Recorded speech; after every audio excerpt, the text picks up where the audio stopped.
His voice was like gentle music, and his words were like sweet nectar.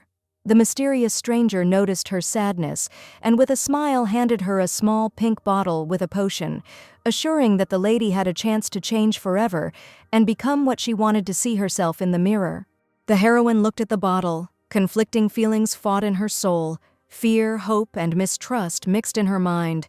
On the one hand, the opportunity to change her appearance seemed like salvation, but on the other, how could she trust a stranger? There was always laughter and talk around the heroine because of her figure, but she lacked the confidence to take her place in this world. One day at a ball, a lady asked her if she was ashamed to be a woman at all, and probably no man wanted to meet her. Every morning she woke up with the hope that this time she would see someone different in the mirror, someone slim and confident. She regretted that she could not be like the aristocrats who easily attracted the attention of men and enjoyed life.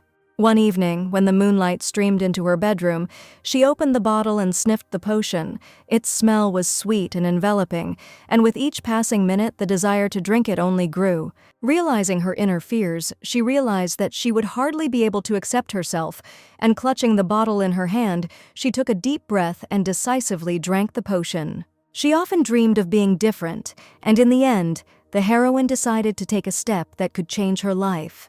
And now it didn't matter to her at all how she could change. She needed to get it as soon as possible. In her past life, the heroine was an ordinary girl who worked late every day to ensure a happy life for herself.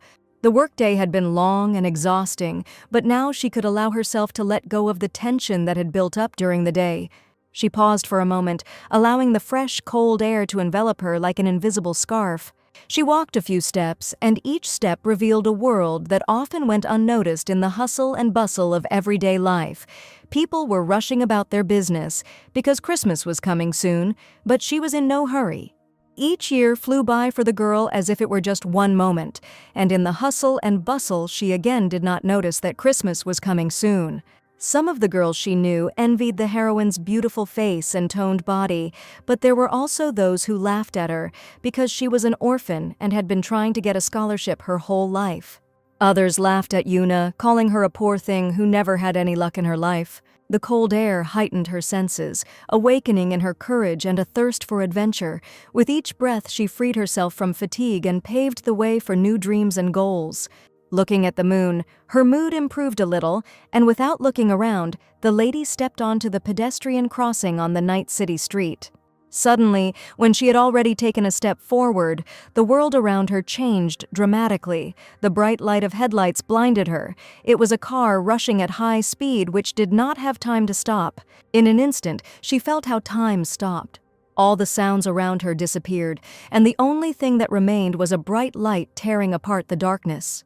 The last thing the heroine remembered was that she had definitely been hit by a car, but for some reason she was soon able to open her eyes and realized that she was alive.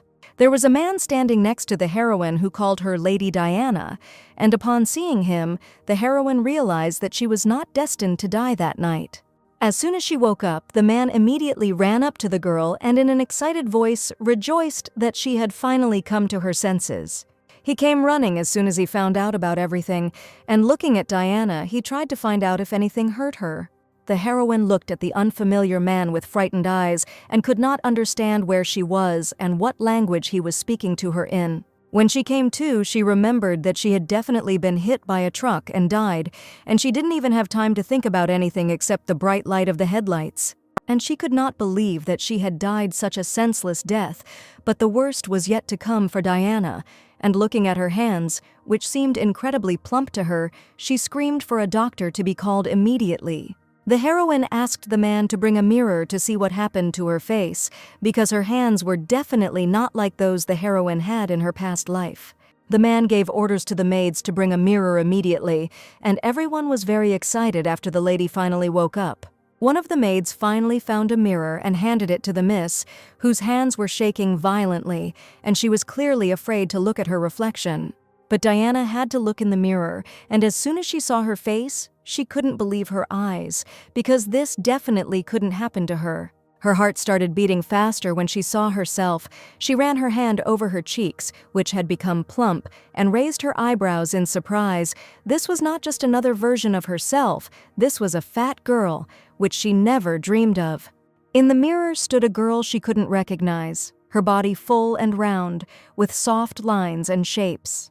And looking at herself in the mirror, the heroine thought that she looked exactly like the round moon that she saw before her death. Another stranger came into the room to the awakened lady and began asking Lady Diana questions, saying that the lady had a rather serious head injury. He wasn't sure, but the symptoms were consistent with a mental disorder, and the doctor suggested observing. But her father couldn't believe that Diana could have a mental illness, and it certainly couldn't happen. To begin with, the doctor promised to give the girl medicine to clear her head, since she had been unconscious for a long time. As soon as Diana woke up, everyone was just making noise around and creating an uncomfortable atmosphere, so the lady shouted that she wanted to think calmly alone and ordered everyone to immediately leave the room. The father looked at his daughter with excitement, because no one expected that this sweet lady would scream so loudly. Yuna admitted that she didn't understand anything, and she was very scared. And if you look at it that way, the place she ended up in definitely didn't look like either heaven or hell. Having exhaled and collected her thoughts, the heroine decided to start by finding out where she ended up and who owned the body of the girl she had moved into. Having looked around the large room, the heroine still did not find any mirrors, but she really wanted to get a better look at how she had changed. But instead of a mirror, she found a diary with gilded letters in one of the desk drawers and realized that it belonged to Lady Diana herself. Opening the first page, she realized that instead of a diary, she was holding an ordinary recipe book in her hands. The heroine did not find any clues in the room, and there was absolutely nothing here in that strange language that she understood by ear and could read. The heroine had not managed to find anything the whole day, and completely exhausted, an interesting thought finally came to her. If there is nothing in this room, then there must definitely be something in other rooms, and it is definitely worth looking there. Looking behind the door, the heroine made sure that it was quiet outside and there was no one in the corridor, and she could calmly go about her business. There was indeed no one behind the door, and the lady, looking around, walked along the corridor, making sure that there was no one else here. She was very surprised by the size of the huge room in which she woke up, and the house itself was not that big. Walking along the long corridor of the mansion, the lady was immersed in her thoughts, not noticing how close she came to the turn, and unexpectedly collided with the young man. The seconds froze. She felt herself losing her balance, and the next moment the heroine found herself on the floor. The lady quickly raised her head and met the gaze of the young man, who seemed to be as surprised as she was. A nice young man asked Diana what she had forgotten in the hallway that evening, since she should definitely be in her room. She didn't come up with anything and admitted that she went out to find something, but the young man didn't believe her because she was sitting on the floor in just a nightgown and completely barefoot. He came closer and, taking the lady by the arms, lifted her off the floor, claiming that the girl was behaving very strangely. She was outraged by the behavior of the young man, whom she saw today for the first time in her life, so she began to be indignant. Who was he to behave like that? The young man looked at the heroine with surprised eyes and asked how she could ask such questions to her older brother, who was like an angel. She could not understand why the young man called himself an older brother, because she was sure that he was an orphan. She didn't care who this stranger was, and the heroine really wanted him to immediately let her go and put her on the floor. But instead of listening to the young lady, the young man lifted her onto his shoulder and declared that his sister would definitely go with him. He brought her into his office, and sitting comfortably in a chair, Yuna was ready to listen to this strange man. Opening the window, the young man declared that no matter how warm it was outside, it was probably too early for the lady to be walking around in such clothes, and wasn't it enough that she fainted twice? After the young man's words, Diana didn't even understand whether he was worried or insulting. She picked up a mug of hot milk and, taking a sip, completely forgot about her bad mood, feeling the pleasant sweetness in her mouth. All this time, the young man sat opposite his sister and carefully watched her habits and behavior after she recently fainted. She really wanted to believe that the young man was actually kind, but he was so rude that I wanted to take back my words of kindness. The heroine asked if there were mirrors in the other rooms, and the brother was surprised why his sister suddenly needed a mirror, since she had previously not liked to look at herself. Diana admitted hesitantly that she simply wanted to get a better look at herself, and at that moment she caught her brother's strange look. He seemed not to believe his sister's words at all, and in his opinion she was behaving very strangely. He wondered if his sister should look in the mirror, because before she would break all the mirrors in which she saw her appearance, and then she would cry for a long time. After her request, the young man took the risk and asked his assistant to bring a large mirror. Therefore, after some time, a young man with a large, full-length mirror stood in front of the heroine. Walking up to the large mirror, she took a deep breath and looked at her reflection to finally meet the heroine she had been reborn into. A plump lady stood before her, but it was not the Yuna she knew, but a new reality she had to come to terms with. Tears rolled down her cheeks, and she turned away from the mirror, unable to look at herself any longer. She asked if her name was really Diana, and the young man confirmed that the heroine's name was Diana Chester. A sense of hopelessness grew within her. Lady Diana knew she had to accept this new reality, but how could she do that when she felt lost and alone? She took a deep breath, trying to calm herself down. Maybe this rebirth was not the end, but the beginning of something new, but at that moment she found it hard to believe. The heroine found herself in the year 497 according to the Welsh calendar, in a country that seemed to have been taken from the novel The Welsh Empire, where the precious youngest daughter of the Earl of Chester, named Diana, lived, and now Yuna was in her body. However, the thing she realized after staying in the mansion for a week was that there was practically no way for her to return to her past life. But if you think about it, the heroine didn't have to come back at all, because in this place you don't have to worry about food or work, and everyone in this house was incredibly kind to her. But the main problem was that Yuna was not Diana at all, and she could not tell anyone about it. The older brother would constantly enter his sister's room without knocking and constantly call her a pig, hinting at her physique. In such a short time, she had come to hate the unprovoked visits of her older brother, who had probably come again to mock her. But before Lady Diana had time to ask even one question, the young man immediately approached her and began to ruin her hair, assuring her that she was talking inappropriately to her older brother, who was worried about his little sister and had simply come to visit. Before Lady Diana had time to get tired of him, the butler entered the room and announced the arrival of Mr. Woburn, who was waiting in the drawing room. Diana was very glad that she was saved from the stupid jokes of her older brother, who was forced to go right now. Even though Diana was his sister, the young man still suspected that something was wrong. But on the plane, she was only worried that Mary had combed her hair so diligently in the morning, and her older brother had come and ruined her entire hairstyle.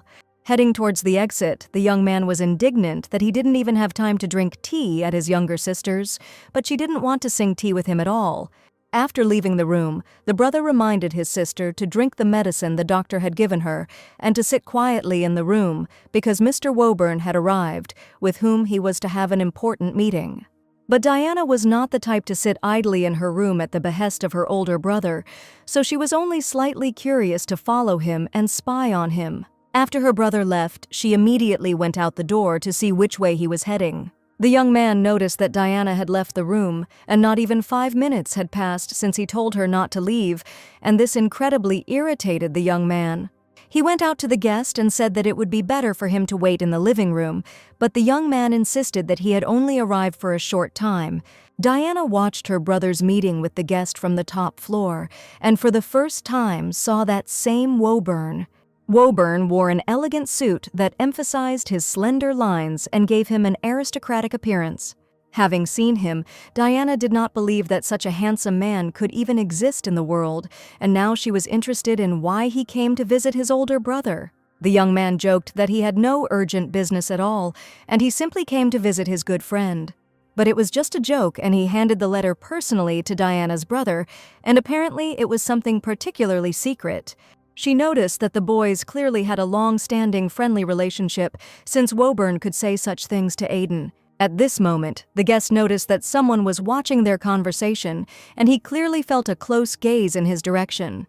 Looking up at the second-floor balcony, he saw a girl in a pink dress who was indeed looking in their direction. Diana was not prepared for the fact that she would meet the eyes of this cute young man, and she was very afraid that he noticed how she was spying on their conversation. Woburn smiled when he saw the lady, and the smile was genuine, warm, like sunlight breaking through the clouds. Diana was delighted not only by the handsome appearance of the young man, but also by his incredible charm, and could not contain her emotions, and as soon as she met the eyes of the young man, she immediately realized that she really wanted to know who he was. The heroine's life had changed, and she couldn't help but think about what it meant for her. Through the glass she watched the wind play with the leaves of the trees, and in this movement she found a reflection of her own feelings. Even the maid, who was busy cleaning the room in the morning, noticed that the lady looked very thoughtful. Lady Diana sighed, filling her chest with fresh air, and she could not stop thinking about the dark-haired, tall young man with whom she had met eyes yesterday. As she understood, Woburn turned out to be the best friend of Aidan, her older brother. Diana assumed that, judging by everything, these young men are definitely handsome, but their friendship can hardly be called mutual. Diana's thoughts were so confused in her head that she really wanted to forget all of this and think about how to live in this world under the name of another girl. The thought that she would have to forget everything somehow influenced Diana, and she was sure that this idea would definitely work. She enthusiastically asked the mayor to gather everyone in the house right then and there, and considered herself an incredible genius for coming up with such an original idea. Soon, everyone was gathered in the hall of the mansion, and none of those present understood why they were there. Diana politely addressed the residents of the mansion and thanked everyone for coming despite their business. She was getting ready to make an important announcement, and the first step in her plan was to tell it that she had supposedly suffered amnesia and had completely forgotten who she was. So Diana used an excuse so that no one would guess that she was a different person. And now, if she didn't know something, she could just say that she had lost her memory. The next morning, Diana could not wake up for a long time, and the maid came to her room and warned that the lady needed to get up and have breakfast. Looking at Mary, she was horrified because there were huge bruises under the girl's eyes and the maid's face was very pale. She said that because of the news that Diana had reported yesterday, the servants of the house had a meeting until late at night. The residents of the estate were worried about the lady, and none of them knew how best to behave because the lady had lost her memory and did not remember who she was. It was the first time Diana had heard such pleasant words, and she did not expect that they would all be so worried. Mary said that in their conversation they came to the conclusion that it would be good if Lady Diana began to communicate with them more. Mary was sure that if they talked often, it would be easier for the mistress to remember their faces, and perhaps her memory would return again, but the heroine knew that this would definitely not happen. So the maid bowed and said her name so that Diana would know that she was serving and helping her. Mary knew the lady better than anyone, and was very proud of the fact that they were close, so she warned Diana that she could always have a heart-to-heart talk with her. The lady immediately had a question for the maid, and she was happy to find out the answers to some questions. The first thing Diana asked was whether she had always been so fat, and this was the most important thing that worried the lady. Diana wanted to know what could have caused her to suddenly start gaining weight. But after hearing these words, the maid tried to leave the room as quickly as possible, saying that she needed to do something very urgently. Things ended badly with Mary, and the maid simply ran out of the room to her mistress without answering the question that was troubling her. However, after this, Diana found it easier to communicate with people in the mansion, and every morning she greeted each of them sincerely, where she calmly came out of her room and talked, and one fine morning her father was waiting for her in the blooming garden. He was very worried about his daughter and immediately asked how she was feeling, and Diana thanked the man for his concern. He still couldn't believe that his daughter seemed to have turned into a different person that day, and he seemed to feel that she was not at all the same as before. When the lady told the servants about her memory loss, the butler immediately came to her father and reported everything, and he could not believe that the withdrawn Diana gave a speech in front of people, and his daughter certainly could not do such a thing.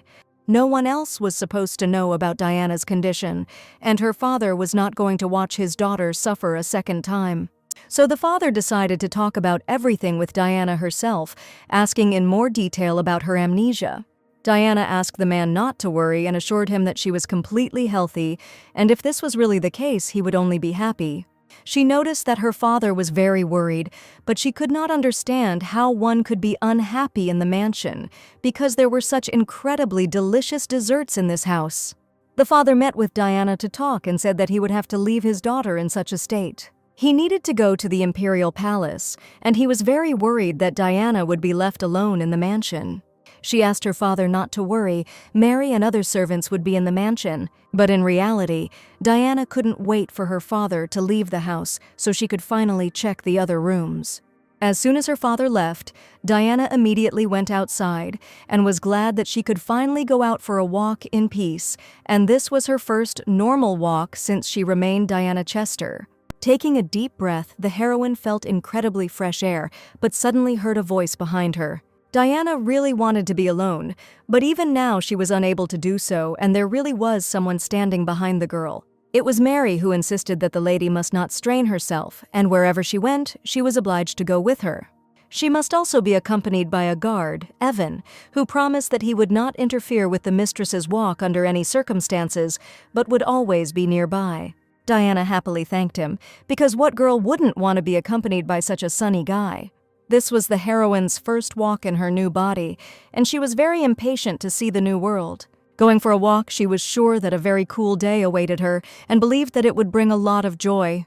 When the carriage approached the small town, the heroine did not yet know what she would encounter and how this walk would change her second life.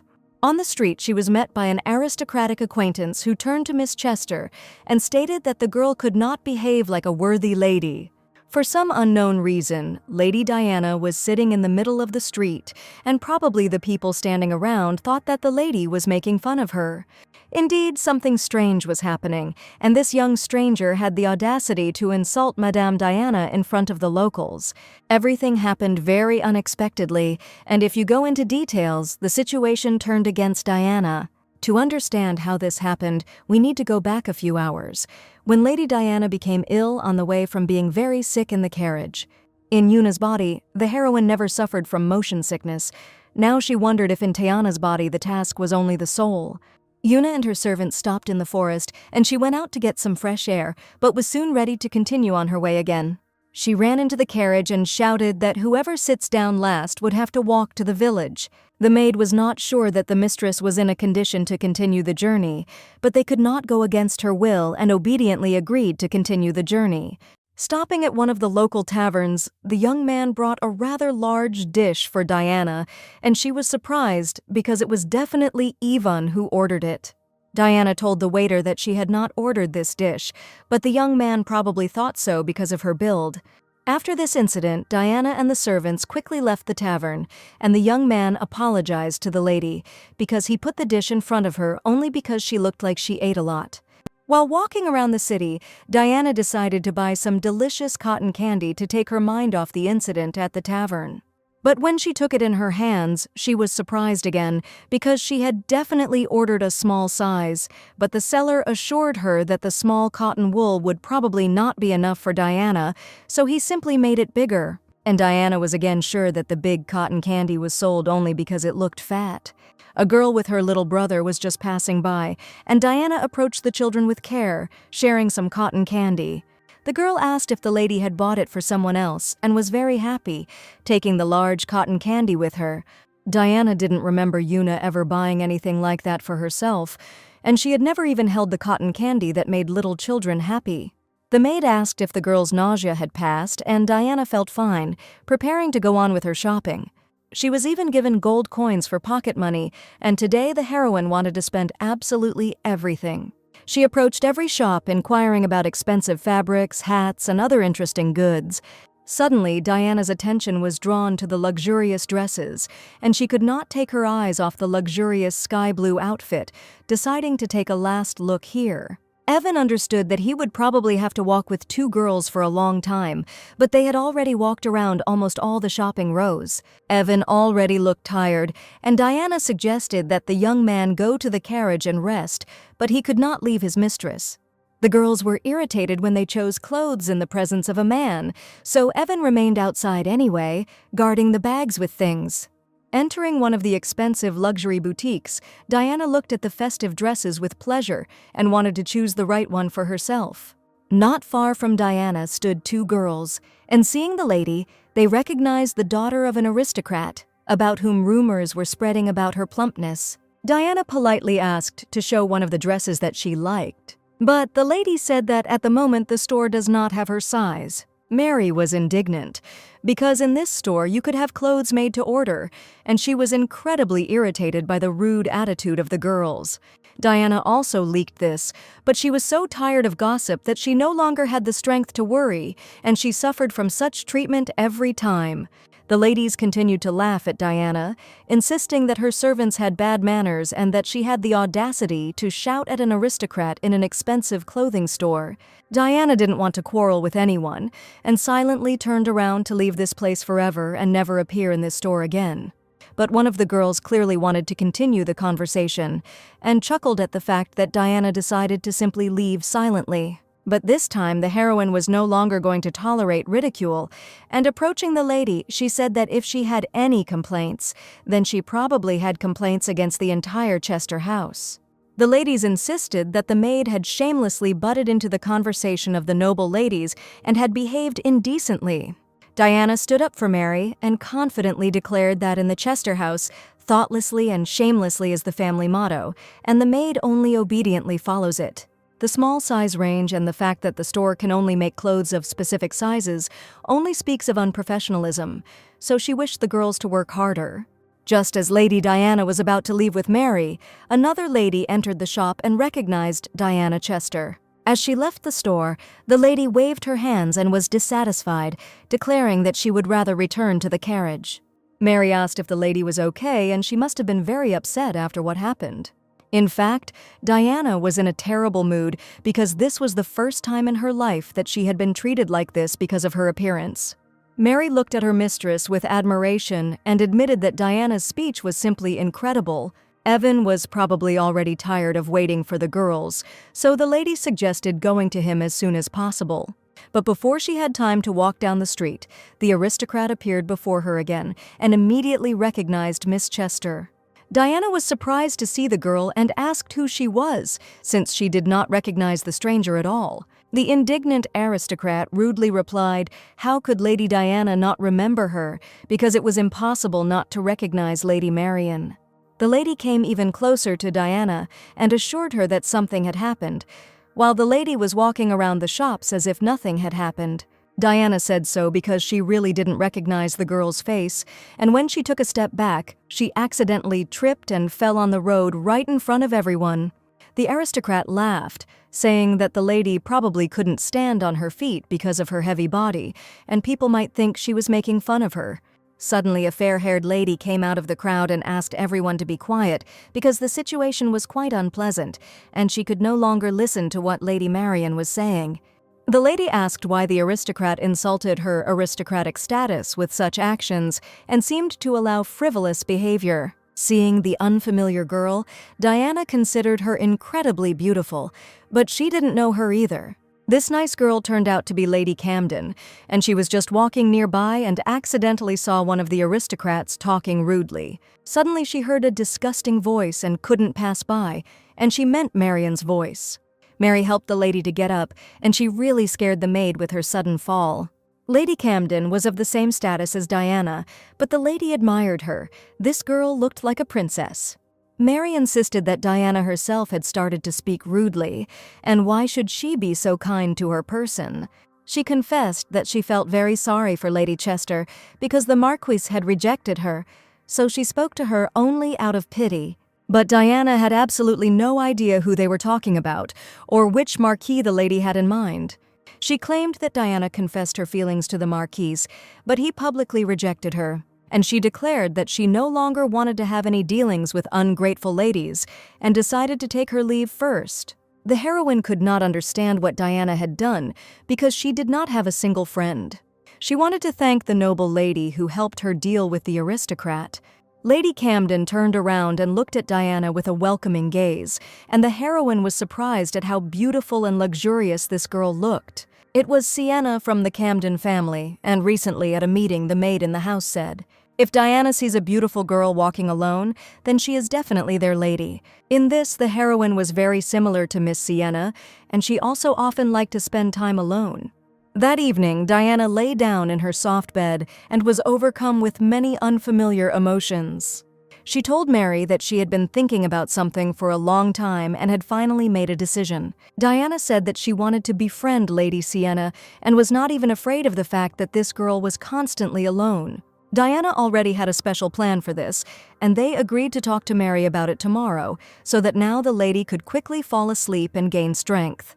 Diana excitedly announced that she still had one very important decision to make, and she would definitely tell about it tomorrow. The next morning, Diana told the cook that she was going to go on a diet, but the man was sure that the lady did not have any extra weight that needed to be lost. In fact, the heroine was shocked by what happened yesterday, and she was sure that she needed to lose those extra pounds. She understood perfectly well that those people who criticized her were actually bad people. But standing in front of that crowd, intimidated, the heroine felt how they hurt her pride. So one way or another, she was going to go on a diet and ask the cook to help and prepare the necessary dishes. He tearfully asked the lady to eat the dish that he had prepared in advance, because food was not to blame for anything, because there was nothing worse in the world than losing weight by starving yourself. Diana failed to overcome Uncle Paul, whose main joy in life is feeding the lady something tasty. After talking with the cook, she realized that there really was nothing she could do, and she would have to come up with another way. She asked the butler to find some medicine for weight loss. The young man confidently replied that such a medicine does not exist, and the young lady will definitely not be able to lose weight simply by taking pills. He insisted that the lady was the one who should put her health first, because they had not yet returned the lady's memory, and she was already going to go on a diet. With each passing day, Diana became more and more upset, because her plans failed every time and she had only one way out: to take up sports. Diets required some understanding, but Diana knew absolutely nothing about them. So she decided to start doing regular exercise, which was much better than just sitting around doing nothing. After dinner, Diana came to her brother and said that she wanted to borrow Evan for a while, but the young man considered this complete nonsense. In fact, Mary suggested turning to Evan, but for some reason Evan was subordinate to the heroine's older brother. She admitted that she decided to go on a diet and needed someone to help her exercise, and the young man was sure that his sister was free to do whatever she wanted, but he did not understand why she decided to go on a diet. And he was ready to talk not only after she said that the older brother was the best and that he was very far from it. Diana understood that her older brother was making fun of her again, and the young man assured her that in that case she definitely didn't need an assistant. She shouted the phrase loudly, clearly repeating every word that her older brother wanted to hear. He was very glad that she obediently fulfilled his request, but then he stated that he was not going to give Evan to her.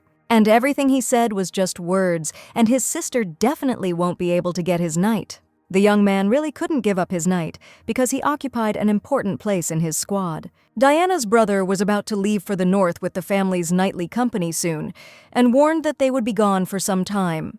Having failed to get help from her brother, Diana decided to ask for help from another person. She had one person in mind whom she wanted to meet as soon as possible to resolve an important issue. Together with the maid Mary, they went to the estate, but the lady assured them that it was very impolite to come for no reason, and perhaps this man would not want to receive her.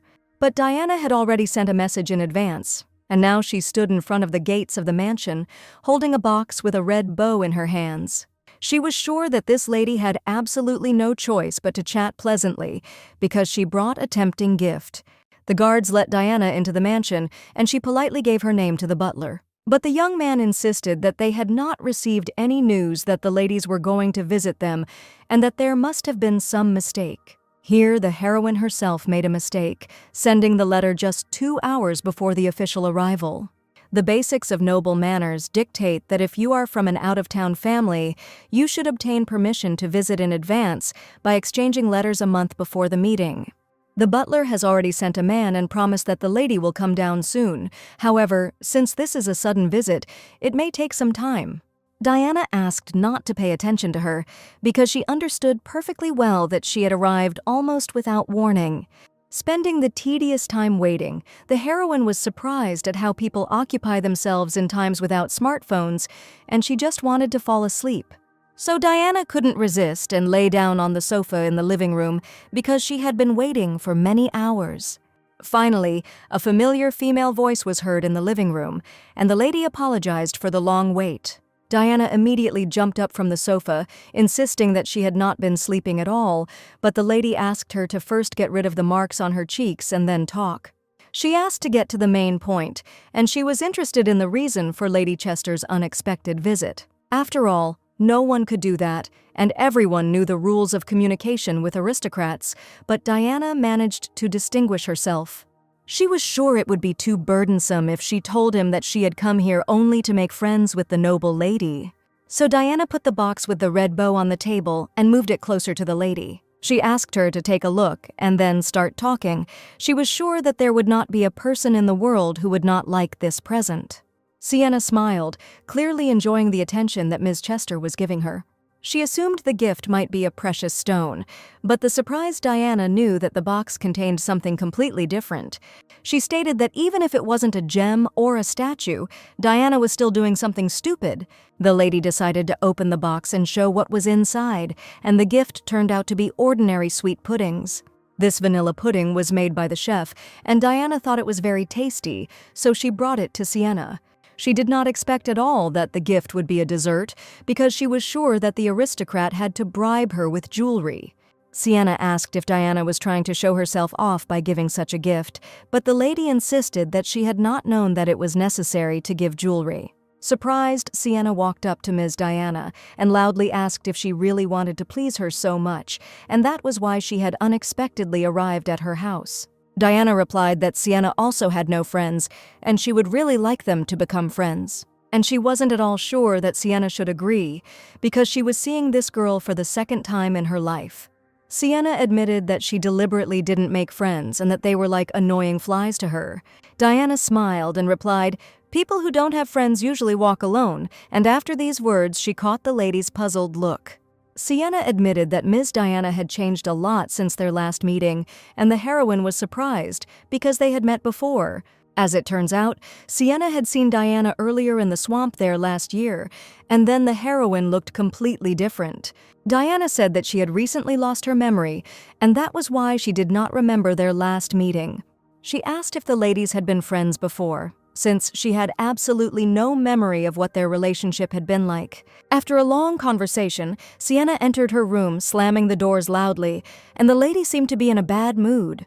The maid noticed that the lady stayed with the guest longer than usual, and probably this was a special meeting. Sienna didn't know what to tell the nanny, because this meeting was unexpected for her as well. She said that Lady Chester had come to visit and asked her to become her friend. Sienna declined and found it strange that Diana wanted to be friends so suddenly. But then the girls had a completely different conversation, and Sienna couldn't stop thinking about it. Immediately after meeting the aristocrat, Diana decided to go to a jewelry store to buy some jewelry. She was greeted by a friendly lady, who assured her that the lady had arrived at the finest jewelry shop in the Welsh Empire. Diana had no idea that Sienna loved jewelry more than sweet pudding, and if she wanted to be friends, she needed to find some gems. She asked to find a precious stone as a gift for a friend with whom she would like to become friends. Diana's attention was drawn to a green gemstone in the display case, which shimmered mesmerizingly in the light. Diana didn't choose anything else because she really liked this stone, and she was sure that Sienna would definitely like it. She hoped that her gift would certainly be to the taste of the aristocrat, and as she walked among the crowd of people, she did not notice how she felt something strange.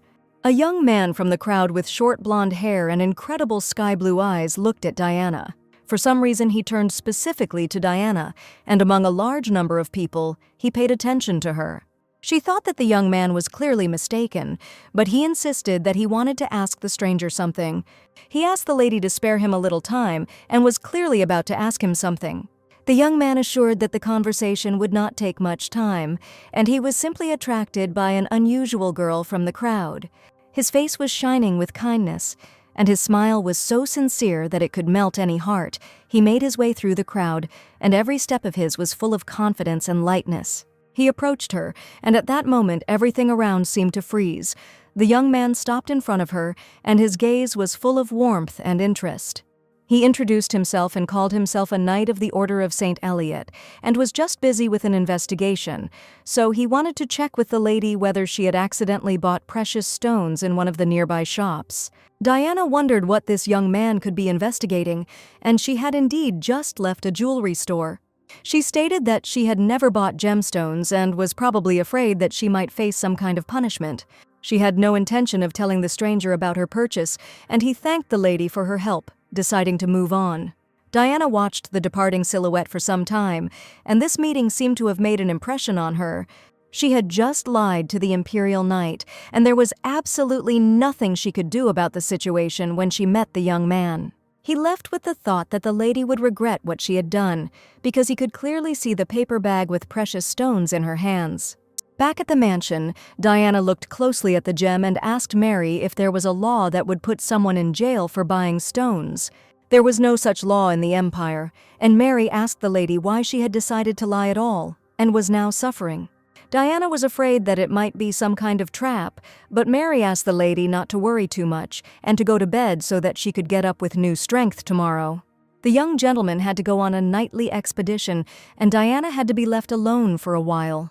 She remembered the words of her older brother who spoke about the campaign and realized that she was left alone in the mansion, and in fact, she had long forgotten about this news.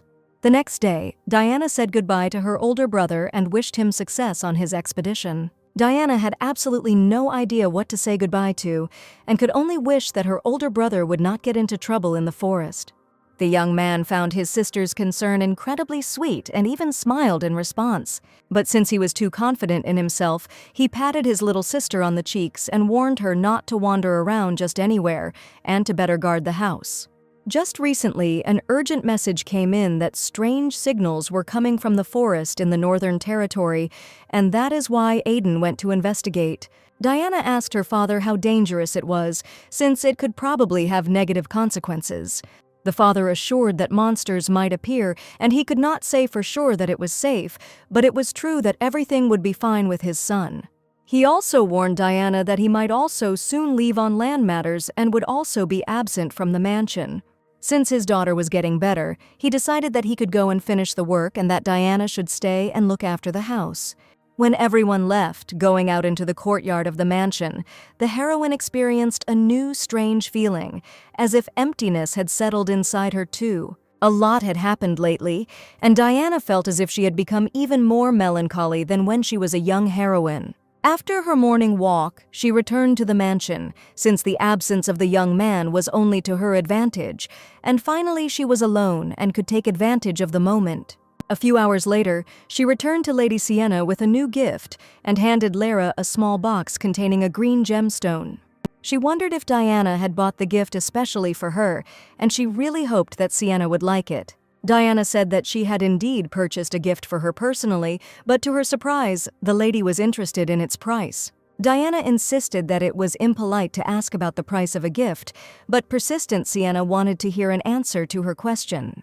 She decided to answer since the lady was so interested, and told him that she had given 2 whole gold coins for it.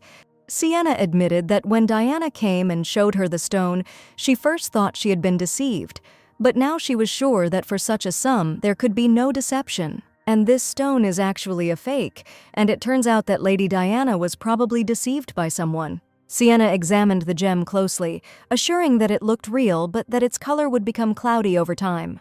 The gemstone Diana bought at a jewelry store turned out to be fake, and at that moment, the lady just remembered the man she had run into because he had just been asking about that jewelry store and probably knew that she had bought a fake and had started talking to her for that very reason. Only now did Diana realize what had happened, and if she had told the truth, then she could have brought him back. Sienna insisted that this purchase was still profitable because this stone could have cost 5 coins, and probably the lady was even given a stage. Diana didn't care about other issues at all because she just wanted to please, and the gift turned out to be a fake, and it was a complete failure for her. Sienna was surprised to hear these words and asked what Diana was going to do next after gaining her favor. And all this time Diana endured, but now her patience came to an end, and Sienna began to seem like a completely different person. Diana bought this fake, emptied all her pockets, and decided to end it there. She was sure that she was already trying too hard, but for some reason the lady continued to communicate with her strangely. And suddenly Sienna declared that this was not the way to solve things, and Diana had something interesting to hear. Sienna admitted that, as she had said last time, she was not going to stop being a friend, but offered to become a mentor in prudence. Sienna also promised to teach Diana how to distinguish precious stones from fakes. Surprised by such an offer, the heroine did not believe that the aristocrat offered her to become a mentor in prudence, and she really wanted a teacher for herself, but in fact she needed a mentor in losing weight. Oddly enough, Sienna looked so inspired that Diana couldn't bring herself to refuse her. Diana replied that she had spent her entire fortune on a fake stone and had no money at all to pay for her education. But Sienna admitted that a lady must bring something far better than jewels, and Lady Camden had a completely different tuition fee. To Diana's great surprise, the tuition fees turned out to be something she had never thought of, and it was indeed the same sweet pudding that she had first presented to Sienna as a gift. From now on, as payment for lessons, the lady warned that she would only accept Putin, and in fact, she was not as greedy for money as Diana had thought. But the lady herself said that she needed something more valuable than precious stones. But the chef turned out to be so talented that the crown prince himself wanted to get him. Sienna asked when Diana would be ready to start lessons and suggested that they start the first lesson today. She had heard that Diana was learning etiquette at home, so she decided to start with the rules of common sense that the girl needed to be taught. But Diana raised her hand and said that she had a different topic for the first lesson. She asked to tell about the diet, but the surprised Sienna admitted that she does not do sports and does not like to move at all, so she did not go on any diets. Diana didn't believe her words, because this definitely couldn't happen, and she began to worry that no one was on diets at all, and other people didn't know anything about them either. I asked why the lady suddenly started talking about a diet, and in addition to that, she was going to do sports. Diana knew absolutely nothing about diets, so she was sure that she needed to learn about it. Sienna thought and replied that Diana needed to go to the nightly detachment of the imperial palace, and upon hearing this, the heroine was very surprised. She needed a person who trained every day, and knights were those people. In the knight squad, she could easily meet them, and most knights are the children of aristocrats. Diana believed the girl's words, and soon came to the imperial palace, but did not fill out an official application for a tour of the curriculum. Therefore, she could not see the training up close, but the heroine already really wanted to repeat the exercises, but she did not understand at all how they were done. She tried to repeat after the knights, and really wanted to discover her talent for sports, but suddenly the girl heard the voice of a young man behind her. Diana turned around and screamed in surprise, because there really was someone standing in front of her. She was worried that he had seen her practicing with the knights, but the young man apologized for frightening the girl. He said that if she needed an escort, she needed to talk to the commander, and offered to take her to his residence. In fact, Diana did not want to meet with the management at all, but now she had no way back. Diana was waiting for the commander. The knights had finally finished training, but she was very afraid of meeting a stranger, and wanted to say that she was mistaken and just leave his office. But the desire to become thin still stopped Diana, and she gathered her strength and was ready to meet with the commander of the nightly detachment. The young man entered the office and warned the knights that if they continued to train in the same spirit, they should learn faster. Seeing the young man, Diana could not believe her eyes that it was really the commander, because they had already seen each other before. She clearly remembered that she had seen this man's face somewhere before, and it seemed incredibly familiar to her. The fair-haired young man looked at Diana with sky-blue eyes, and she remembered seeing him near the jewelry store. And this was exactly the man she encountered when she was buying precious stones. The young man had not yet seen what kind of guest was waiting for him, and he only heard a female voice behind him. The world was incredibly interesting, and the heroine could not imagine that she would meet a stranger here. As she did last time, the heroine decided to pretend that she simply didn't recognize him. But the commander himself followed the young man, and the fair-haired guy turned out to be just his assistant. And Diana was even more surprised to see a tall, stately young man whom she was also familiar with. The young man immediately recognized Aiden's sister, and he had recently seen her in the mansion when he came to her brother with an important letter. The last time Diana and the stranger met eyes, the lady could not forget his sweet smile for a long time. Without expecting it, she said that she saw a beautiful face again, and the girl felt embarrassed that she said these words out loud. She reproached herself for suddenly confessing her sympathy to the young man and was ready to fall through the ground, but she was not the only one who heard these words, and the assistant commander, who was standing nearby, also grinned and noted the handsome face of the young man. After this, he received a reprimand from the commander and turned to Diana, intending to treat her to some delicious tea. The young man wanted to know why the lady had paid him an unexpected visit, and specifically had turned to the nightly squad. He noticed that Diana was very nervous, and she was afraid to even tell why she really came. But in reality, she wasn't nervous. She was just afraid of saying something wrong, because there was an incredibly handsome man sitting in front of her. The young man asked her to feel comfortable because her older brother was not here, and she needed to tell the reason for her appearance. Embarrassed, Diana began her speech and tried to watch her words so as not to say anything unnecessary. She admitted that she came to find a weight loss mentor, and these words were incredibly difficult for her to say. Hearing the lady's words, the young man thought she was joking, but Diana was determined.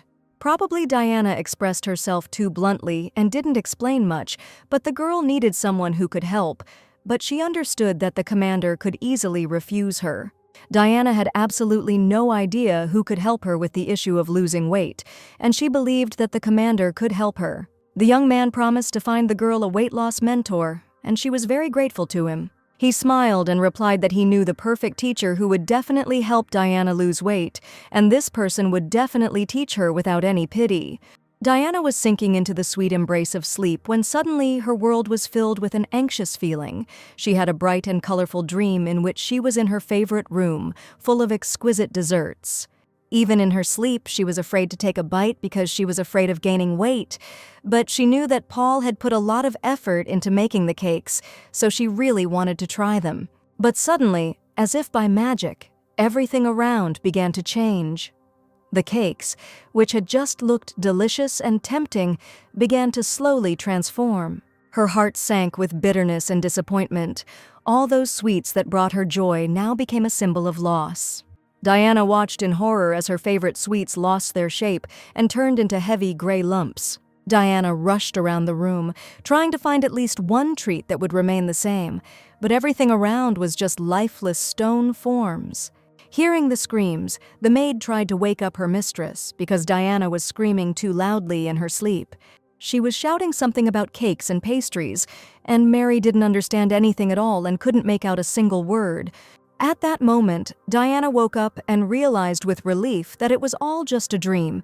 She took a deep breath, and although her heart was still fluttering from what she had experienced, Diana woke up in a state of distress, but the maid warned her that it was not the time for that, and that Mr. Woburn was waiting downstairs to see her. It was early morning outside, and running out in just her nightgown, Diana was frightened as to why the young man had come to visit her. But the young man was already cheerful and happy, and holding the newspaper in his hands, he wished the lady a good morning. She asked what business he had in coming with such an early and unexpected visit. In fact, the young man arrived so early to help the heroine lose weight, which she herself asked for. She wanted to have a real mentor, and the young man asked for a summer to change clothes and go downstairs. She pleaded that it was too early and she didn't know that classes would start today, but if she had known, she would have refused yesterday. A month ago, Diana tried to find out who the teacher was that Woburn recommended. And that day, the young man happily declared that he wanted to become Diana's mentor to help the girl feel more beautiful. Diana did not understand then why the commander agreed to this role, but the young man insisted that he simply had free time. Realizing that training with Woburn could be too exhausting, she suggested leaving this matter to another night, but the young man was sure that no one would agree to this. Hearing the commander's wishes, Diana tried to insist that she would be uncomfortable working with Woburn. He had time to get upset that Diana was probably tired of his communication, and that was why she was talking about another night. But Diana could not get tired of this sweet face, and in the end, they agreed that Woburn would diligently engage in training with the lady, as with his little sister.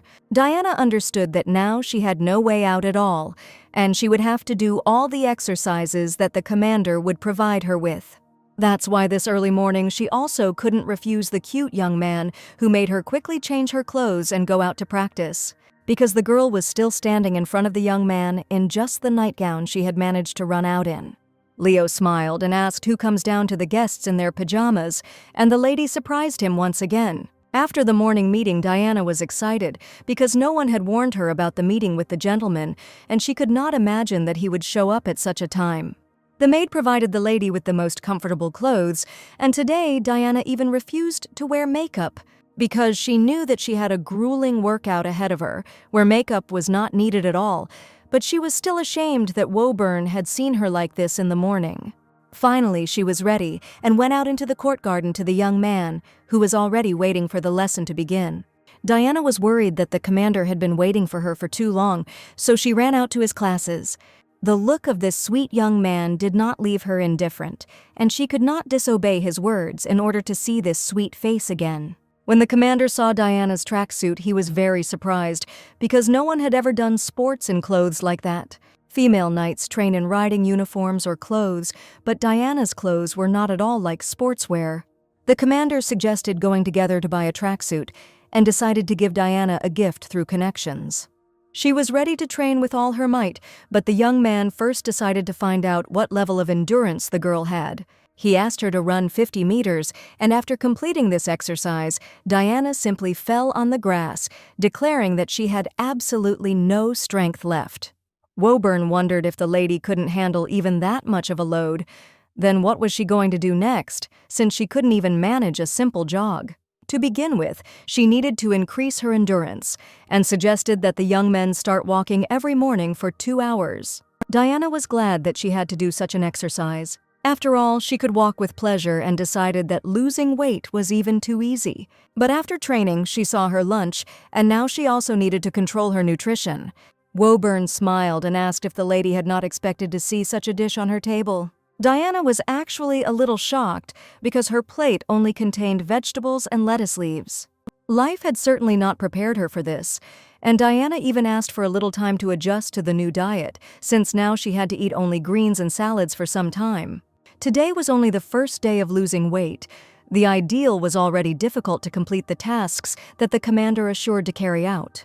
He now controlled Diana's entire menu, breakfasts, lunches, and dinners, and the food was entirely under the direction of the commander. He eliminated cakes, bacon, French toast from the menu, and left only steamed vegetables. Diana had no idea what she should eat now so as not to die of hunger, but the commander insisted that the lady listen to the new menu. She couldn't imagine how it was possible to eat only vegetables all the time, but Leo asked her not to exaggerate. After all, Diana herself had to make a firm decision to take the first step towards losing weight, and this was only the beginning. The next morning, Diana got up early and went to training at the appointed time. The lady admitted that she had hardly slept for half the night because she was hungry and could not sleep. This meant that Diana had indeed only eaten salad for dinner, as she had promised, and the commander praised her for her achievement. Diana couldn't stay angry at this sweet young man for long, so she asked him to start training as soon as possible. The young man happily agreed, and looking at him, Diana suddenly had a question. Is the commander really allowed to spend every day with her, since he probably has other things to do? Woburn didn't understand what the ladies meant, and she talked about how they walked for 2 hours every morning, and it probably looked like a date from the outside. Diana was so engrossed in her conversation with the young man that she didn't even notice how she walked behind him and bumped into his back. The young man stopped and said that he had never imagined that a morning walk would be like a date. Even if it wasn't true, people who might see them together would probably think that they spend every morning in yours, and gossip might start. Hearing about the gossip about the young couple, Woburn looked at the lady and admitted that why not let it happen, since he was not against their joint gossip. And this answer was completely unexpected for Diana, because it meant that the commander felt sympathy for her. She suspected that something was wrong when the young man easily agreed to weight loss training. Diana asked if the commander's feelings were complicating the situation, but the young man did not understand what she was talking about. But Diana had just heard him say that he wouldn't mind gossip, so she thought the young man had fallen in love with her. But he looked at her with surprised eyes, and Diana understood that she had made a big mistake and was talking nonsense again. The young man suddenly laughed, insisting that the girl was behaving strangely, but Diana was sure that she was being mocked again. She was very upset because she thought something completely different from what Woburn said and blindly believed her own words.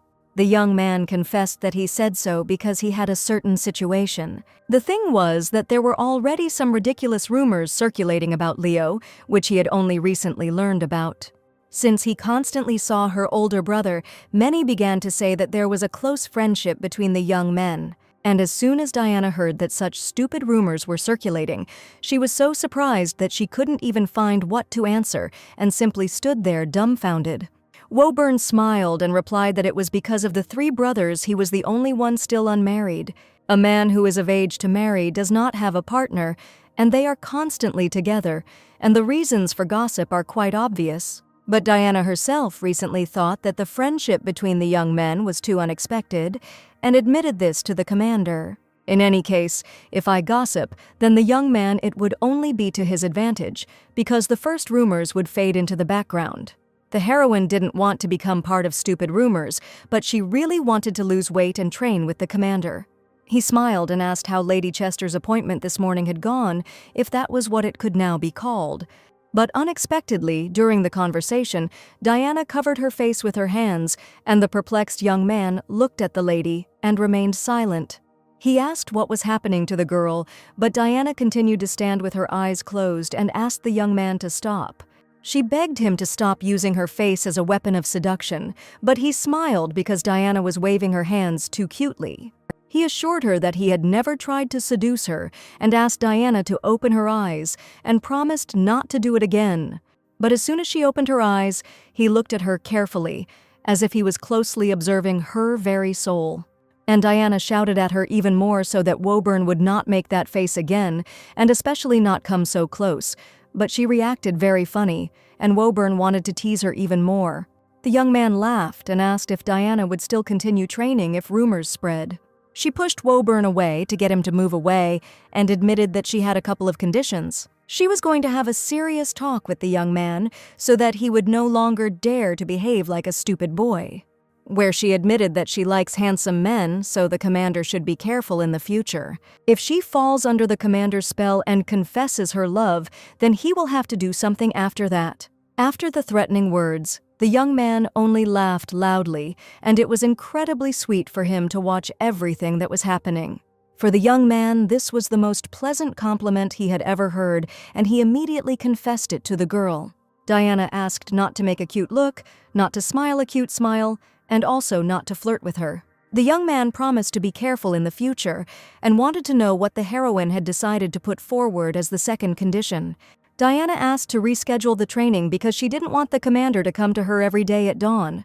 She was sure that the young man would then have to take responsibility if she stopped growing, but Diana was turning 22 this year. The commander agreed to move the time to 7, but Diana wanted classes to start at 9 in the morning. In the end, they decided that training would start at 8, and both agreed to this time. But after her words, the young man warned that he also had one important condition. After the training, the commander had a meeting with his assistants, and they were going to discuss important matters. One of the young men already suspected something was wrong, and noticed that the commander began to behave strangely. The young man, in his opinion, had been behaving very suspiciously lately, and it was probably somehow connected with Lady Diana. The commander did not notice at all that they suspected something about him, and was immersed in his thoughts and feelings. He thought about the condition he had proposed to Lady Diana during this morning's training.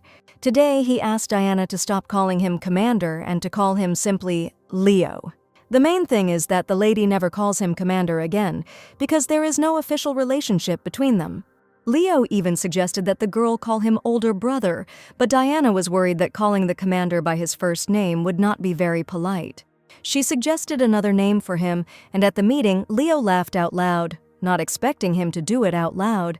This was quite interesting for him, and he began to enjoy communicating with Diana. His assistant was surprised because the commander laughed while working, which had never happened before, and something was definitely happening to him. He wanted to find out what was going on as soon as possible, and Leo was acting too strange for the leader of a nightly squad. The next morning, Diana went out to another training session with enthusiasm, wishing Coach Leo a good morning. The young man smiled and asked if the girl had really decided to keep this nickname. He decided to talk about the previous conversation when Diana asked him to be careful and not to charm her with his face, and this was her first condition. Now the young man wanted to know why Diana did not want to be charmed by him, because there was probably a reason for that. Perhaps the young man's face hurt the girl's pride, but Diana assured that this was not the case at all.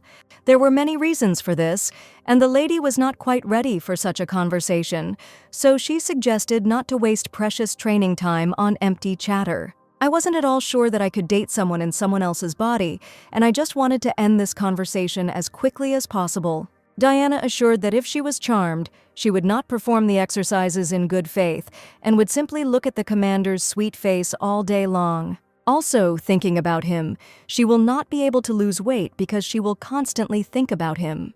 And the older brother will tell him everything, that Diana is stalking his friend and will not allow his younger sister to meet with his good friend. Diana warned that for these reasons the young man should be more attentive, but in fact he did not understand anything at all, but agreed. If the lady really wanted it, he was ready to fulfill her small condition. The young man promised to be careful in the future, but Diana assured him that at that moment he was not being careful at all. The commander handed the girl an envelope, and looking at it, Diana did not understand why she needed it.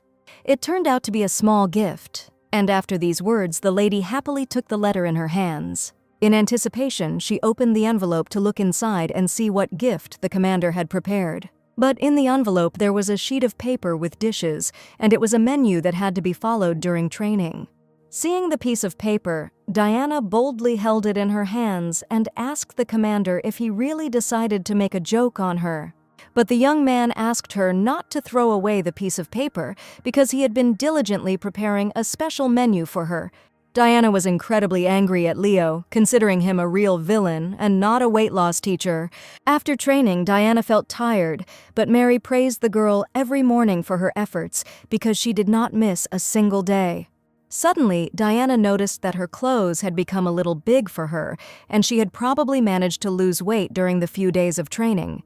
Looking in the mirror, Diana looked closely at her face and felt that she had become much stronger than before, and there was even a blush on her skin. Diana decided that she needed to get out of the house and go for a walk somewhere to clear her head. She was sure that she should probably go see her mentor Sienna, and after that thought, Diana became very scared. After all, she had completely forgotten about Sienna, and after that meeting they never saw each other again. That day, she asked her about her diet, but Sienna didn't answer, and Diana didn't write her any more letters. As soon as she thought about it, she immediately realized that Sienna would probably be upset and think that the girl was simply using her. She asked Mary to send an urgent message to Sienna so that she could visit Mrs. Camden tomorrow. After a while, Mary ran into the room and said that Lady Sienna had arrived to visit Diana in person and was waiting for her in the drawing room. Diana was sure that the lady had come here because too much time had passed since the meeting. She promised to fulfill all of Sienna's conditions, since she offered to become her teacher out of prudence. Diana was very worried, and with trembling hands, she went out to the guests to finally see her. She felt like a little rabbit in front of the evil wolf, and noticing Sienna's gaze, she couldn't move at all. Seeing Diana's agitation, Sienna offered to talk, since she and the lady had not seen each other for a very long time. The heroine was very worried that she had big problems, and she promised to keep in touch with Lady Sienna. Diana was so busy with other things that she didn't even notice how much time passed, and she simply stopped communicating with Miss. She asked for the time being what specific business Lady Sienna had come for, since she probably had come for a reason. The lady apologized for such a sudden visit, but in fact she had sent the letter 3 days ago. Diana knew nothing about this at all, and it seemed to be the butler's fault, but the letter still said that Sienna was coming to visit in about 3 weeks. Sienna actually wanted to wait 3 weeks but claimed that Diana asked to be her teacher and then disappeared after the first lesson. Sienna wanted to know why Diana hadn't come all this time because she had asked to be her friend and even brought nice gifts. And was Sienna really upset now because Diana didn't come to her classes? Sienna couldn't hold back her emotions and expressed her opinion in a loud voice, but then asked for forgiveness, as she behaved inappropriately. In fact, the lady was not very pleased that Diana stopped coming after the first lesson, and she saw it as her fault. She even thought that Diana no longer needed a prudence mentor and decided to give up her studies.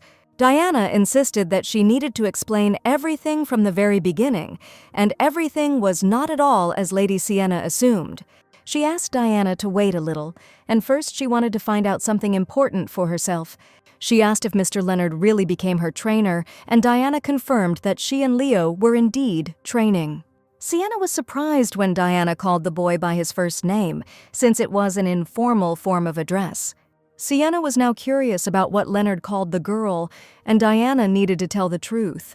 She admitted that the coach called her by her first name, and out of surprise, the lady even spilled tea from her mug without noticing it at all. She was outraged that Diana probably didn't understand what it meant when people called each other by their first names. Sienna said the girl needed a second lesson and it needed to be done today. The most important thing for an aristocratic family, where wealth and power are passed down from generation to generation, is the preservation of the family name. Every self-respecting family was a successor of the hereditary clan and was obliged to respect the honor of each member of the family. Diana Chester also had a title of distinction, and this lady was well known in the aristocratic circles of the empire. Sienna wanted Lady Chester to be proud of her title and to act as a proper lady should. Diana didn't understand at all why Mistress Sienna was so indignant, but she listened carefully to her every word. Sienna said that if people called each other by name, it meant that the person wanted to show himself as his real self, and not as a member of a noble family. Diana didn't quite understand why a noble family and status were important, and asked if she had been too open. And now, in front of the girl, she sat not as Lady Chester, but simply as Diana, and the heroine admitted this and asked to call her by name. Lady Sienna was extremely surprised that Diana asked to be called by her first name and not Lady Chester. In fact, the heroine also wanted to see the real Sienna and asked the lady for permission to call her by name. No one called the girl that except for family members, and Diana smiled and wanted her to be her first friend. Sienna understood that then the Camden family would disappear from her relationship with Diana, and they would be in a completely different relationship. She was afraid that no one would like a plain Sienna, not a Camden, but right now it didn't seem to matter at all. Diana insisted that family had nothing to do with it, since she had come to visit from the very beginning to become good friends. These words made Lady Sienna smile, and she did not hide her sincere emotions. She extended her hand to her and asked that Diana in no way regret that she was now communicating simply with Sienna. And delighted, Diana also extended her hand to the girl, promising that she would never regret it. After all, Sienna was the best teacher for her, a miss with a noble soul, whom she liked from the first minutes. After training, the assistant went to the commander to report the completion of an important assignment, but to his surprise, there was no one in the office. The young man did not expect to see this because half a month had passed, and in his opinion, Leo was definitely not himself. He noticed that the young man had become strange since the day when the sister of the elder knight Aidan came to them. All this was too suspicious, and the young man was worried that the commander might do something that he would have to deal with later. He wanted to know the whole truth, and he understood that this definitely shouldn't happen again, because the commander was always of sound mind. He decided that it was necessary to find out what was happening to Leo, but the other assistant was sure that this was the commander's personal business. The young man insisted that he was going to act only in Leonardo's interests, and in fact he simply wanted to help him. But suddenly his speech was interrupted by the commander's voice, who asked Charles what interests he was pursuing. Charles didn't expect the commander to arrive just now and turned towards him to greet him. The young man wondered if Charles had already managed to do something wrong since early morning, and his assistant suddenly asked if the commander really had a man to torment him.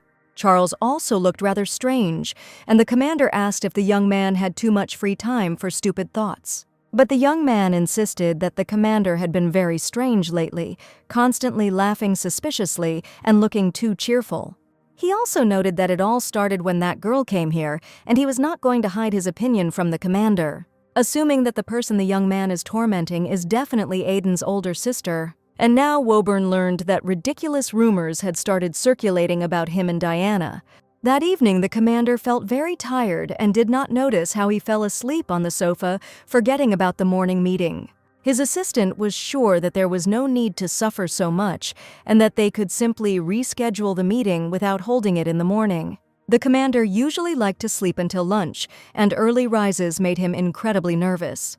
The assistant joked that perhaps Leo simply had such a lifestyle and should reconsider his schedule. After all, the commander had recently begun to suffer greatly, and the assistant immediately noticed this. Leo didn't like it when the young man started to pry into his personal affairs, so out of anger he threw a pillow at him. Leo asked him to shut up, but the young man couldn't stop talking about the commander's girlfriend, and he even suggested postponing the meeting because Leo looked very tired.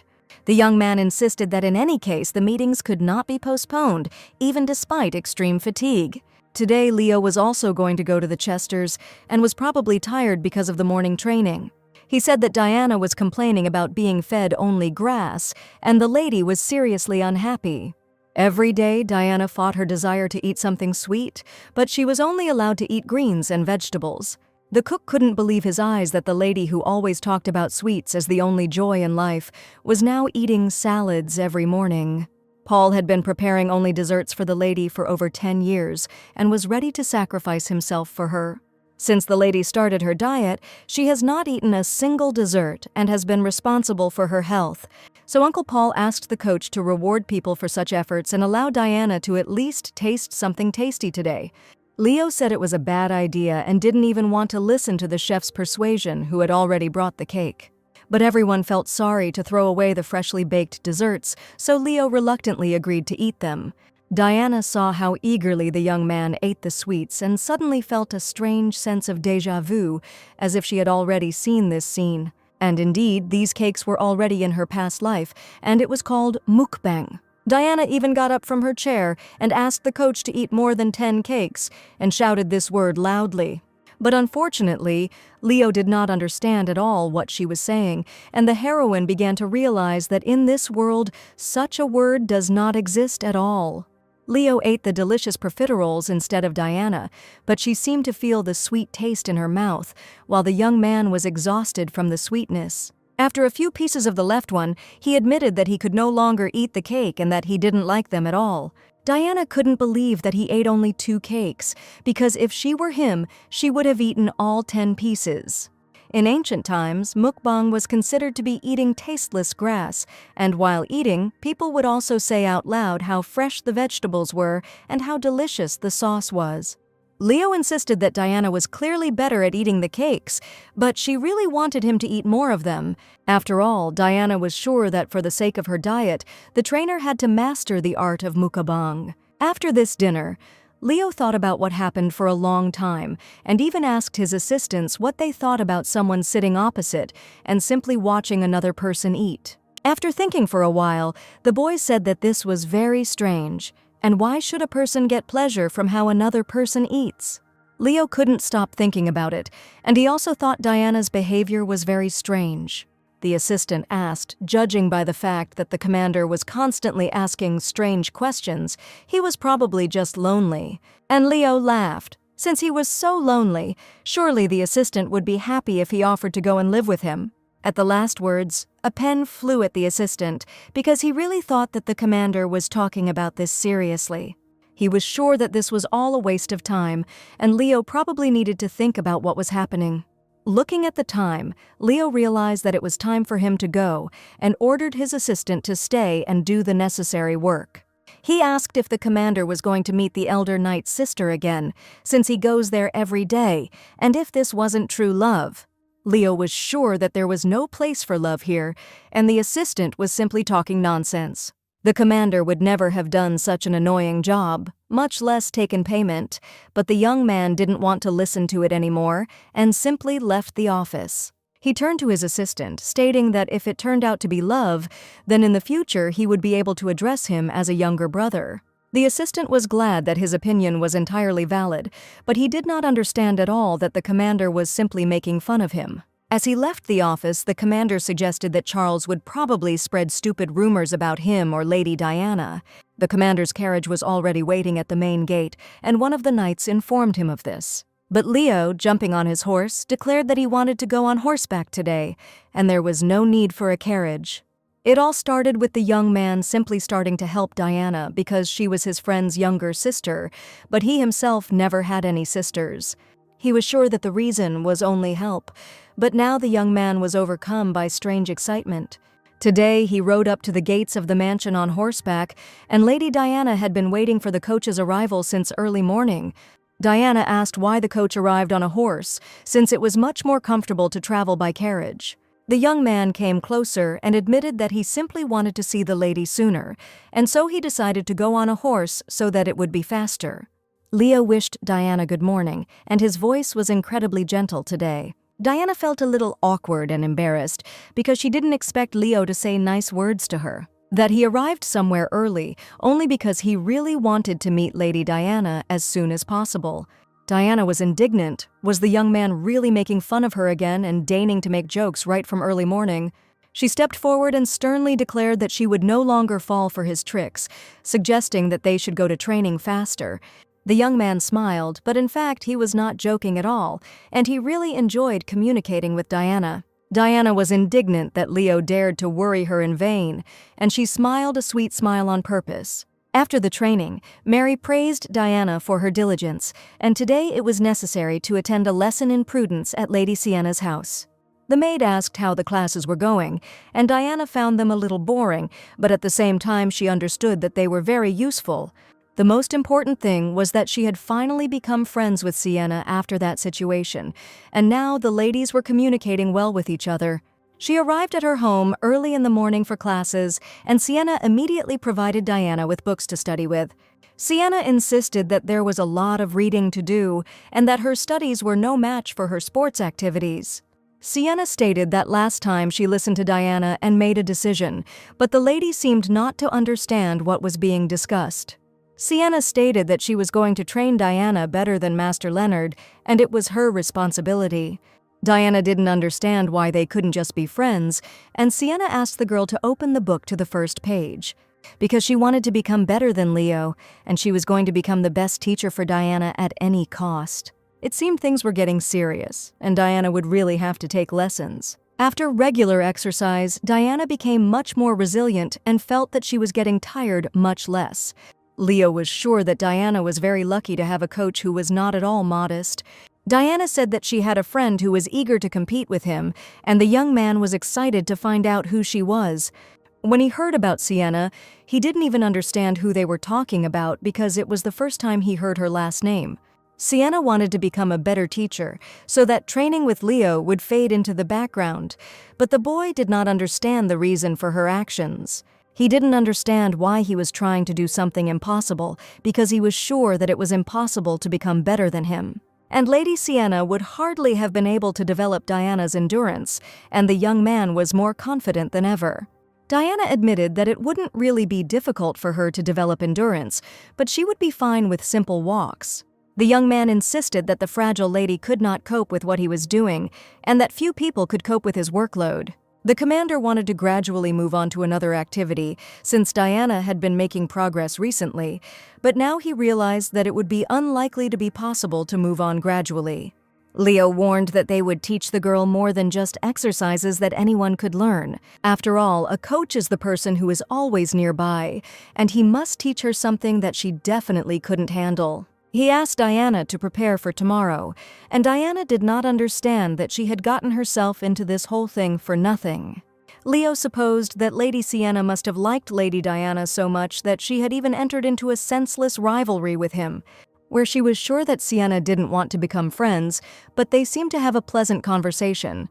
Leo was sure that if he ever got the chance, he would personally show Sienna what a real teacher was.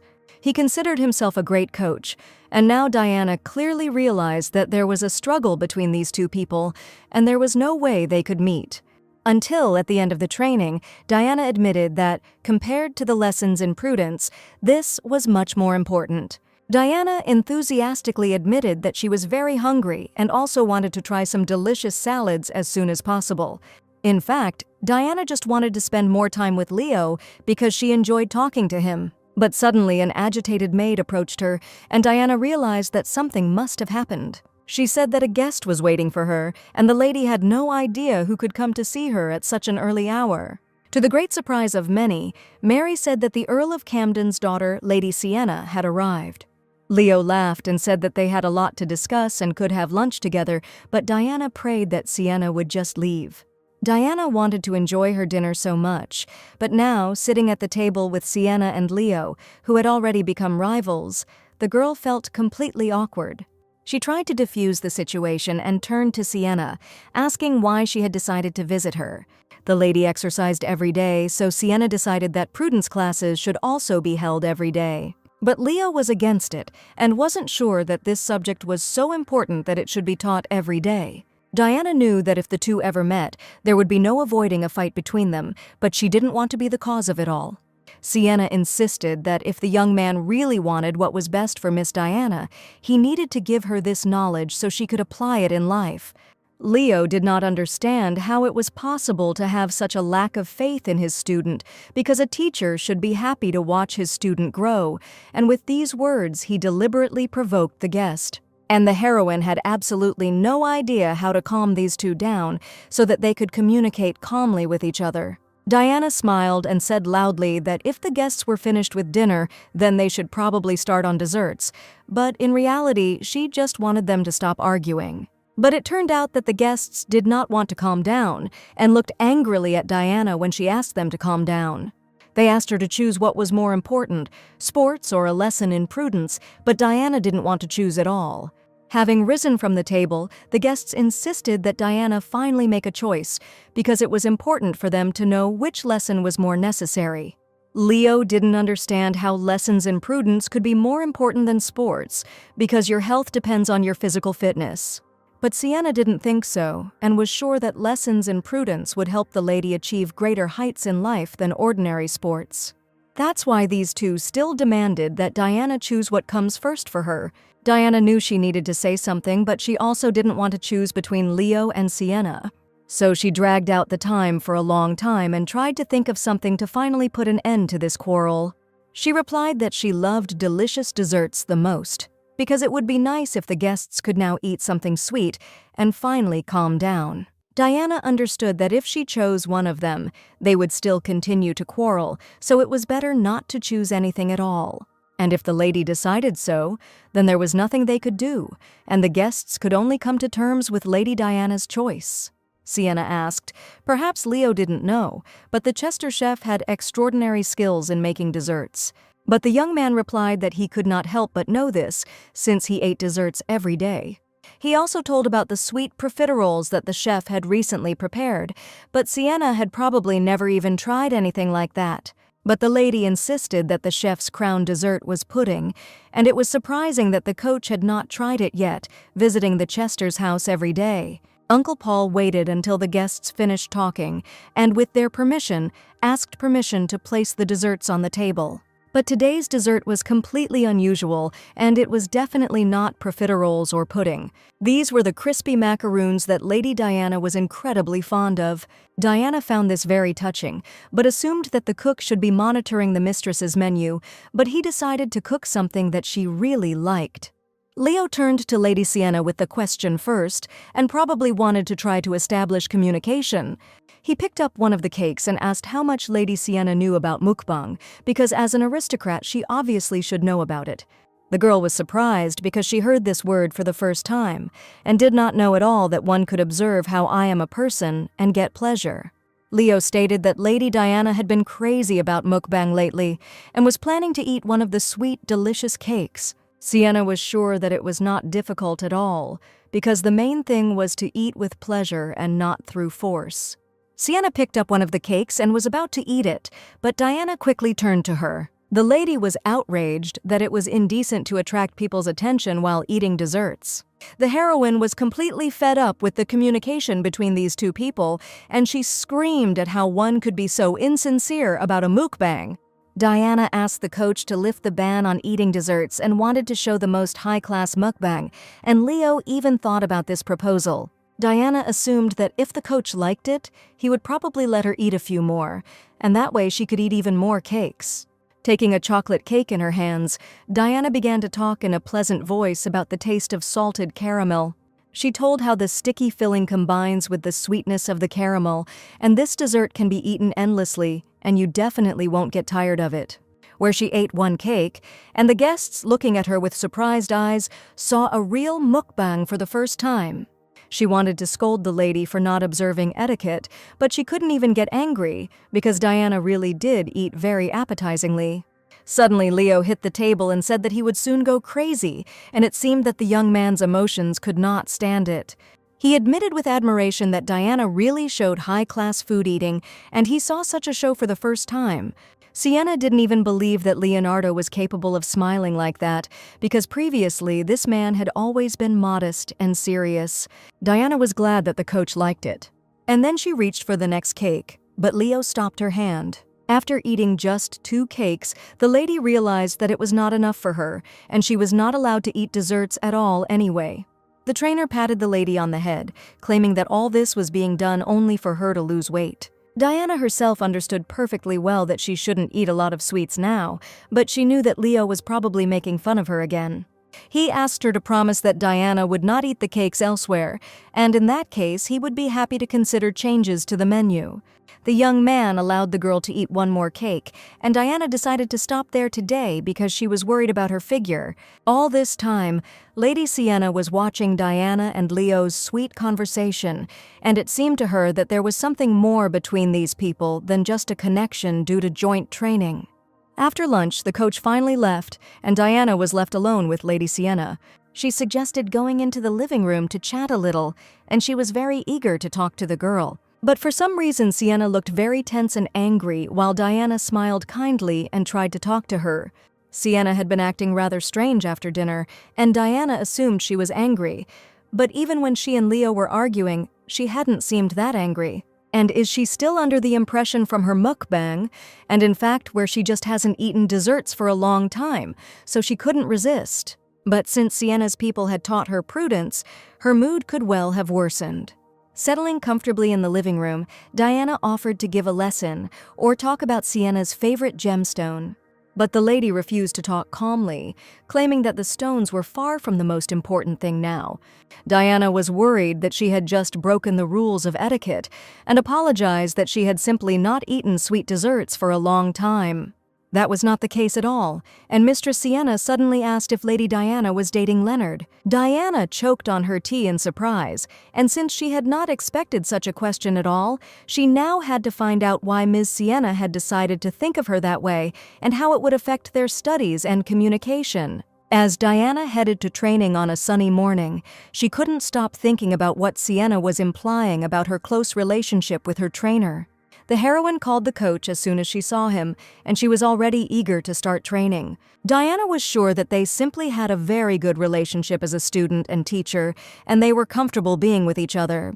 Coach Leo, a tall and energetic young man with a sweet smile, wished Diana good morning. His voice was warm and encouraging, and Diana felt her mood instantly lift. And hearing his voice, the question arose in her mind whether she was really dating Leo.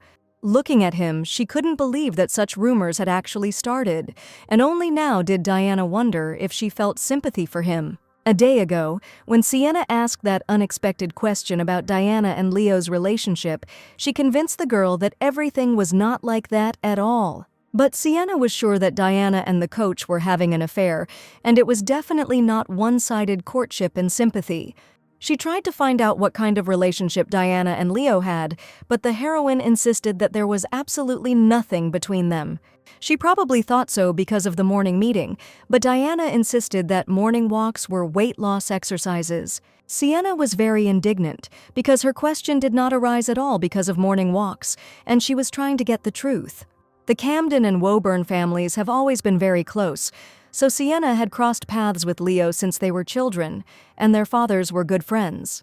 She said that the boy constantly bullied her only because he was a few years older, and Sienna hated with all her soul the boy who constantly bullied her as a child.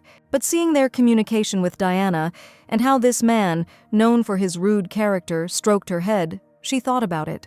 Sienna just didn't know how much Leo loved to tease Diana, and she was sure if the lady found out, she would be in big trouble. Diana assured that in any case the girl should not worry about it, because she had already managed to avoid any fuss about it. Diana continued to insist that there was nothing between her and Leo, so Sienna shouldn't even tell the coach about it. But the lady couldn't understand because when Diana was doing the mukbang, the young man looked at her and was truly mesmerized. It is impossible to see Leonard's smiling face without a threat to life, and many know this fact because he never even moves the corner of his mouth unless he wants to kill someone. Diana couldn't get the information right in her head. Leo came every morning to make her train, and also allowed her to eat only grass to improve her diet. And the heroine was sure that the coach either just liked to make fun of her and constantly joke.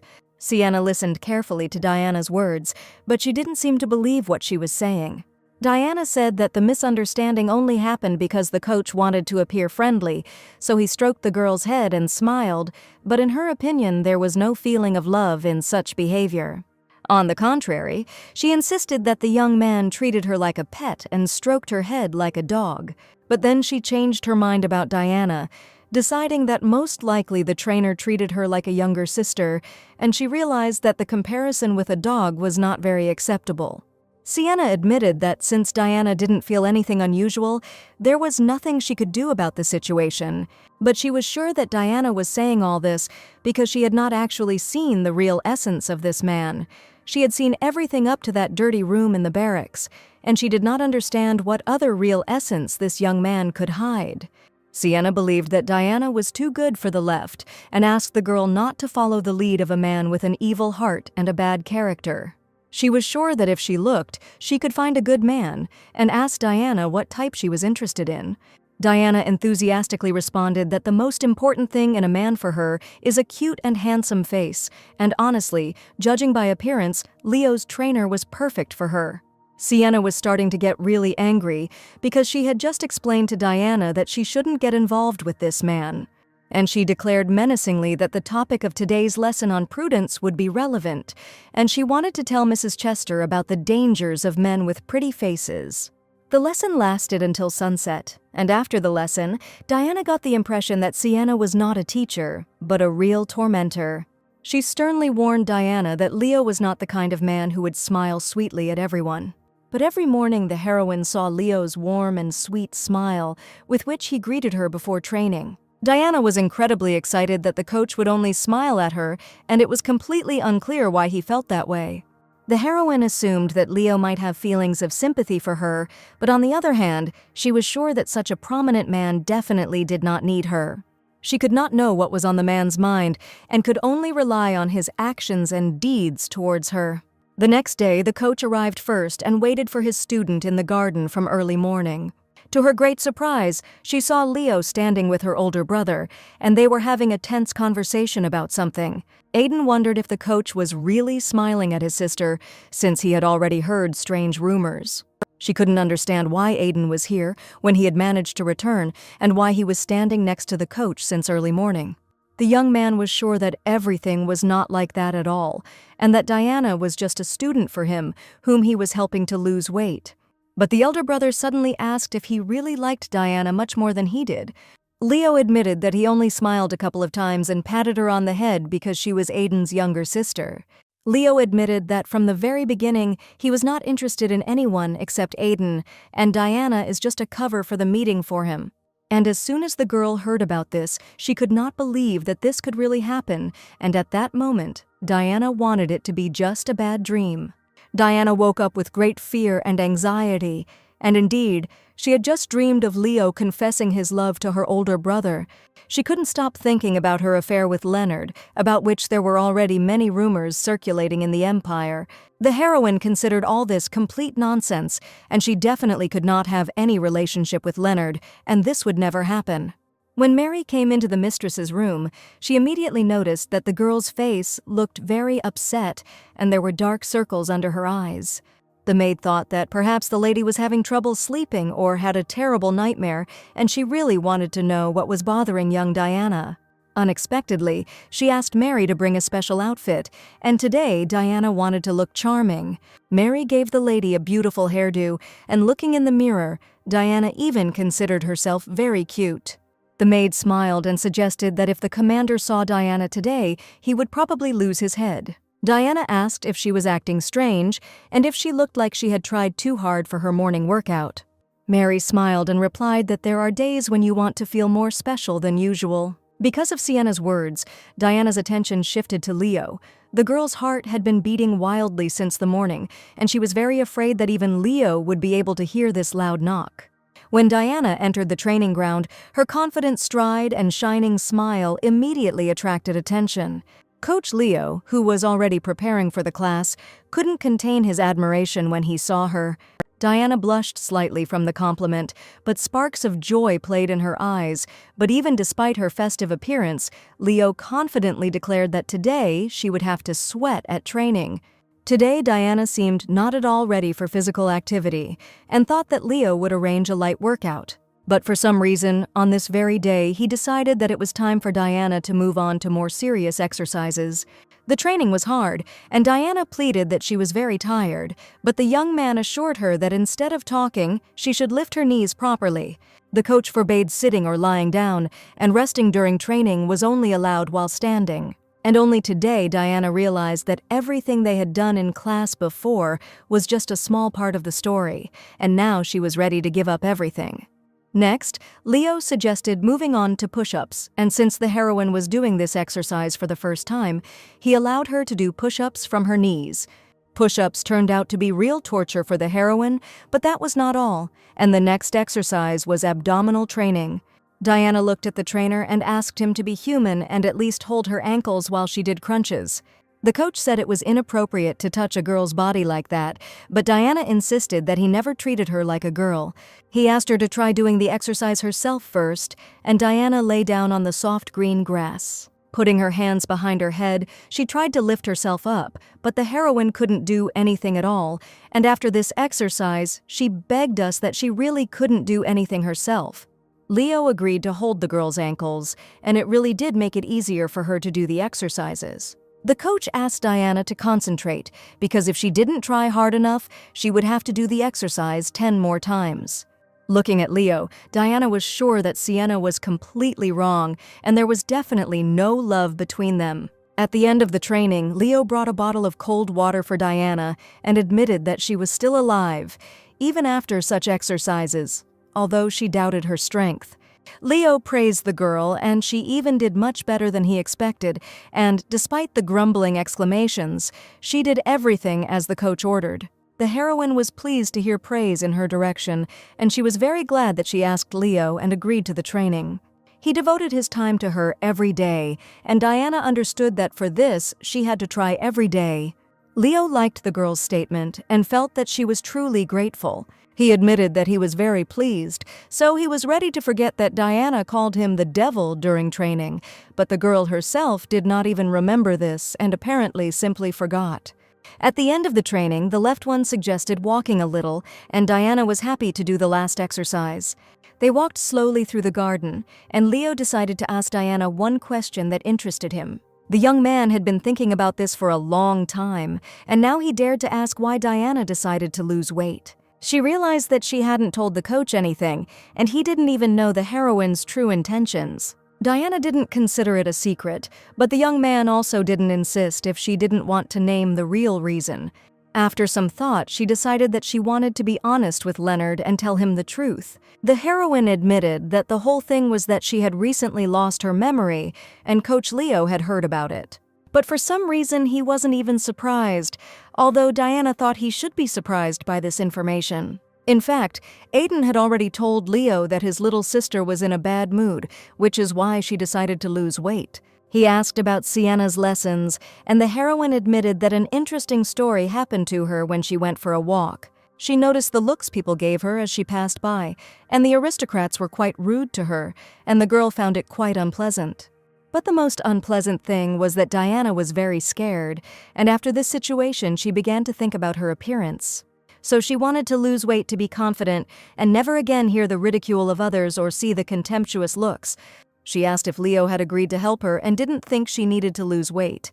But in fact, Leo offered to help the girl simply because she really wanted it, and he has all the opportunities and knowledge that can help her. And the commander had no other reasons to agree to become the girl's personal trainer and sacrifice his time. Leo's support gave her strength, and she was sure that he also thought she was fat, and that was why he agreed to help. Diana was very surprised because she did not expect to hear that Leo decided to help her for this very reason. He asked the comma if any other reason was needed, since he simply wanted to help a good girl. And even if Diana refuses the lesson, Leo will not be against it, because it is her choice, and nothing can be done. He asked Diana not to pay attention to what others said and how they looked at her, because she could do whatever she wanted. The older brother also said something similar to his sister, only when she became Diana. When she talked to her brother about her memory loss, she admitted that she didn't remember her name and didn't know anything about herself. But the young man insisted that his sister hadn't known anything before, but after she fainted, everything probably became different. But this couldn't affect their relationship in any way, and he definitely couldn't leave Diana.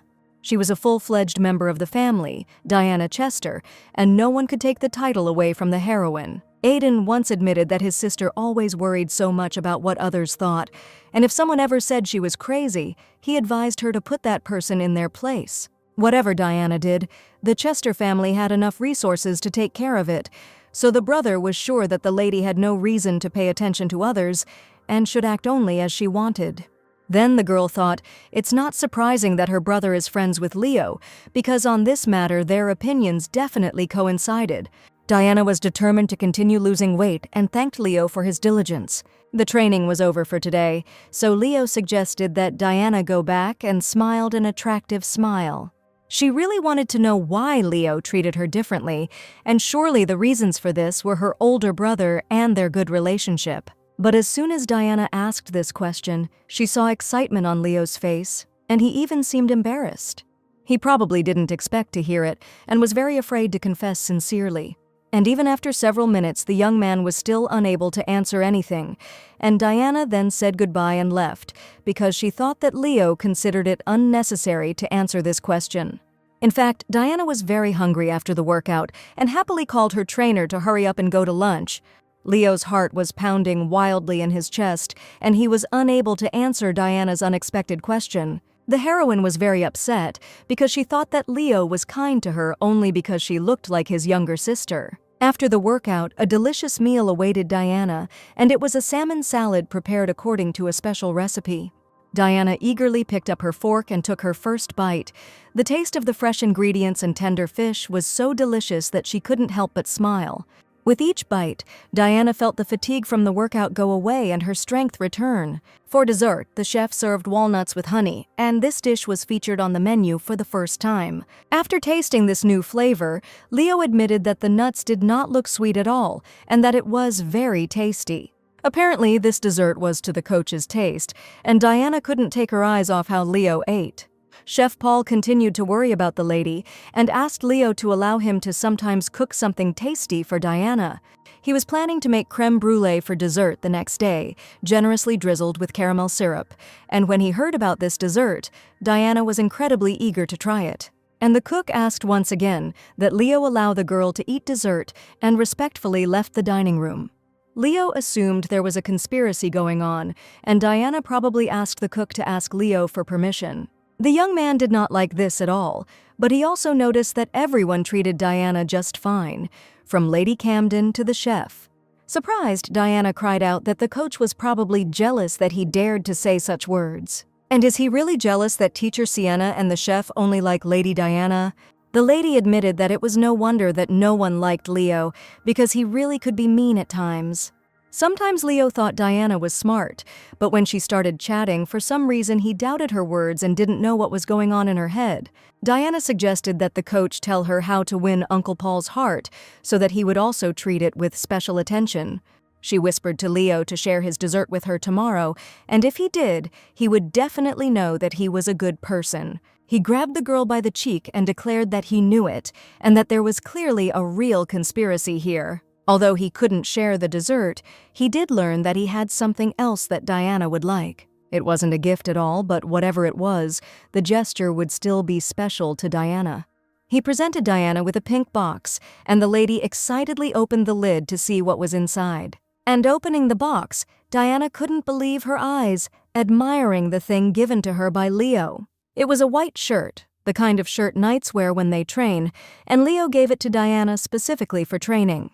The young man promised to buy her a tracksuit but never did, so he decided to just give her a shirt for now, feeling uncomfortable about the unfulfilled promise. But from the girl's look, it was unclear whether she liked it or not, and Leo was just about to go shopping as soon as he was free from work.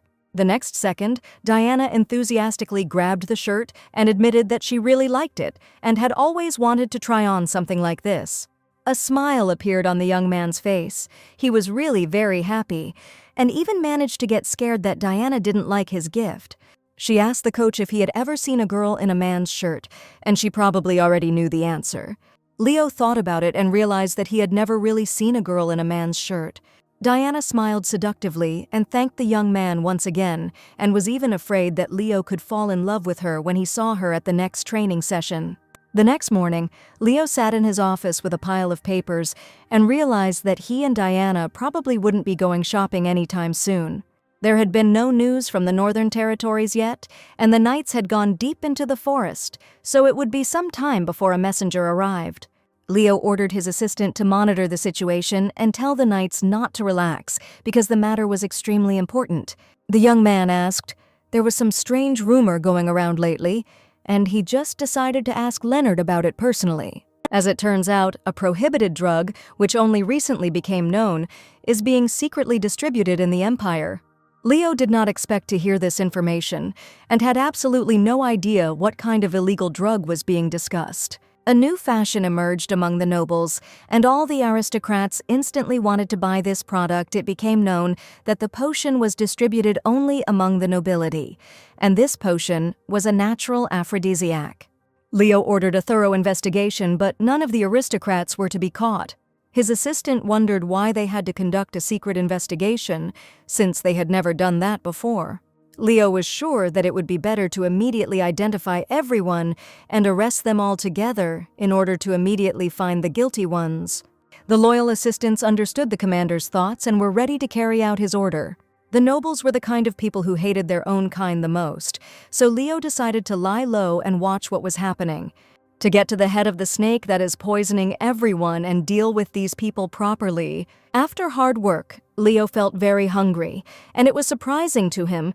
Until now, food had been only an energy resource for the young man, but recently everything had changed a lot.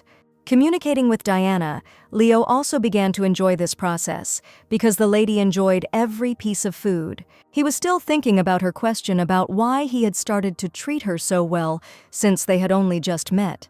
Leo couldn't answer this question then, and since then he has been wondering for a long time why this happened. Surely Diana could have been offended that she did not receive an answer, but then the young man simply could not find the words. She remained convinced that the only reason was her family connection with Aiden. Not hearing an answer, Diana was upset that Leo did not want to answer and considered it unnecessary to express his opinion. But Diana didn't see one thing, and Leo simply couldn't find the strength to admit why he had been helping the girl all this time. And it wasn't at all because she was Aiden's sister, but in fact meetings with Diana became a pleasant event for the young man. He himself did not expect that he would see in Diana a sweet and charming girl with whom it was pleasant to spend time. And after each training session, he increasingly realized that he would like to see this girl next to him more often. He also incredibly wanted to kiss her tender lips, and Leo finally realized that he had strong feelings for Diana. And the reason was not at all the blood relationship with her brother, and Leo helped Diana only because he really liked her as a girl. The Knights gathered for dinner in the cozy, spacious dining room, but today was an unusual day for them. The commander himself decided to go out and dine with them, and his assistant was extremely surprised by this action. He was constantly snacking in his office, since the commander had a lot of work and absolutely no time for a full lunch. His assistant sat opposite him, and today he was also alone without his partner Benjamin, who had gone to the parade ground. Today they served a delicious pudding for dessert, and upon seeing it, the commander immediately thought of a certain girl. He knew that Diana loved desserts, and he was sure that the girl would definitely like the cake. Diana would look very cute when she saw the sweet pudding, and Leo couldn't stop thinking about her. Even the assistant noticed that the commander was smiling creepily, and he decided that Leo was choosing who to torture next. The young man grinned and said that since the knight had spoken to him, why not torture him? But he argued that the commander would be better off fighting someone else instead, and Leo even became curious about who he had in mind. The lady asked the commander not to be surprised, because a real thief had appeared in the detachment about whom everyone already knew. Leo looked at his assistant with astonished eyes and could not understand what he was talking about. The young man said that the commander might not believe it, but he had recently become a victim. Leo knew that the guards of the imperial palace could not be so inattentive, and asked his assistant to tell him more about this situation. The assistant claimed that the man did indeed look like a thief, but perhaps he had exaggerated it, and that a workout shirt had recently been stolen from his room. Just recently, Leo had given Diana a white satin shirt, and now he was extremely surprised. The assistant insisted that he clearly remembered how one shirt was in the storage room, but when he came for it, it was not there, and someone had clearly stolen it. Leo asked why the assistant decided that it was his shirt, but he insisted that there was no one else in the squad who wore such a small size. All the shirts were tailored to each knight, and the young man was sure that this could not be because no other man wore such a size. When he tried on the shirt, he was incredibly happy because it fit like a glove and he really liked it. The tension in Leo's eyes began to build, and he almost broke the porcelain cup just by placing it on the table. The assistant saw that the commander was somehow uncomfortable, and Leo asked with an angry face whether he really dared to put on a shirt that did not belong to him at all. Charles was sure that the shirt was meant for him, because, as he had already said, it was the smallest size. He didn't understand why Leo was indignant, since it wasn't him that had the thing stolen, but the commander didn't think so. The young man could not understand what he was guilty of, and the commander grabbed him by the hair and went to the parade ground, declaring that the young man was finished today. The assistant knew perfectly well that he was touching someone else's thing, and when he tried on the shirt, he didn't even know who it was for. And the coach was indignant that something happens every day, and not a day goes by without incidents. The last training session was so grueling that the next day Diana woke up in tears and admitted that her whole body ached. Mary was worried that her mistress was not feeling well, and Diana refused to get out of bed. The heroine still had weak muscles, so it was natural for Diana to experience muscle pain. Diana wanted to postpone today's training, but the butler assured her that if Diana did not want this to happen again, then the training should not be postponed. Resting is also absolutely out of the question, and Diana needs to stretch, and it's all about the process of building muscle. The lady did not want to get out of bed at all, but she understood that she had to do it, even though it was now impossible.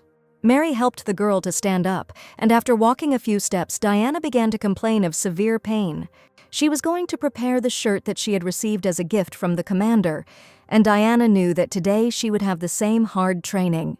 Mary asked if the lady was excited about wearing the gift shirt, and she felt that there was clearly something between the coach and Diana. Diana insisted that she was happy for a different reason today, and Leonard had nothing to do with it. She had been training hard for a long time and believed that the results would be noticeable in the near future. So she really wanted to put on the shirt so that everyone would notice that working out really does help you lose weight.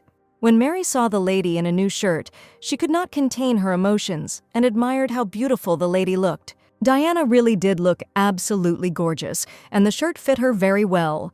Leonard probably got the size right, and Lady Chester liked the gift. She couldn't understand how the young man had fit her measurements exactly, since Diana hadn't told her size. Mary reported that the commander had already arrived, and Diana needed to go to training. The girl's body ached incredibly with every step, and she could hardly move her legs or arms due to severe muscle pain. It was hard for her to even walk, so Diana wasn't even sure she would be able to train. Seeing the coach, she immediately felt the tense atmosphere and turned to Leonard, who was standing with his back to her. Diana quietly approached Leo and poked him in the back, asking what happened to him. But the young man didn't even turn his head and looked very strange today, but Diana didn't understand what was happening. Leo continued to stand with his back to her and did not turn around, and the girl tried to ask what was going on. Suddenly, he quietly asked if the girl was wearing the shirt he had recently given her today. Diana didn't expect to hear such a question from the man who gave her this shirt. The girl, of course, put on the shirt that was given to her and said that she was very happy with the gift from the coach. But for some reason, Leo was not happy at all, and when he heard that Diana put on a shirt, he became even more angry. She couldn't understand at all what was happening, but she felt a lot of tension from the coach. Finally, Leo turned to the girl and declared that the shirt would have to be taken off immediately, and there were good reasons for this. Mary and Diana, who were standing nearby, opened their mouths in surprise because the young man had just suggested that the lady take off her shirt. Leo couldn't explain everything that was happening, but now he really wanted Diana to take off the shirt that his knight had accidentally worn recently. The lady could not understand why she had to undress and decided that the coach had gone completely crazy. Leo threw his corduroy jacket over the lady and simply couldn't look at that shirt. He admitted that he lost his temper as soon as he saw the shirt on the girl and asked the lady to go to her room and change her clothes anyway. Leo was incredibly excited and even offered to throw the shirt away, but then agreed to take it back to throw it away himself. Diana didn't understand what was going on, and Leo had no choice but to come up with a story about a cursed shirt that couldn't be worn all day long to avoid trouble. The lady asked if Leo really thought she would believe that, since he was talking absolute nonsense. The trainer smiled and said that in that case he would add 10 push-ups to the exercises, and the girl would still have to take his word for it. 10 squats seemed like incredible torture to the girl, so the trainer suggested that she think carefully. If this continues, then exercises will be added. They went out into the yard, and the first thing Leo did was burn the hated shirt, which had caused him great indignation. Looking at the fire, Leo thought of the person he wanted to burn, and at that moment the fire seemed to intensify a little. Diana was surprised that the young man had a desire to burn someone, and probably someone was very guilty before him. Since that was the case, Diana asked to buy the uniform that Leo had promised so that it would not compare in any way to that white shirt. Diana wanted not just an expensive and good one, but an incredibly expensive and beautiful one with precious stones, and she specifically asked Leo for such a gift and decided to check whether he could handle it or not. Diana also warned that she didn't need fake stones at all, but was only interested in precious ones. Diana smiled and asked if the coach could buy a uniform studded with real gems, and she was very interested in what the coach would answer. The young man did not answer, but only smiled mysteriously, looking tenderly at the girl. He promised that if Diana really wanted this, he would take her words into account and try to find such a suit. In fact, Diana said this only as a joke, but Leo's coach promised to buy him a tracksuit. But Diana warned again that she didn't want fake stones, and the coach asked if anyone really bought them. She didn't say that she had accidentally bought fake stones, and Leo didn't need to know that now. The young man took the girl's words seriously and promised again that if Diana really wanted it, he would definitely buy her a uniform with precious stones. The heroine did not expect that Leo would take her words seriously because she just wanted to joke. She admitted that it would be great if Leo bought a sports uniform as soon as possible, and this move was also part of her plan. Leo asked with interest when she wanted to see her uniform and wanted to buy it as soon as possible. Diana asked if it would be possible to do it today, and she was sure that the coach clearly did not expect that she would ask to buy a uniform on that very day. But the young man actually agreed, despite being very busy and having a huge amount of work to do. He said that if Diana wanted to get her sports uniform today, he needed to find time to go to the store by any means necessary. The young man probably felt very guilty for taking the shirt and wanted to make amends as soon as possible. He understood that they didn't have much time, so he suggested that they start training as soon as possible. After a hard workout, the lady came to have lunch as usual, a healthy salad with greens and vegetables. Even while sitting on a chair, the girl felt severe pain in her muscles because the training became more intense. Leo asked the girl to have a good dinner, and he himself went to see how things were going in the order, promising to return for Diana. Diana wondered if the commander was really that busy, whether it was necessary to make him go shopping, and returning to the mansion to her must be a burden. So, over lunch, Diana decided that she would pick up the coach herself so that he wouldn't waste too much time. Mary helped the lady quickly get ready, and after a while she arrived at the mansion, introducing herself as the daughter of the Duke of Chester. The guards immediately let Diana through, and the coach must have warned her that a special lady was about to arrive. Diana walked through the grounds of the mansion, and something rather strange caught her attention. She saw a tree on which a fair-haired young man was hanging tied with ropes, and seeing this picture, Diana became very scared. After all, she had never seen a person hanging from a tree, especially with his hands and feet tied. She screamed so loudly that the hanging young man heard her and asked him to scream more quietly. The young man hanging from the tree turned out to be alive and well, and he menacingly asked the girl who she called a lifeless body. Diana realized that there was a living and healthy person hanging from the tree, and the young man asked her to be quieter so that the commander would not hear her screams. This young man had seen Diana before, and last time he did his best to pretend that he didn't know her at all. As it turned out, the commander tied up and hung Charles's assistant from a tree to punish him for his misdeed. Diana decided that if the young man deserved punishment, then let him get it, and she herself went to meet the commander. But suddenly the young man asked the lady not to leave and to stay to talk a little. Diana insisted that they had never even met before to talk, and she did not know this man at all. The young man introduced himself as Charles, and he turned out to be a knight of the Imperial Palace and assistant to Commander Leonard. Charles recognized the younger sister of the senior knight Aiden and admitted that they had already met once in the commander's office. Diana did not remember this meeting, but Charles's face seemed familiar to her, and she tried to remember. The heroine actually remembered that she had already seen Charles earlier when she talked to Leo in his office. Charles asked if Diana was the reason why the commander was always absent in the mornings. Charles had heard that Leo was helping the girl with her training, but he didn't understand why the commander was so generous. Diana insisted that the commander was helping only because she was the sister of his close friend, but apparently Charles wanted to hear a more specific answer. But Diana had no intention of telling him anything, and she was sure that Charles did not need to know what was really going on. Charles looked at the girl and said that this would not do and that it had to be true love. Diana didn't want to discuss anything else, but Charles insisted that he hadn't gotten to the most important thing yet and really wanted to talk. He asked menacingly if the girl really didn't want to make the commander fall in love with her, because this question worried him very much. The girl's eyes widened at the unexpected question, and she didn't understand what she needed to answer. This was the very question about love that I wanted to ask the young man, and Diana now understood what we were talking about. Charles insisted that Diana should try to charm the commander, and he did not suggest anything bad to Lara. Leo was the youngest swordmaster and came from a noble family, and his abilities were ideal in Charles's opinion. But the young man insisted that the commander had too bad a character, and Diana listened carefully to Charles's words. She also wanted to say something about their communication with the coach and asked Charles to listen carefully. She asked why she should seduce the commander, but the young man was sure that Diana herself would soon want it. But the lady became even more angry and said that her answer was negative and that she had no intention of seducing anyone at all. Charles supposed it was probably because of the boy's character, but he continued to praise his virtues. Diana asked why he had approached her in particular, and Charles replied that whether the lady would charm the commander or not would determine whether his younger brother would appear. He promised that he would help the girl make the commander fall in love with her, but Diana was interested in which brother he was talking about. She replied that no matter whether Charles helped her or not, she still had no intention of fulfilling his whims. Diana found out that Charles was the same age as her, and that was why he communicated with the girl in such a way, although he knew nothing about her.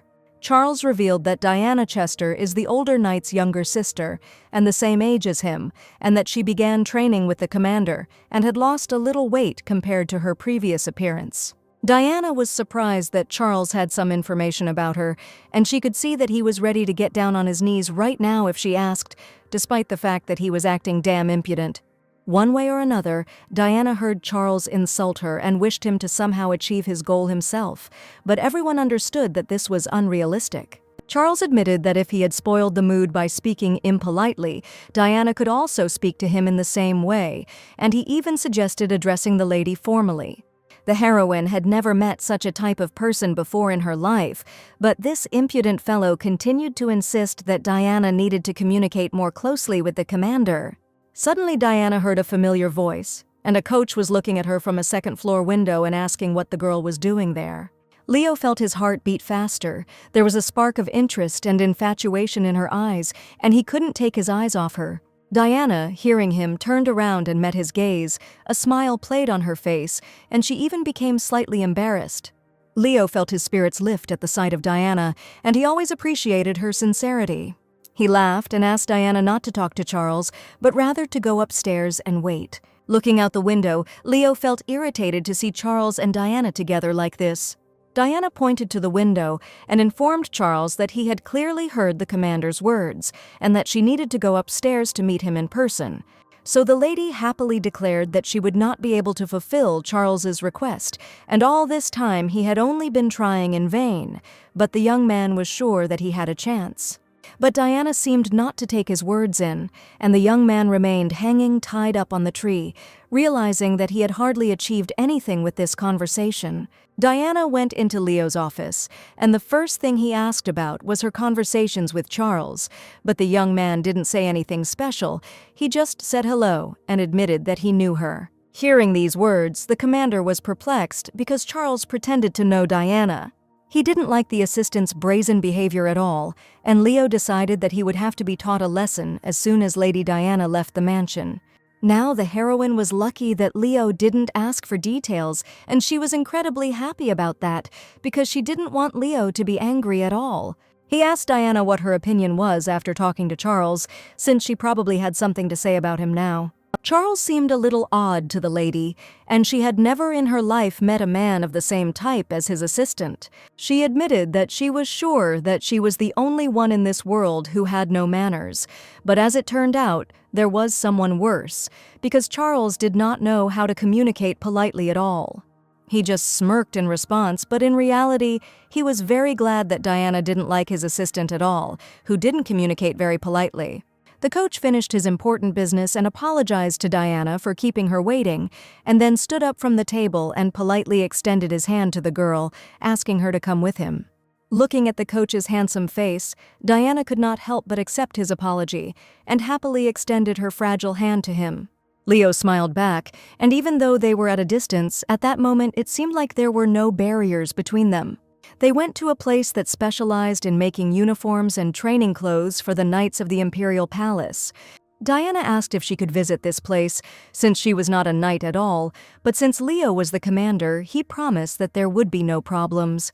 It was precisely for such moments that power was intended, and the young man was confident in himself, because many residents of the Empire and all the secular nobility knew him.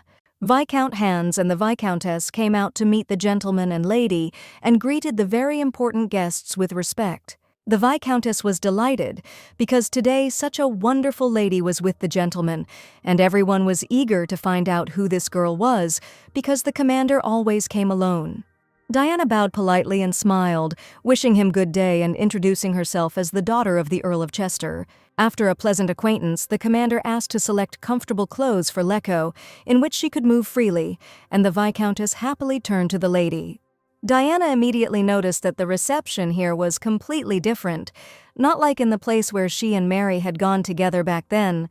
The Viscountess admitted that it was the first time she had seen such a gentle expression on Mr. Leo's face, especially since Diana turned out to be Mr. Aiden's sister, and she admitted that the girl had melted the hearts of the two most cold-blooded men in the Empire.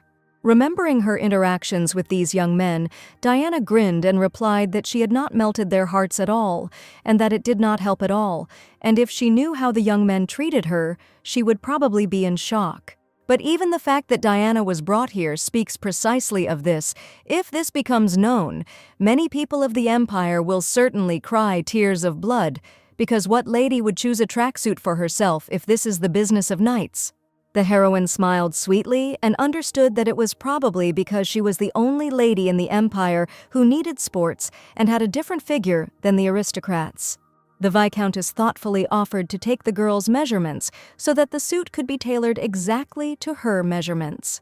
She took the measuring tape in her hands and applied it to the girl's waist, and Diana felt the happiest at that moment. She was worried because this was the first time she had been measured since she started losing weight, and the heroine was also impatient to find out her new measurements.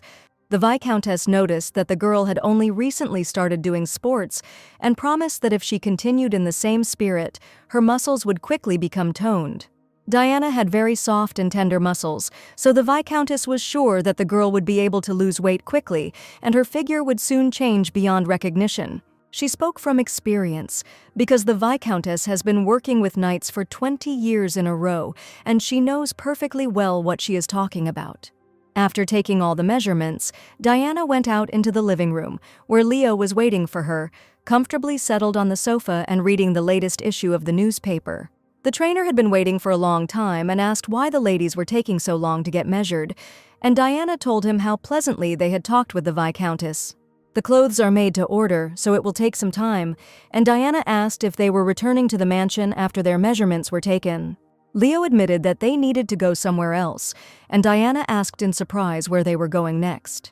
The young man looked at the girl intrigued and asked her to think carefully because she had clearly forgotten something important, which she herself had recently asked for.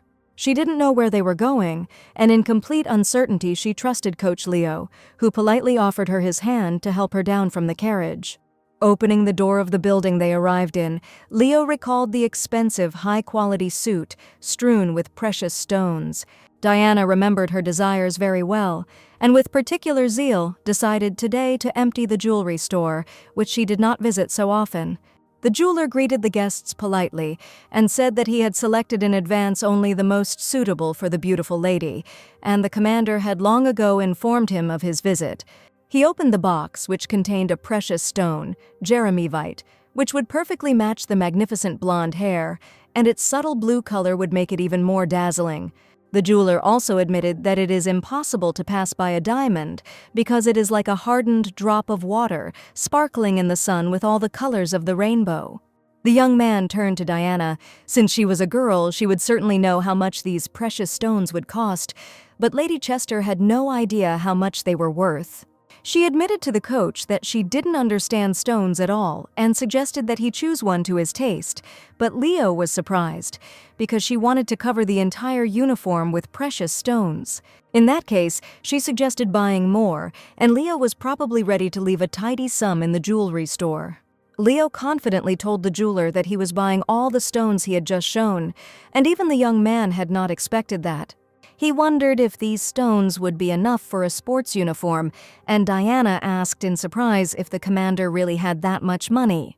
The young man grinned and replied that his pockets were not empty at all, and was Diana really so surprised by this, considering his high status? She was amazed and asked if the young man was just showing off in front of her, but in reality he would later go broke buying precious stones. As soon as Diana and her coach were about to leave the store, the young man heard a strange sound, and Diana became very scared and screamed. The commander asked the jeweler if there was a room in the store where he could spend some time, and the young man kindly offered to go into one of the rooms. Leo came closer to Diana and asked her to wait until he came back for her, and the heroine did not understand at all what was happening and why the coach decided to run away. He stroked the girl's head and tenderly admitted that he would be back very soon, and the lady had nothing to worry about at all. The heroine asked him to come back faster, because surely Leo couldn't run away like that, promising her a bunch of precious stones. She asked the coach to be careful, and the young man promised that he would return very quickly, and Diana would not even have time to miss him. Watching the coach leave, Diana really wanted to believe that everything would be in perfect order, but she was still worried about him. Leo, stepping outside, distinctly smelled the fresh scent of blood, which meant that something terrible must have happened somewhere nearby, since he and Diana had heard a loud explosion in the store. And the sound of the explosion was quite loud, but Leo did not feel the vibration of the ground and approached the people who were already crowded near the scene of the incident. The bomb had been detonated in the busiest place, and Leo assumed it was connected with the Count Baron or Marquis, but now it didn't matter at all who did it. Leo was incredibly angry and promised to deal with it, who dared to ruin their meeting with Diana, and it was probably done on purpose. One of the knights was already at the scene, and the commander asked him to report what had happened here and what was the cause of the loud explosion. The only fatality was Lilia O'Brien, the Baron's second daughter, who was Baron Bruno's fiancée, and the explosion killed her instantly, but the type of bomb and the cause of the incident are still being investigated. The young man could not understand how a 17-year-old girl could cross someone's path and have a bomb thrown at her in a crowded, busy place. The owner of the store across the street witnessed the incident, but he is now unconscious and could not tell what happened. However, he admitted that before he lost consciousness, he was talking nonsense and no one could make out the meaning of his words. It was very important for the commander to find out what this man, who saw everything that happened with his own eyes, could tell. While Diana was in a jewelry store, her attention was drawn to a large burgundy gemstone, and she asked how much such beauty cost. It was a red emerald, which is not easy to obtain, but the jewelry store was lucky enough to get hold of this rare stone. It cost 900 gold coins, and Diana remembered the fake she had bought Sienna for only 2 gold coins. The pink diamond was also incredibly beautiful. It was the most perfect stone in the world, and it was definitely born to fall into the hands of a respectable lady. Diana tried to calculate how many gold coins would have to be paid for such stones, and she was shocked at how much the coach was going to spend today. And did the young man really have so much money that he would throw it away like that, or was he just a good bluffer? There was a knock at the door. The jeweler hurried to open it for the new guests. A lady in an emerald dress and a young man accompanying her entered the hall. It was Lady Marian, who was also a frequent visitor to the jewelry shop, and the young man greeted the lady with respect. The venerable lady admitted that she had come for her pink diamond, which she had been planning to buy for a long time. But the jeweler apologized and said that this diamond already had another buyer, but the lady insisted that she had asked him to put it aside, and no one would have dared to just go and buy it. The guest's indignation knew no bounds as soon as she found out that some Lady Chester was going to buy her precious stone, and she definitely did not want to allow this to happen. It had been a long time since Lady Marian had ordered the diamond, and the jeweler had warned the lady that he could only wait 2 weeks. All this time, Diana stood nearby and saw how the lady was swearing about the stone, and she did not understand why she ran into her. The lady turned to Diana and said that it would be even better this way, asking how much time had passed since their last meeting. The lady was indignant that Diana was again pretending that they did not know each other, but the girl replied that she really did not know the lady and tried not to remember all sorts of nonsense. Mrs. Marian shouted Diana's name loudly, and this time the lady was not going to remain silent and decided to defend her opinion to the last. She asked to behave more quietly because she even had to leave because of the noise that the guests made here, although the lady was resting peacefully in another room.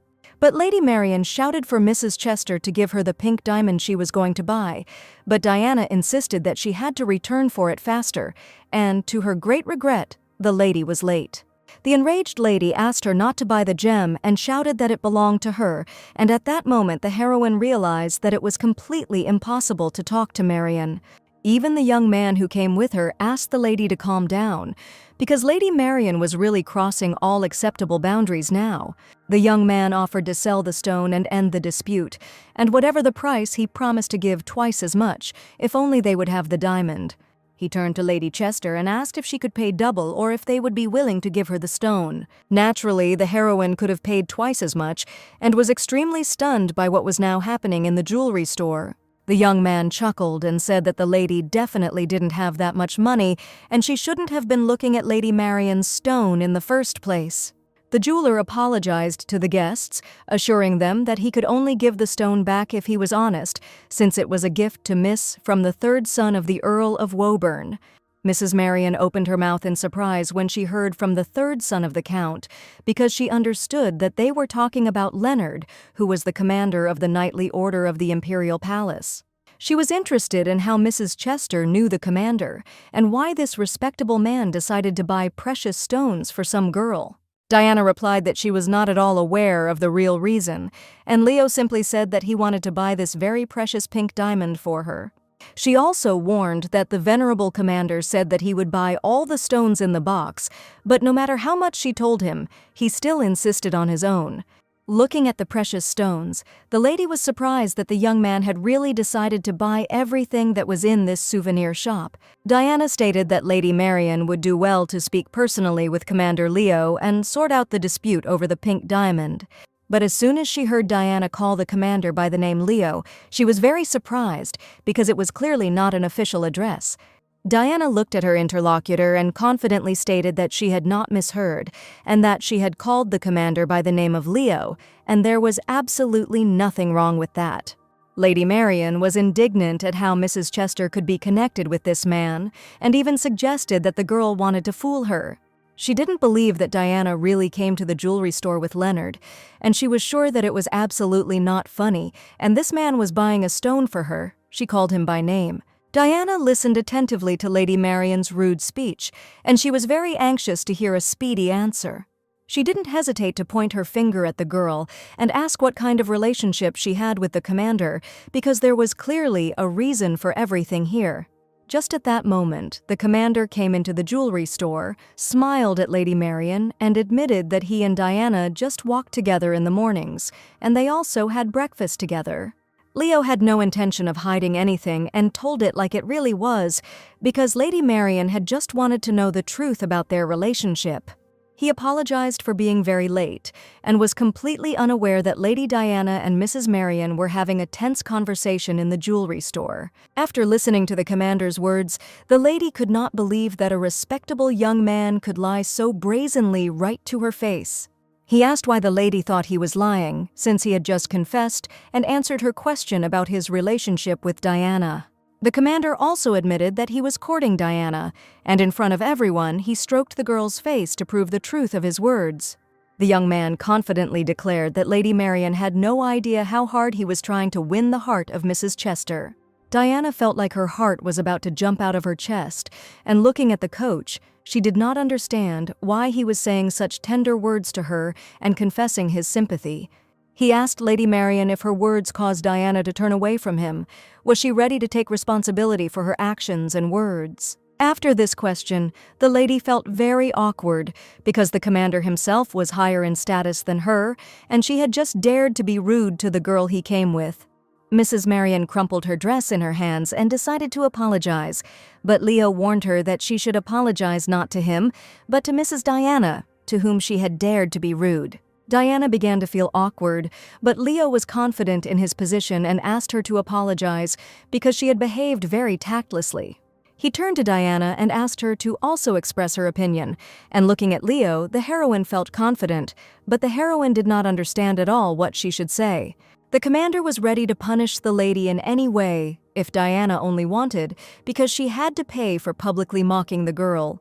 Hearing that Lady Marian could be punished in any way made Diana think, and coming from the commander's mouth, these words sounded threatening. Diana had no idea what it meant to punish in any way, but she really wanted justice to prevail, and for Lady Marian to understand that she was wrong. She looked closely at her offender and did not know what to do, while Lady Marian stood humbly before Diana and the commander.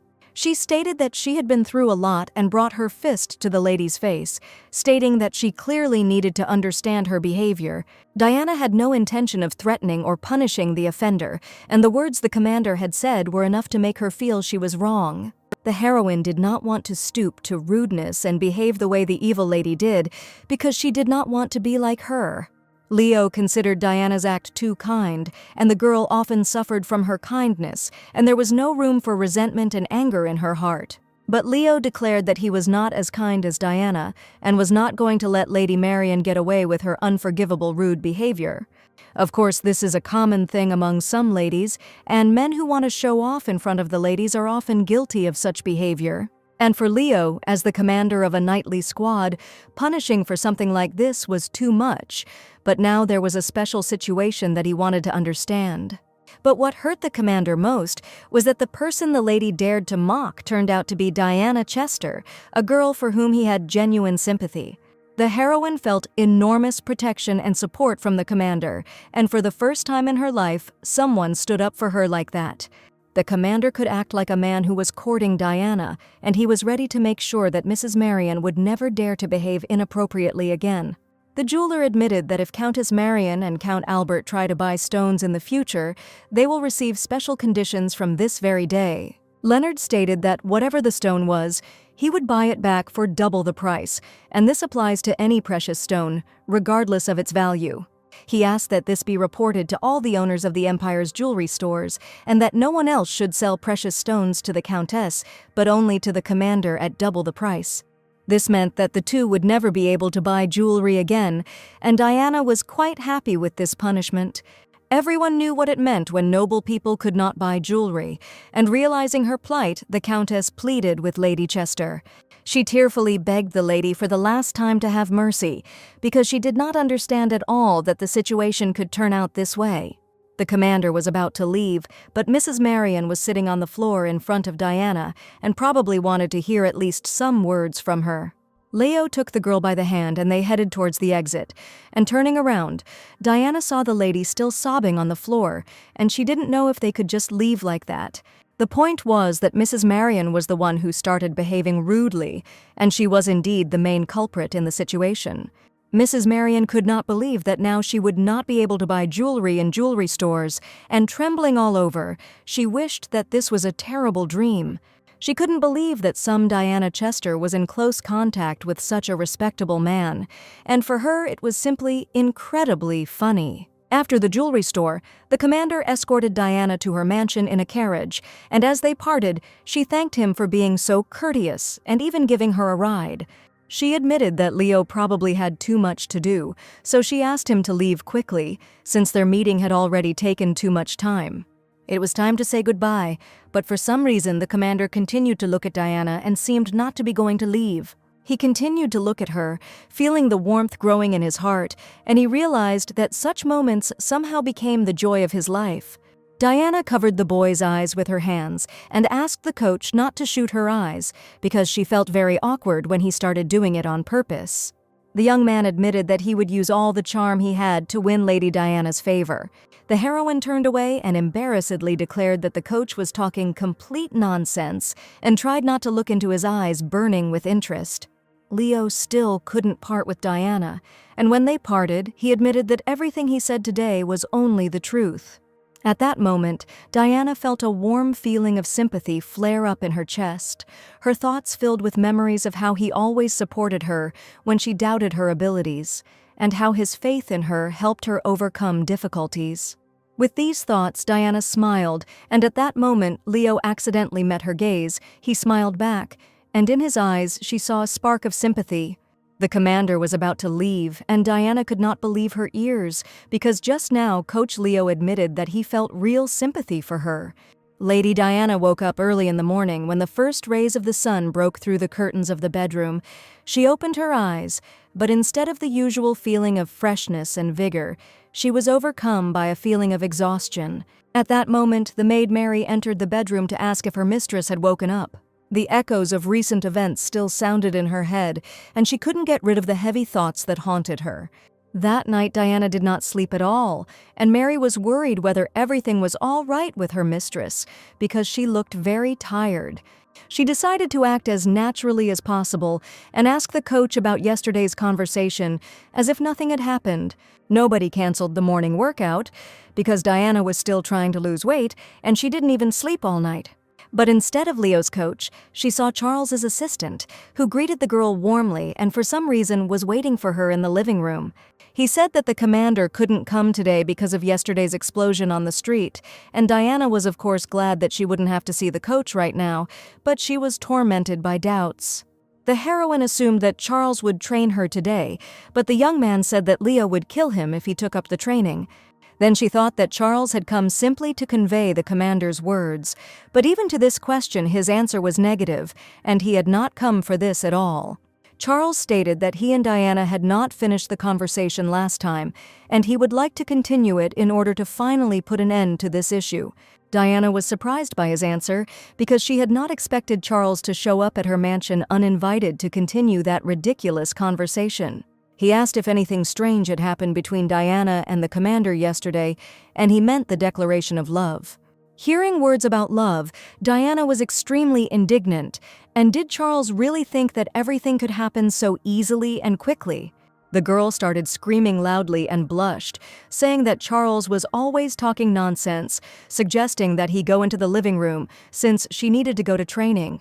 Charles did not understand why the lady invited him into the drawing room, but despite his doubts, he agreed to go with Diana. She offered him some tea to start with, and Charles made himself comfortable on the sofa while Mary, the maid, brought herbal tea and delicious cakes. The young man admitted that this was the first time something like this had happened to him, and he even seemed to be modest at the table. It was the first time Charles had been treated as a guest, and the young man felt awkward because this had never happened to him before.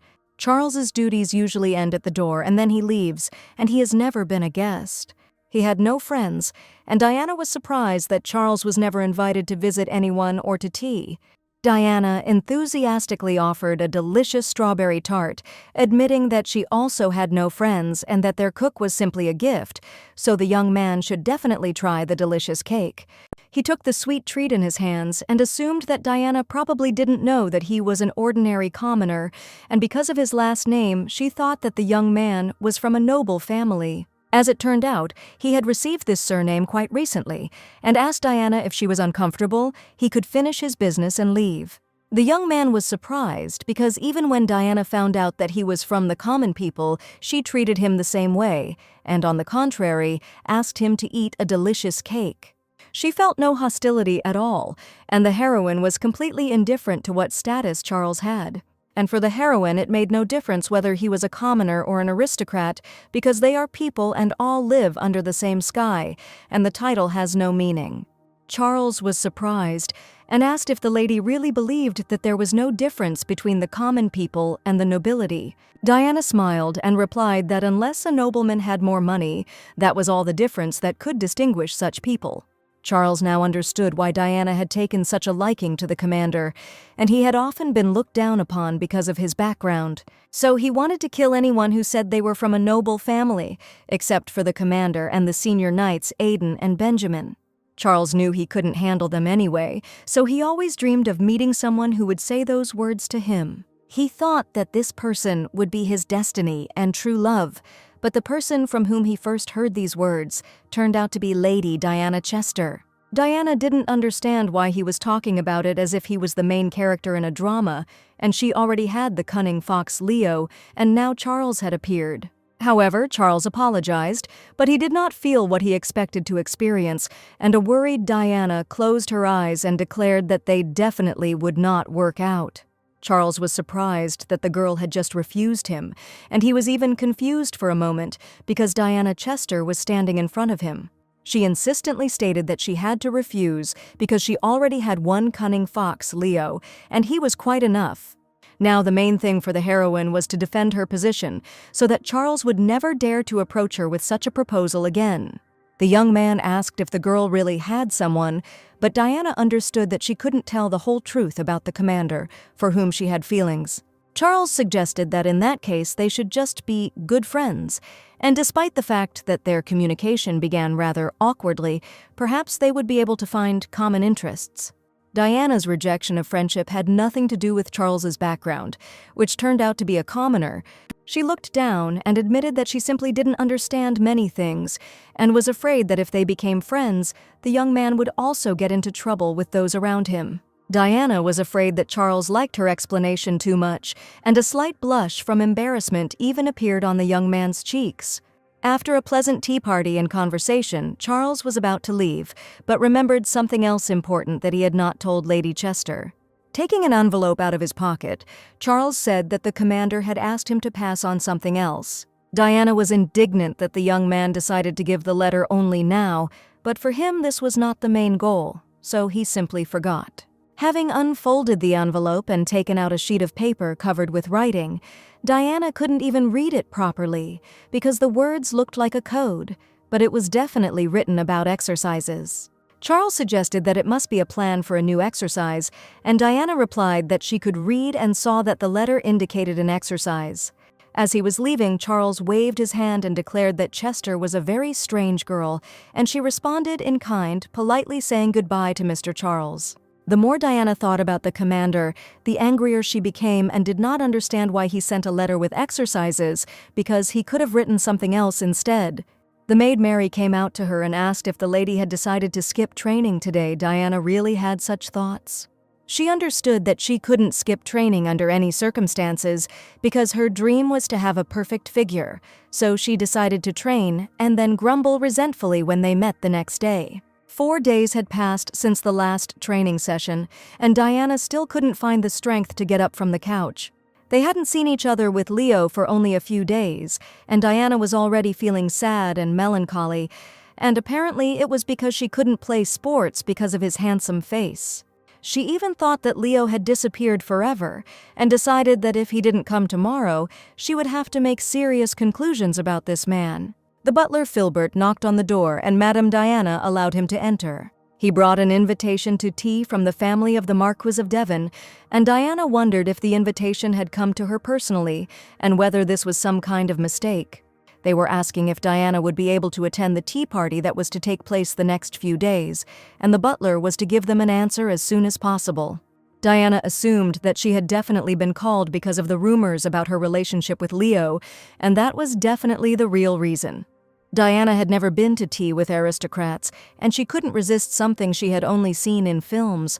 Having told Lady Sienna about the upcoming tea party, the heroine realized that the girl probably did not like this proposal. Supposedly by pure chance, Diana brought a delicious pudding and tried to bribe Sienna again, assuring her that they had never had a relationship with bribes, but her trump card stopped working. The heroine needed to act decisively, and she understood that she had absolutely no other choice, and it was necessary to come to an agreement with Lady Sienna. Making a cute face like a fluffy rabbit, Diana tearfully asked Lady Sienna to listen to her. She sat down next to the lady and admitted that she didn't remember anything and that she had no social manners at all, and that there would be ladies from high society at the tea party. Diana wanted Sienna's people to go with her because she was very afraid that she would sit at home until her death and would have no friends at all. Sienna said that they could have tea together and that Diana shouldn't go to an event she had no idea about. Sienna insisted that Diana had no idea how tiring it was to meet other ladies and listen to their stupid conversations. But Diana had always wanted to be part of the psychological duel that the aristocrats had, and Sienna was beginning to understand her. After some persuasion, she finally agreed to go to tea with Diana, but warned that she would only do it once. She wondered if the lady had received the invitation because of gossip, since there were rumors circulating throughout the empire that Mrs. Chester was probably already aware of. Everyone was talking about Leonard spending every morning with Lady Diana, and even Sienna had heard it more than once from other ladies. Diana didn't understand how Sienna knew this information, since she had no friends at all, and it was unlikely that anyone could tell her about it. But the lady insisted that being a loner meant knowing more than others, so she decided to talk directly to Diana about it. The heroine wondered if it wouldn't be quicker to make friends with someone than to gather information alone, and it would probably be very tiring. The next day, Ms. Chester decided to go out to practice, and this time she was determined. Charles met her again and wished the girl a good morning. He smiled sweetly and waved to the lady with whom they had a pleasant conversation last time. He brought the letter again, but this time Diana completely refused to take it and said that she did not want to read the letter from the commander. Charles was very surprised because the lady refused to take the envelope, although she had a rather warm relationship with the commander. She announced that she was not going to study today, nor would she eat the salad, and asked Charles to pass her words on to the busy commander who had not shown up for several days. She turned around and didn't even intend to look at the letter because its contents were no secret to her, and she was sure that the letter basically described the exercise. Diana already had 6 letters accumulated, and she decided that if she did not accept this letter, then the coach would surely realize the seriousness of the situation. She had really hoped that he would come today, but Leo did not show up again, and an enraged Diana once again insistently asked the hour to convey her angry words. Charles remained with his hand outstretched, holding the envelope, and seeing Diana leaving, he asked her to stop. He insisted that she take and read the letter sent to her personally by the commander. That same day, the heroine and Lady Sienna went to a tea party to which Mrs. Chester was invited. The lady looked incredibly cute, and Sienna noted that it was simply impossible not to fall in love with Diana. The heroine noticed that the girl had lost weight thanks to training, and gave her a pleasant compliment, and even all the dresses became too big for the lady. It was because of this that the maids spent 3 whole nights urgently hemming her outfits so that they would fit her. Mary even accidentally cut her finger with a needle because she wanted to help the lady as quickly as possible, since the outfit had not yet been chosen. Lady Sienna was serious about this meeting and asked Diana to be fully prepared.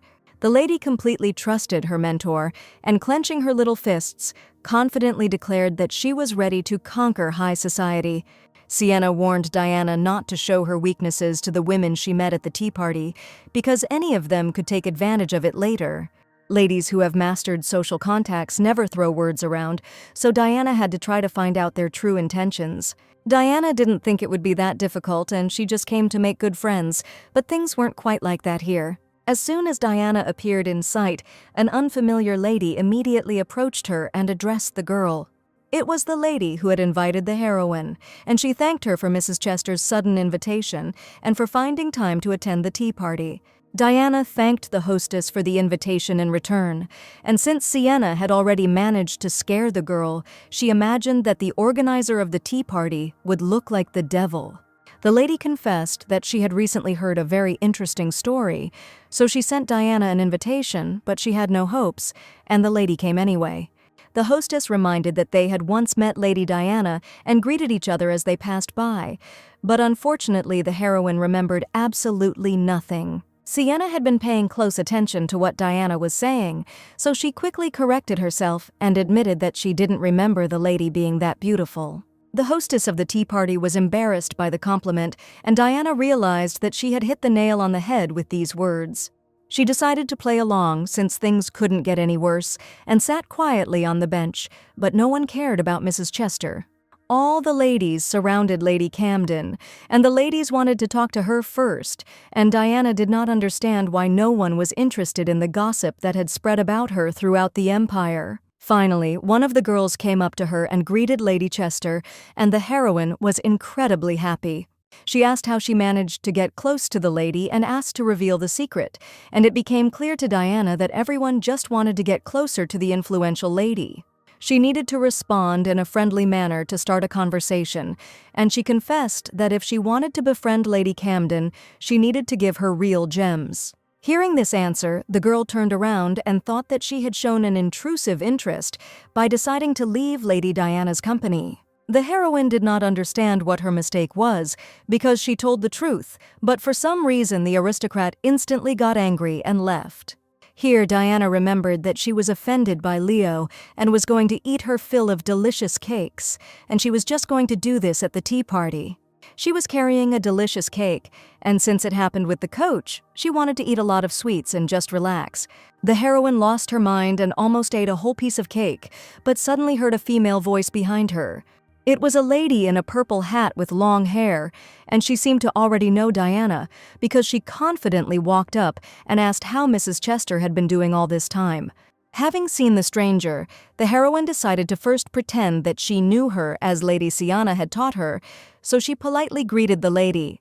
She admitted that they hadn't seen each other for so long that she allegedly didn't immediately recognize her friend, and the lady replied that this was entirely possible since she had recently lost a lot of weight.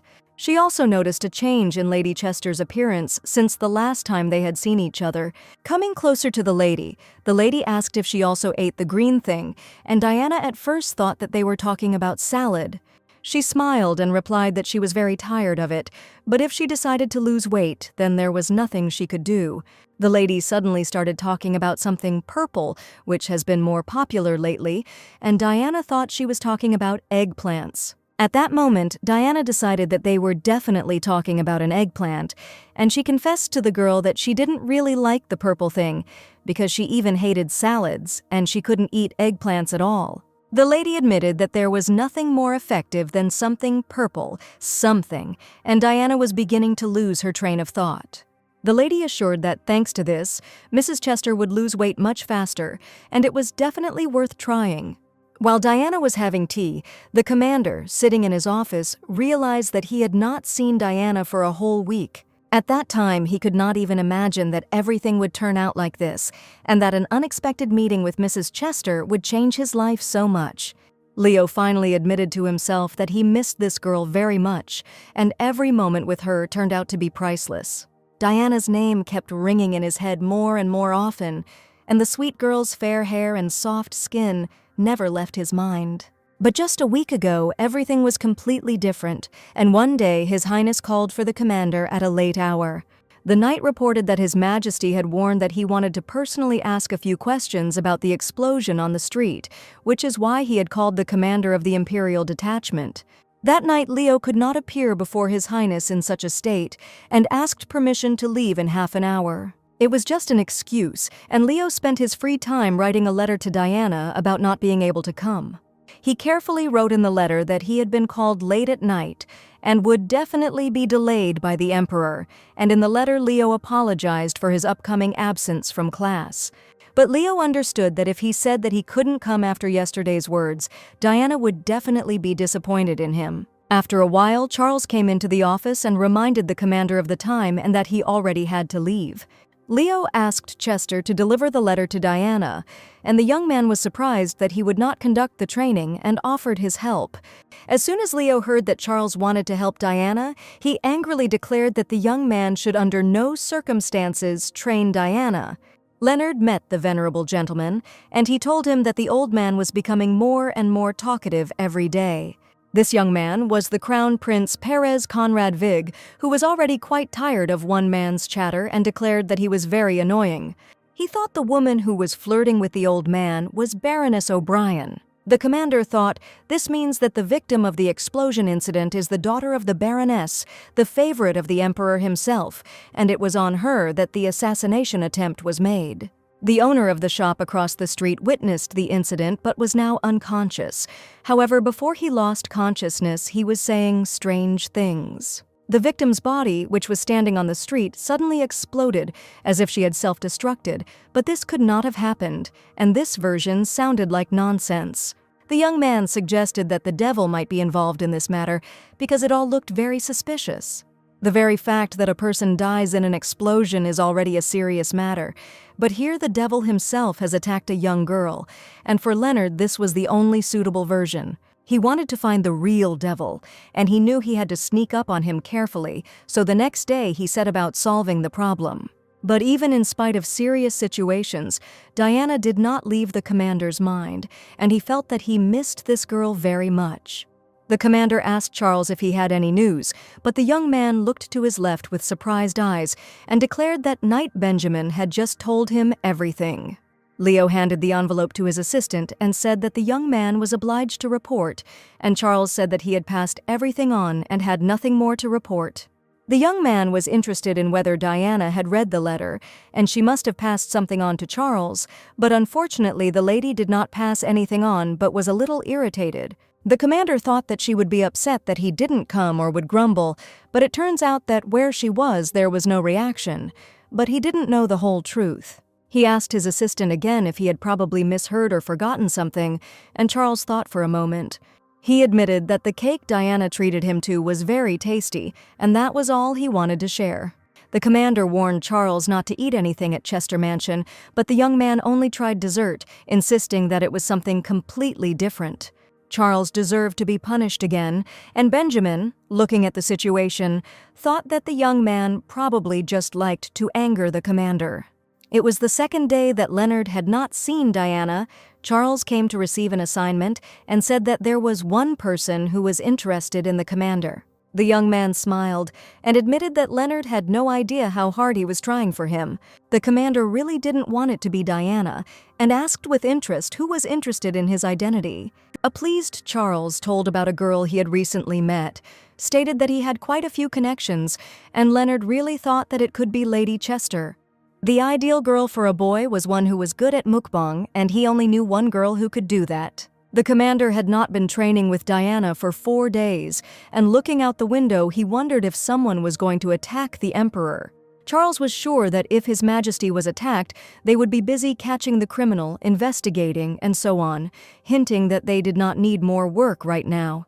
Knight Benjamin watched Charles and Leo's conversation in silence, certain that it was better not to put their ideas into practice. At the meeting with the Crown Prince, the commander confidently declared that the Emperor must certainly be poisoned, and that this would certainly be the best solution for everyone. He was quite fed up with the behavior of His Majesty, who did not think at all about his assistants and other knights. The Crown Prince admitted that he had also thought about this a couple of times in his life, but he didn't think it was really something a commander should do. And the young man was sure that if he was crowned immediately after the death of the emperor, then everyone would guess that it was he who was guilty of the death of his majesty. It was the 7th day that Leo had not seen Diana, and he had firmly decided that today, no matter what it cost him, he would escape from this terrible place. In the morning, the commander specially sorted out all the matters and really hoped that when the sun set, he would finally be free from work. Leo was looking forward to meeting Diana and really wanted to see her because these 7 days seemed like real hell to him. Instead of Benjamin, Charles came to him, and the commander asked where his partner was. As it turns out, there was a tip about potions, so the senior knight Benjamin went on an important investigation, and a potion that girls take became widespread in the empire. Lady Chester also asked to convey that she would not be playing sports or eating salads today, and Charles immediately told the commander about this. Leo was surprised to hear his words, because he was sure that the girl had been training hard all this time, but now she was giving up everything. She didn't read the letter but simply returned it, and in this letter Leo wrote that he would come at night and ask Diana to be sure to wait for her. Hearing these words, the commander did not think for a long time and announced that he was leaving the palace and was not going to work today, since he had much more important things to do. As soon as the commander left the office, the crown prince came to him and asked where Leonard had gone. Charles remained standing in the office, and the prince wondered why he was the only one there and why the commander was nowhere to be found. He told the crown prince that the commander had left, said that he was no longer going to work today, and the gentleman became furious. He also asked to tell him that he would take care of everything, and that Leo chose his true desires today and not work, because of which he could not meet Diana for a long time. The tea party with the ladies continued. The ladies had lively conversations in the courtyard of the mansion, discussing new rumors with interest. The new acquaintance was sure that Diana would definitely lose weight, and it was she who suggested that the girl try something other than sports. Since it was purple, and Diana was sure it was eggplant, she decided to ask Uncle Paul to cook some delicious eggplant when she got home. Unexpectedly for Lady Chester, her new acquaintance began to fuss and took something out of the pocket of her dress.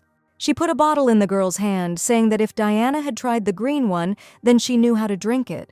She suggested the girl to try, and if she was interested in the future, she could go not to the mansion, but to the Bonita salon, but so that no one knew this information. However, she admitted that the purple one was a little more expensive than the green one, and only now did she realize that it was not vegetables at all, and certainly not eggplants. After wishing Lady Chester luck in losing weight, the lady admitted that it was time for her to take her leave and leave the tea party. After the conversation, the lady immediately left the company of aristocrats, and the surprised Diana remained standing in place, watching the departing girl. In the heroine's hand lay a bottle of purple potion, and looking at it, Diana felt that it looked very suspicious. Once a lady was talking about green, she thought she was talking about salad, but it turns out she meant weight loss medicine. Where she heard that none of the aristocrats here exercised, and now she found out that they actually secretly took a potion like this to keep their figures in shape. Now the girl had an effective pill for obesity in her hands, and Diana seriously thought about drinking the potion and seeing the result. The heroine put the tempting bottle in her pocket because she didn't even really know what exactly it contained, but she also didn't dare throw it away.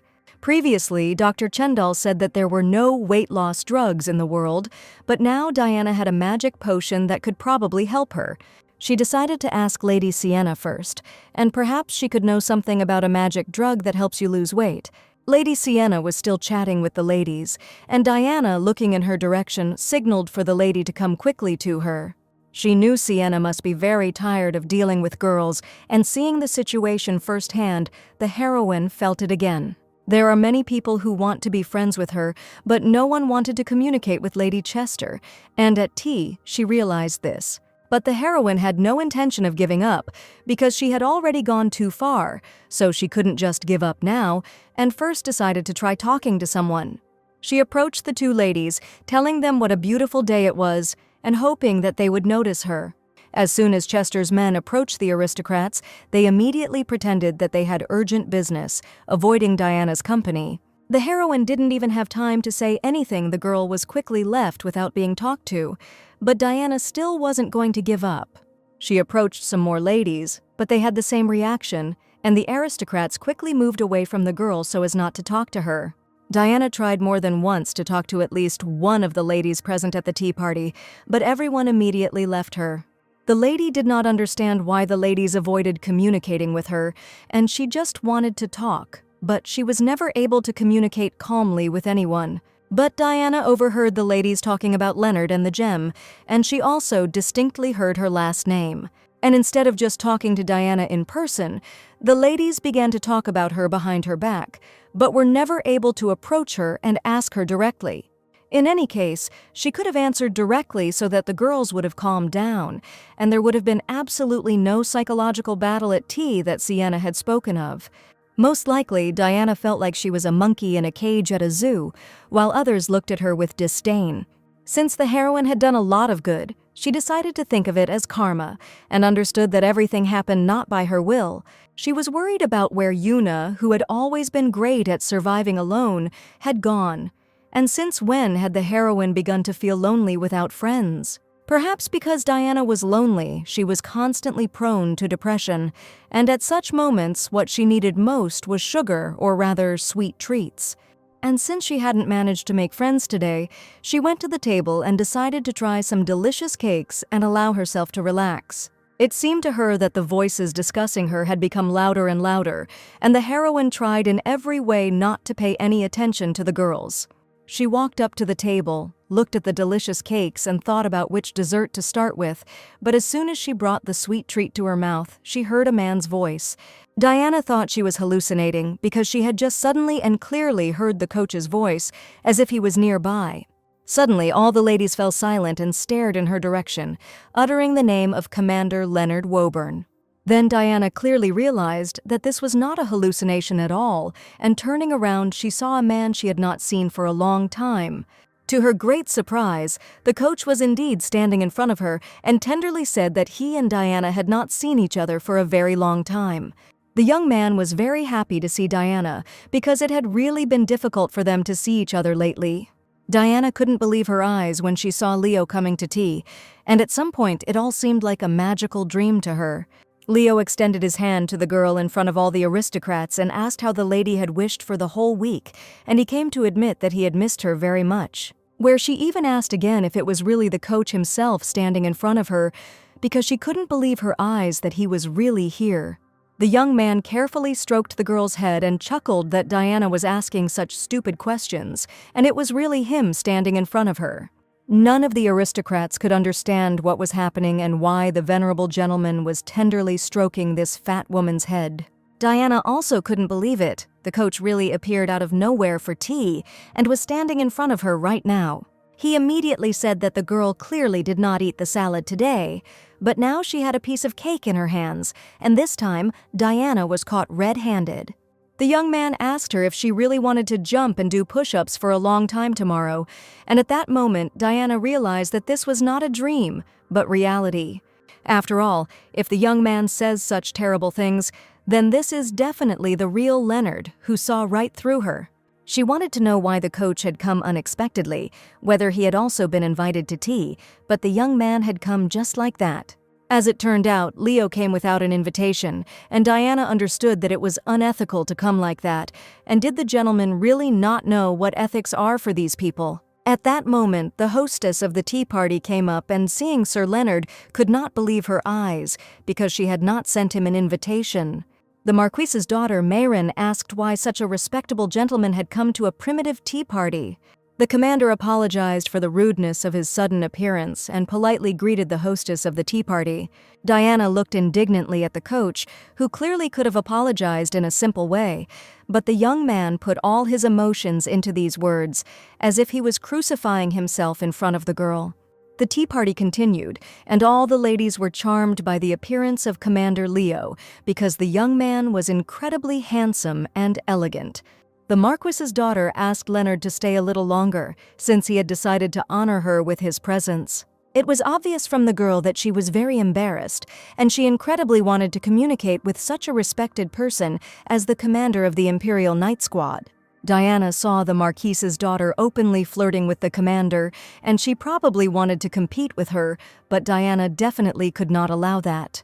The young man politely thanked the lady for the offer, but admitted that he was forced to decline, as he had come there on completely different business.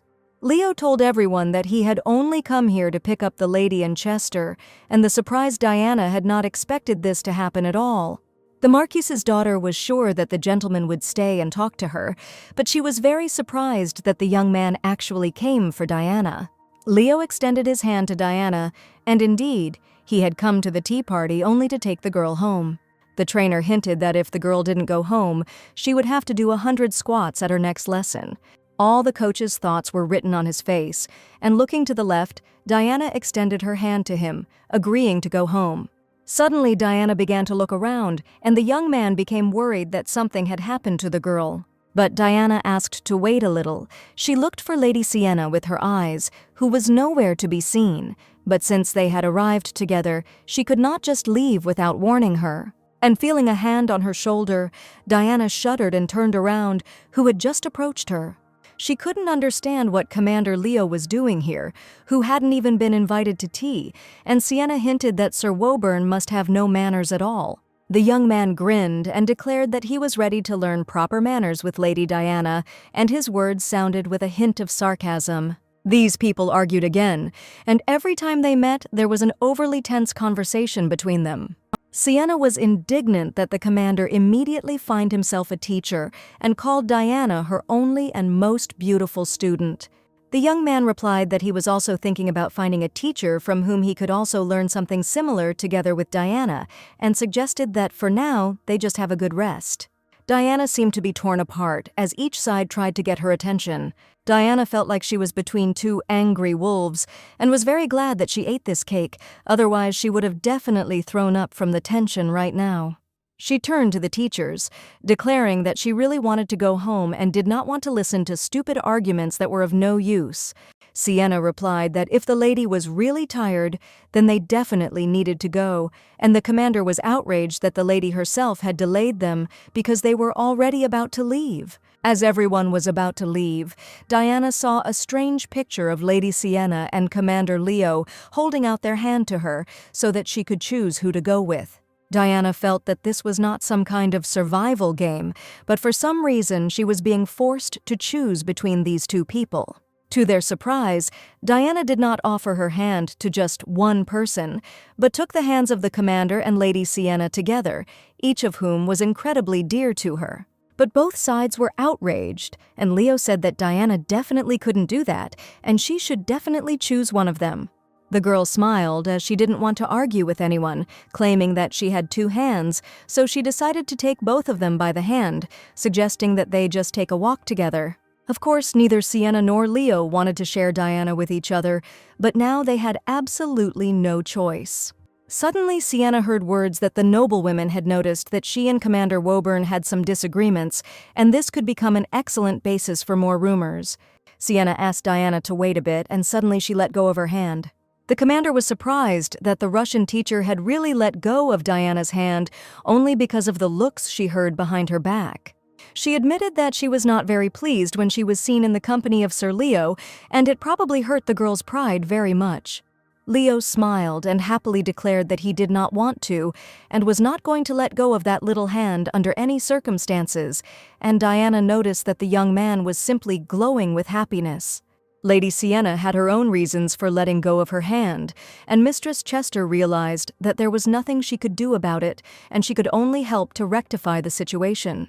She asked the lady she had previously spoken about an urgent matter, but because of Diana, she was still forced to come to tea. Leo considered Diana to be an incredibly kind person, stating that as a teacher, Sienna should take her example. She asked if they were going to go straight to the mansion, and Diana said yes. Sienna admitted that she would have liked to stay with Mistress Chester for the rest of the day, but decided to leave their company and take her leave, wishing Diana a good journey. The commander looked at the girl with trepidation and offered to take her to the estate to accompany her on the way. The rumors turned out to be true, and the commander did everything possible to ensure that the scandal only grew more heated.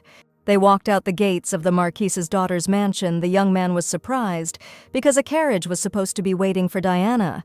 But Diana came to tea with Lady Sienna, so no carriage should come for her. She asked if the coach had arrived in a carriage, and the young man looked at Diana with a mysterious look. As it turned out, he arrived at the tea party on horseback, and Diana grabbed her head because she was already 20 years old and she still did not know how to ride a horse. She didn't understand how she would be able to get home, but Leo confidently invited the girl to sit on the front of the horse. Diana had never ridden a horse before, and this news came as a surprise to her. Mrs. Chester admitted that she had never tried it, which sounded rather strange, since there were few people in the empire who could not ride horses. She recalled that after she lost her memory, she felt like she was reborn, and that is why she did not know how to ride a horse. Leo carefully warned that Diana would be sitting next to him and would definitely not be harmed, but he also offered to call a carriage if Diana was too afraid to ride a horse. Diana pulled herself together and understood that this was a great chance to try, so she happily agreed. Besides the fact that she didn't know how to ride a horse, she completely forgot that she often got carsick. Despite the anti-nausea medicine, as soon as the horse moved, Diana felt very dizzy. She was no longer the heroine named Yuna, but had become, entirely and completely, Diana Chester. And now the girl had a question: what happened to the real Diana during this time? At first, Diana was sure that she should go slower, but she felt confident next to Leo, so she easily suggested going faster, because in any case, everything inside her was turning over. Leo hugged Diana and promised to hold her tightly so that Mrs. Chester would not worry and would not be afraid of anything. But now Diana had a completely different serious problem, and fear had nothing to do with it, because for the first time she found herself too close to the commander, and she was afraid that he could hear the beating of her loving heart. The sun slowly rose above the horizon, filling the majestic mansion located in the heart of the empire with its golden light. With each passing minute, as Leo and Diana moved along the soft hills and winding paths, the heroine began to feel a slight motion sickness. At first it was barely noticeable, but soon her head began to spin, and the world around her became a little blurry. Leo thoughtfully brought a bottle of water and said that from now on the girl would only travel by carriage. Whether it was motion sickness or how hard her heart was beating, Diana thought during the ride that she would get off on her own, and after taking a sip of water, she admitted that she was fine. Leo asked how the heroine had been doing while they had not seen each other for a long time, and at that moment, the heroine felt genuine concern from him. She said that time flew by for her quite quickly, and she didn't even have time to notice that a whole week had passed, and overall she felt great.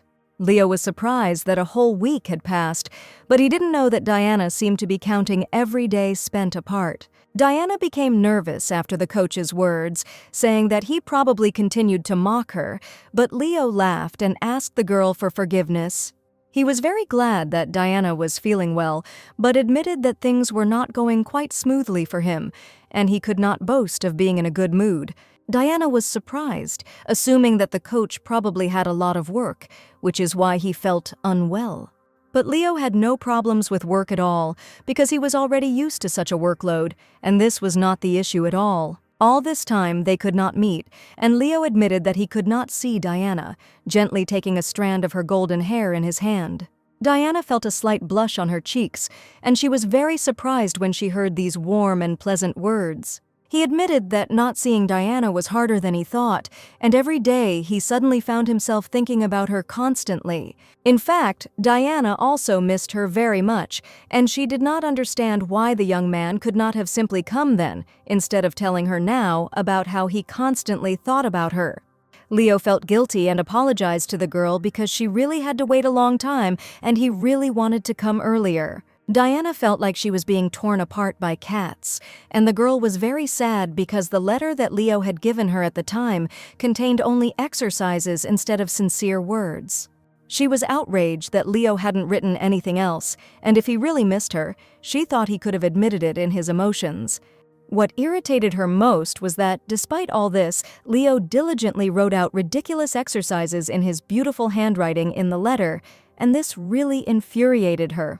Leo apologized and was sure that the girl should feel better, but her resentment was very deep, so after these words, Diana turned away from the coach. He did not hide his feelings and to some extent was now flirting with Diana, but after his apology, she felt a little better. When the coach sent Charles, he reported that Lady Chester had asked him to tell the commander that she was not going to train and eat the hated salads. And he admitted that he was very surprised when Diana said that she would no longer exercise or eat right, despite all her efforts. It was a very obvious protest, but Leo thoughtfully asked the heroine to eat a healthy salad for dinner, and in that case, she would have time to be a good student today. But today the heroine decided to treat her as if all prohibitions had been lifted, and Leo laughed that at this rate she would get fat again, and suggested eating something tasty next time. Even at the tea party, the heroine still couldn't eat anything sweet when the coach unexpectedly arrived, although she had a great opportunity. The heroine understood perfectly well that she needed to follow a simple diet, and Leo really spoke the right words because she had been trying very hard for a long time. Leo took the girl by the hand and promised to feed her a delicious dinner next time, but Diana was still angry that the young man had said "see you tomorrow" a week ago and never came again. The coach asked what Diana would prefer tomorrow between his arrival and dessert, but now the heroine felt like the most pathetic student in the world. She admitted that she would have preferred the trainer to come and conduct a good training session, because the heroine understood that everything was being done only for her. Leo promised that instead of dessert, he would definitely come tomorrow, and this time Diana could believe his words, and he would not let her down again. Having sealed the promise with her little fingers, Diana trusted the coach, because their relationship was sincere from the first day. At dinner, Diana didn't feel like eating the salad at all, and the girl held her fork with a sad face and couldn't eat a bite. Uncle Paul asked if the lady had finished eating, and she admitted that she had no appetite at all that day. To her great surprise, the cook brought a nice dessert and told her that the commander had asked for a small cake if Diana ate her salad. Such sudden surprises made her heart beat faster, and the heroine was very happy to see a delicious cake. In the evening, Leo was in his office and his assistant came to report important information. The report stated that after an intensive search of the ladies' salon, numerous suspicious vials of liquid were found. The assistant handed the commander one of these vials, filled with an unknown green liquid, which the knights managed to extract. Taking the bottle in his hands, he was very surprised that the liquid inside was green, and absolutely nothing was known about it, and the commander had to find out where the new potion came from. The next morning, Diana woke up and immediately thought about the upcoming training, because yesterday Leo promised her that he would definitely come. The maid of the city hall diligently prepared the lady for training, and all this time Diana was thinking about the trainer, who was definitely supposed to show up today. She was very keen to know whether Commander Leo would keep his word, and early in the morning the lady set off for the upcoming training. Leo stood under a huge Russian tree waiting for Diana, and this time the young man kept his word and could not do otherwise. His confident posture and easy smile immediately lifted her spirits. She couldn't contain her joy and ran out to meet him. Diana's eyes lit up with anticipation, and she knew that classes with Leo were always not only useful, but also exciting. Leo immediately suggested starting training after a long break, and from the very first minutes, Diana felt as if her legs were about to explode. Having done 100 squats, Diana loudly declared that she could not do any more, but the trainer insisted that the girl do 20 more squats. Diana whined like a little girl, but the coach stood his ground and asked the student to definitely do the exercise. Today was much more difficult for Diana than on other days, and it was all because yesterday she still ate a small piece of cake. The coach himself allowed her to eat sweets, and Leo believed that Diana should experience for herself how poisonous sweet treats can be. He asked Diana to tell him if she wanted to eat again, and after the meal they could just practice like this again. The coach stroked the girl's head and admitted that Diana had tried hard today and given it her all during training. Diana was very hot because it was summer, and she hated hot weather because it made her feel exhausted. Since it was very hot outside, Leo unbuttoned the top button of his shirt, and where she immediately noticed it and couldn't take her eyes off him. While she was looking at the unbuttoned button and the coach's exposed neck, Leo asked if Diana was happy that he was back again, and the lady was afraid that Leo noticed her looking at the unbuttoned button. The coach has had a lot of extra work lately, and he decided to tell Diana about it. Because despite being very busy, he decided to just drop everything and come to training to spend at least some time with the girl he really likes. Leo wasn't afraid of being fired at all, and spending time with Diana was much more important to him than constantly sitting in his office and sorting through documents. The commander had plans to buy an entire jewelry store, so he had to work hard for a while. Because of the coach, Diana's heart could not calm down, and she tried to breathe deeply so as not to feel tense while sitting next to Leo. Leo noticed that Diana couldn't calm down, stating that he hadn't even started anything yet to make the girl feel excited there. Looking at the young man's sweet behavior, the heroine's heart began to beat even faster, and Diana repeated once again that he should stop attacking her with his dazzling beauty. Leo promised that he would definitely use such attacks from now on, because he knew that the girl he was interested in liked handsome guys. Since Diana was still not in love, he decided to try even harder to attract the girl's attention. In fact, the heroine was simply hanging on by the last thin thread of self-control, and every meeting with the coach made her tremble. After a short break, Leo offered his hand to help Diana get up from the grass where they had been sitting all this time and chatting pleasantly. Since Leo was very busy at work, Diana suggested that they practice with someone else for a while, since the young man even refused to have breakfast together. But Leo was sure that as long as he was alive and his vision was clear, he could not allow himself to see Diana being trained by some other young man. In this case, the girl suggested that she work out alone, since she had already learned all the exercises that needed to be done during the training. Leo thanked her for her concern, but he enjoyed training Diana, so he was sure that everything was fine and he would definitely find some free time. The recent explosion had left the commander very busy, and he couldn't understand why very strange things were happening one after another. Diana was not aware of all the events, and Leo was sure that the girl did not need to know this in order to worry less. He asked if Diana had any friends other than Lady Camden, and Diana immediately replied that she had no friends at all. Leo assumed that Diana didn't communicate with anyone else, but he still decided to ask just in case, because there was one bad thing spreading among the ladies. The heroine asked what this mysterious thing was, but the commander was sure that she didn't need to know it at all. But if Leo had told, she might have been more careful, since Diana had no friends at all who could have warned her. The investigation was not yet complete, but reliable facts were already known, and new girls gradually learned about the potion that the aristocrats used. Leo said that it turned out that the ladies have been using a mysterious potion lately that helps them get their figures back in shape.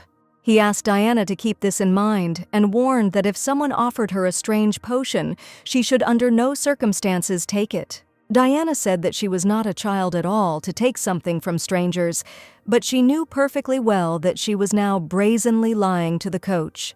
She accidentally remembered that just recently at a tea party, an unknown lady offered her a purple potion, and Diana just took a small bottle, completely unaware of what was inside.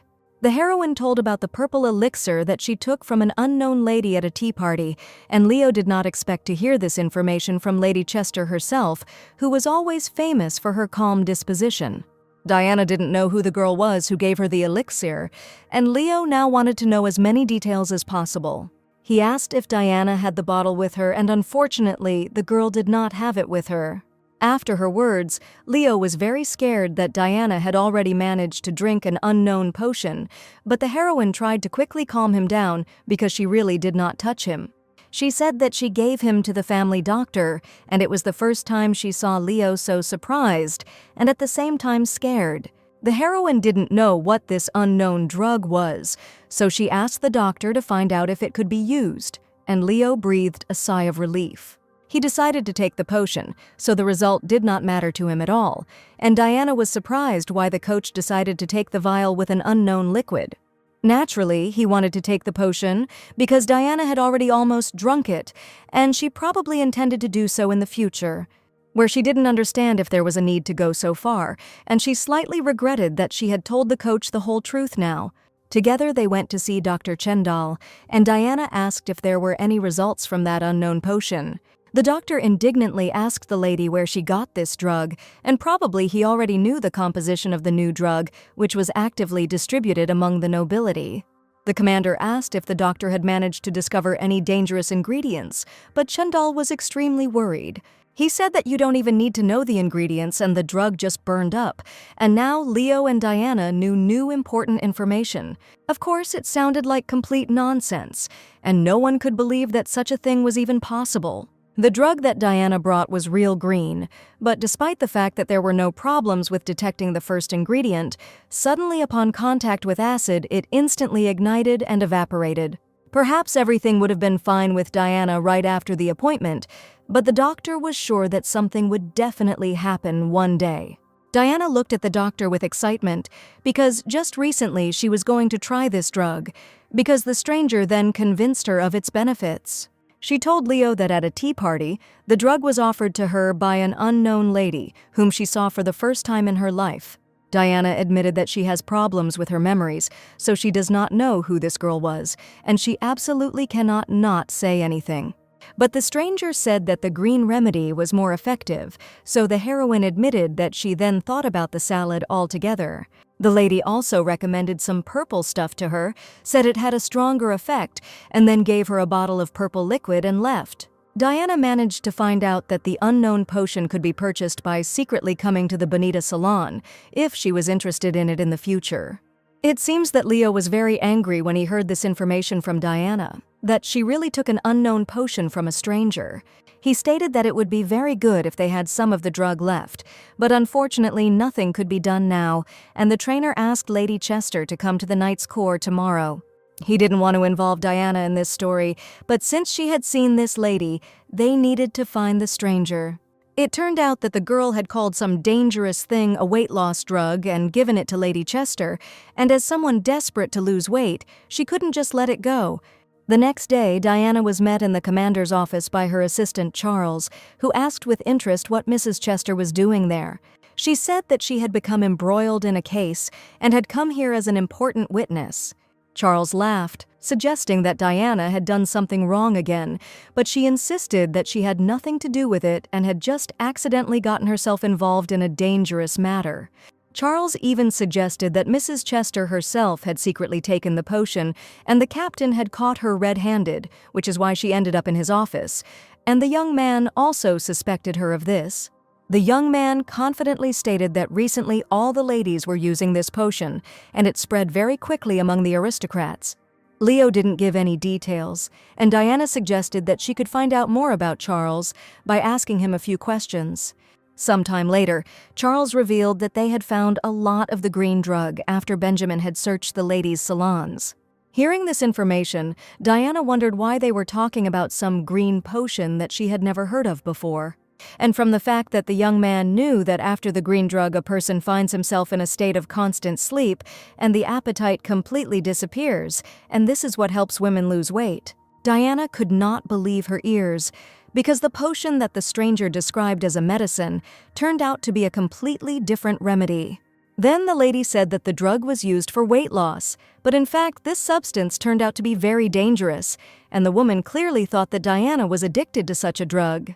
Diana was very anxious to find out what to do now that such a dangerous potion had spread so quickly, but Charles assured her that things were not so bad. This expensive unknown drug was highly addictive, but Charles was confident that it could not cause much harm, but it would still affect his mental health. Diana wondered if there was a difference between the green and purple drug, but if they both had the same effect of weight loss, the ingredients should be similar.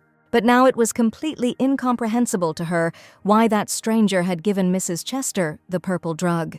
And now there was no need to solve this difficult riddle, because this girl started drinking and approached her. The reason this became a problem was because most of the people using this potion were young girls, and there were a lot of them. Diana wondered if the purple drug was not yet very common, and Charles was surprised to hear about the purple potion. The young man had never heard of it before, and he only knew about the green substance. It seems that Charles did not know about the purple bottles at all, and immediately assumed that Diana was clearly hiding something, stating that he answered all her questions, but the girl refused. But Charles didn't notice how the commander approached him, having heard that his assistant was blabbing important information. As soon as he realized that the commander had already approached and heard every word, Charles felt that a severe punishment was certainly awaiting him. Leo was also surprised that Diana was showing obvious curiosity, and at that moment, Ms. Chester was afraid that Leo would still find out the truth about the purple drug that she was going to drink. It seemed that Leo really didn't want Diana to know anything about this matter, but she had already gotten the information she needed from Charles. She was sure that Leo was overprotective of her, but now Diana's head was in complete disarray. Leo assured her that this matter was not as simple as Diana thought, and now she needed to be very careful. The green drug turned out to be a fairly well-known potion, and Leo had recently been making sure to eliminate everyone behind it. They didn't know how long this drug had been used and that the ladies were secretly taking it as a weight loss drug, but the girls didn't understand what they were doing at all, which is why everything turned out to be much more complicated. Diana was glad that she hadn't taken the drug then, but Leo noticed that they weren't talking about the purple potion now. He knew nothing about it, and was very worried that the dangerous potion had ended up with Lady Chester and not someone else. So what was once a difficult task has now become a real headache. He had not meant to upset Lady Chester, but now he had something important to tell her. Diana knew that Leo was genuinely worried, and the whole situation had turned out because of that purple bottle. And if it was because of him that the situation had changed so much, Diana understood how important a witness she was in this case. She assumed that she probably should know more about the situation, so she wanted to find out as much information as possible. She said that she understood and really wanted to help, and Leo expected some kind of answer from her. Diana assured him that she could definitely do something to help sort out the situation, but Leo was categorically against it. At that moment, there was a loud knock on the office door, and Leo asked the man standing behind the door to come in. It was Benjamin, whom Diana had not seen for a long time, and she greeted the familiar young man. Diana really wanted to help in the current situation, but everyone seemed to be against her participation in this matter, apparently fearing for the life of Mrs. Chester. While Charles was listening to the commander, an interesting thought came into his head, which he wanted to share with Diana. He insisted that it was never the case that a commander would tell someone else not to interfere, and that this was the first time that he could remember something like this happening. Diana wondered if Charles had realized that Commander Leo liked her, and that he was trying to hint at it with those words. But suddenly, the young man declared that it seemed that Lady Chester was not to be trusted, and that is why the commander behaves in this way. The young man admitted that if the commander unconditionally refused the help that Lady Chester offered, then she would be better off simply giving up and going home. But Diana was sure that the commander was behaving this way because he was very worried about the girl, and Charles's words now were completely opposite to her opinion. Benjamin has new information, and the salon they talked about earlier is now off-limits to anyone due to a strict membership system. The salon could only be visited if a person had an invitation from an existing member of the salon. Benjamin saw no reason to burst into the salon unexpectedly, because after that they would immediately become the enemy of the Marquis of Lewis, and the Emperor himself would never allow this. It was indeed impossible to get into the salon, but the biggest problem was the fear of evidence. Diana couldn't believe that there was no way to get there right now, and after thinking for a bit, she suggested going to the Bonita salon herself.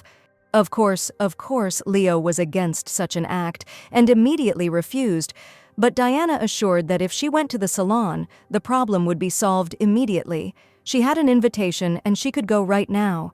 Leo pretended not to hear the girl's words, asking Benjamin to go to an audience with His Majesty. Diana couldn't catch the criminal, but at least she could find out who the woman was who offered the purple potion.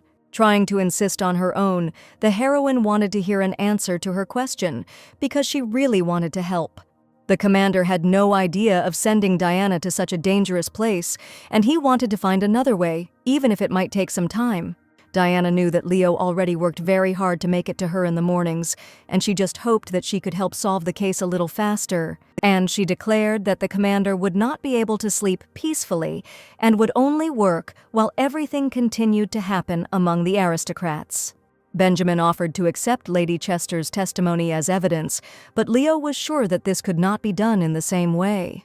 He feared that all the responsibility would fall on Diana, and they could not act without more concrete evidence than her testimony. After listening carefully to Leo and Benjamin's conversation, Diana admitted that she hated pain and scary things, so she promised not to do anything dangerous and just wanted to gather the necessary information. She remembered well the face of the woman who had given her the purple drug, and she was sure she would be able to find out something. And if it doesn't work out, she won't overdo it and just wants to help as quickly as possible.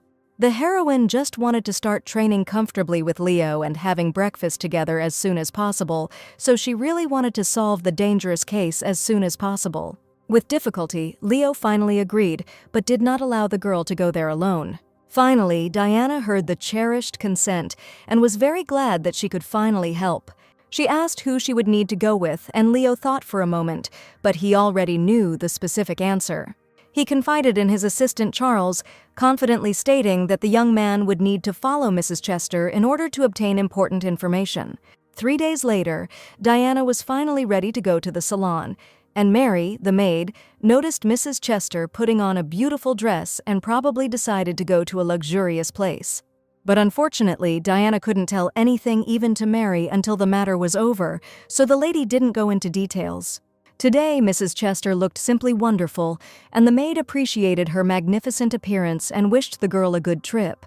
The heroine definitely felt that her clothes had been fitting her completely differently lately, and looking in the mirror, she realized that there was still a huge benefit to hard work.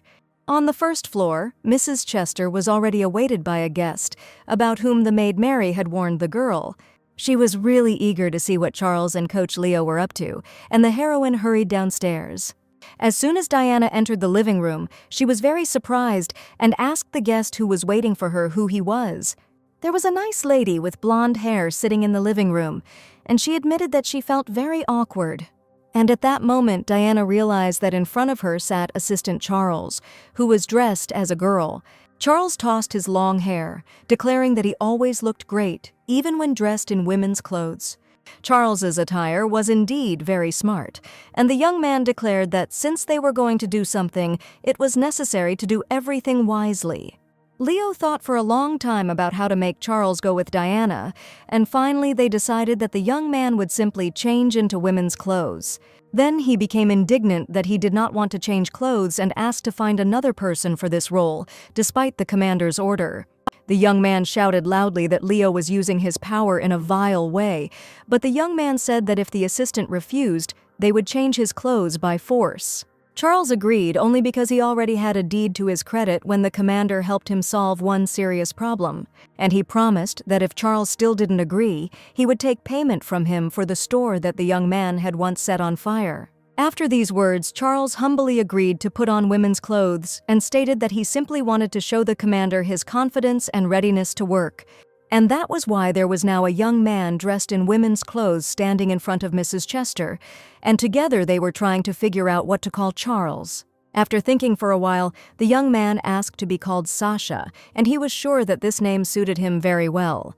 Since Charles had a deep, masculine voice, they decided that the young man would not speak, and from now on he was just a beautiful girl who had temporarily lost her voice due to illness. Having discussed all the nuances, the heroine wondered whether they would be able to cope in such a composition, and for the first time she was determined to solve an important problem. The carriage was already waiting for Mrs. Chester, and when Diana went out into the street, Leo met her, noticing how beautiful the girl looked today. Diana smiled at the coach and showed her new friend Sasha, who winked sweetly at Mr. Leo. Even Leo did not immediately recognize his assistant Charles, stating that he certainly could not be compared with the beauty of Mrs. Chester. Diana asked the coach to wish them luck in such an unusual endeavor and to cheer them up, because now more than ever she needed his support. Leo didn't immediately understand what was going on, and Diana said that the coach should say some kind of encouraging words so that everything would work out for them. Diana decided to say the first words herself and asked the young men to simply catch her and then raise their outstretched arms together. She loudly declared that any diet should be accompanied by proper nutrition and exercise, and there is no place for a mysterious potion. The heroine was determined to show how terrible the sadness of a lady on a diet is, and she wanted to get to the bottom of the truth. The narrow streets of the small town of the Empire were silent, broken only by the sounds of the locals' footsteps, and the morning sun softly illuminated the ancient buildings with their stone facades. The heroine was sure that the salon would be located in a creepy alley, but it turned out to be on a rather busy street. Leo said that all the people the girl sees on the street are knights, and they are camped outside so the girl should not worry. And no matter what happened to her, Leo promised to always protect Diana and really wanted her to return unharmed after a successful mission. He ordered Charles to bring the girl back safe and sound so that not a single hair would fall from her head. Leo warned Charles to remember that he would die at his hand if anything happened to Diana. The commander strictly ordered that if something unexpected happened, no evidence or information was needed, and in such a case Diana should definitely return back. Finally, he asked her to take something, and Diana, surprised, turned towards the coach. Lady Chester was confident of Leo's support, and she knew that he was eagerly awaiting her return when the important mission was over. The fake Lady Sasha and Mrs. Chester entered the salon, since Diana had an invitation from the tea party, and they had no difficulty getting in. Once inside, Diana noticed that the salons usually had a different atmosphere, and she felt it immediately as soon as she entered. They were met by a lady who sternly declared that the girls should know that entry was by invitation only, and she wanted to know who had invited them. Diana tried to remember that girl and said that the lady in the hat had dark hair, but unfortunately she didn't even know her name. The lady tried to find out the name to make sure the girls were actually invited, but if they weren't, she wouldn't be able to post them. At that moment, Diana realized that she had to act quickly and decisively, so she screamed loudly for the drug to be given to her, pretending to be a girl who had already used the potion before. Diana played her part well, and approaching the girl, she grabbed her hands and screamed that she urgently needed the drug. After Mrs. Chester's screams without thinking twice, the lady said that she would open the doors, and Diana could not believe her eyes because the plan really worked. Suddenly, the lady asked if Lady Chester herself had come to see her, and as it turned out, she was already expected here. She said that Lady Oldia had warned the girl in advance that sooner or later Lady Chester would pay a visit, and now Diana again, that the woman's name was Oldia. As soon as the lady learned that the guest was Diana Chester, she apologized for not recognizing the girl and asked her to come in. However, the lady had not been warned about the lady who would be accompanying Diana, and she was very eager to know with whom Mrs. Chester had decided to come to the salon. Diana said that the lady was a distant relative of the Chester family, and she took her with her as an assistant, stating that the girls always go together and are also very good friends. The girls were only one door away from the truth, but suddenly the lady said that Diana would not need help and she would have to send her relative away, but Lady Chester pleaded that she would definitely need the girl and she needed a lot of the drug, and she was also afraid that something might happen to her. Diana took a green gemstone out of her pocket and placed it in the girl's hand, asking her to let them pass together. It was fortunate that Mrs. Chester had taken the gem with her as a precaution, and after that the lady respectfully agreed to open the door. At last, Diana and Charles found themselves behind the secret door, and as they descended the stairs, they followed the lady at a leisurely pace. They entered a long corridor, and Diana was surprised that there were so many rooms here, and she was afraid she would not remember which room the lady opened. The lady said that Diana would be able to get the necessary medicine as soon as she entered through one of these doors. Finally, the girls managed to penetrate into the very heart of the salon, and they were only a few steps away from learning a terrible secret.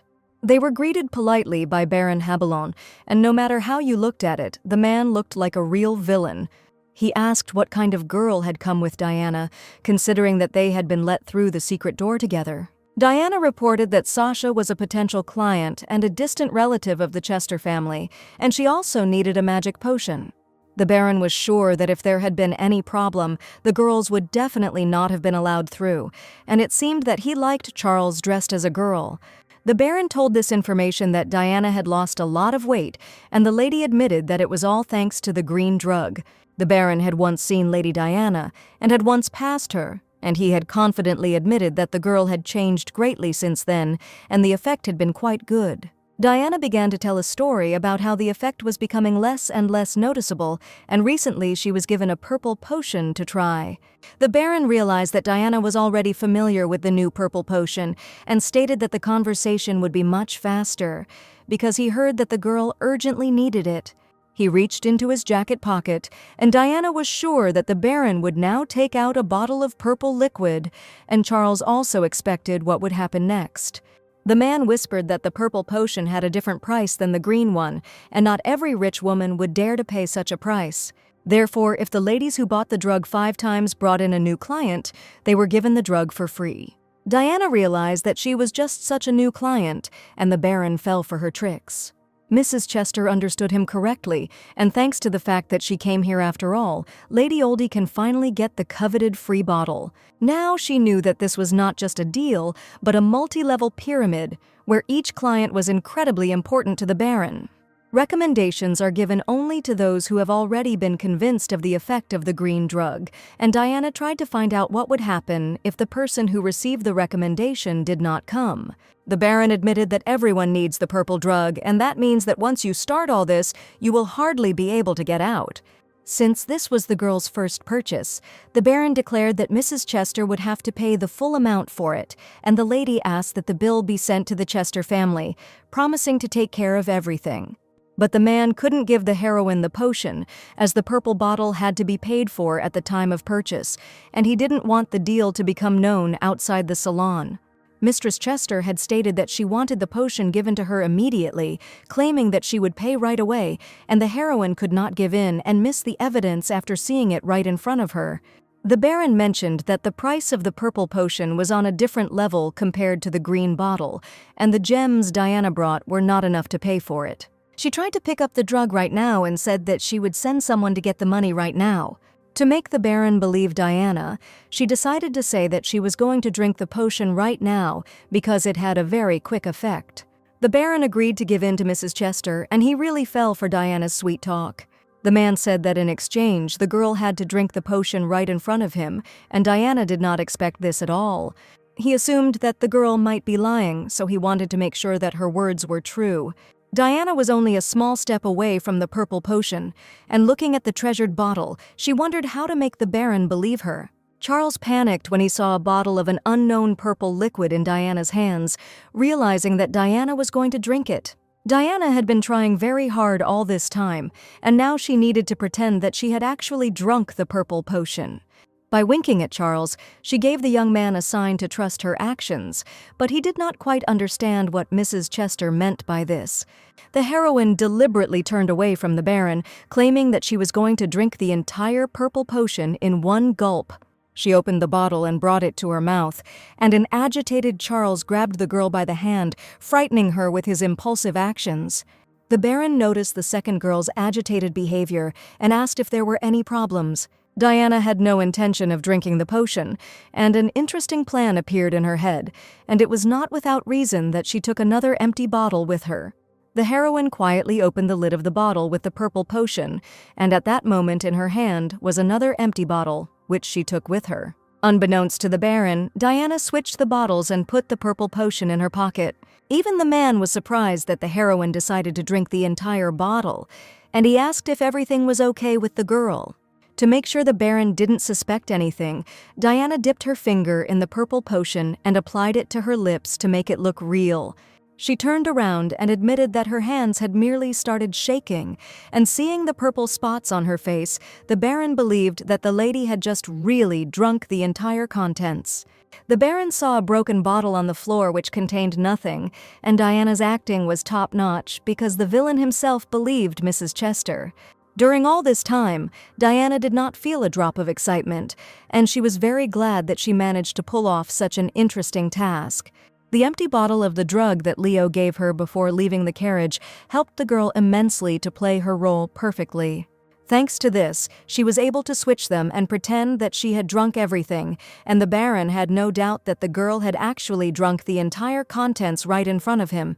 Charles also stated that he suddenly screamed and was simply jealous that people often drank everything by themselves. In any case, the heroine had to pay for the purple potion, and she promised to immediately call a man from the estate who would bring the money. As the Baron had already said, this transaction must not go beyond the salon, and he would not like the lady to ask anyone right now. He suggested that the girl who came with Mrs. Chester should bring the money immediately, and he asked Diana to stay with him so that none of the girls would dare to deceive him.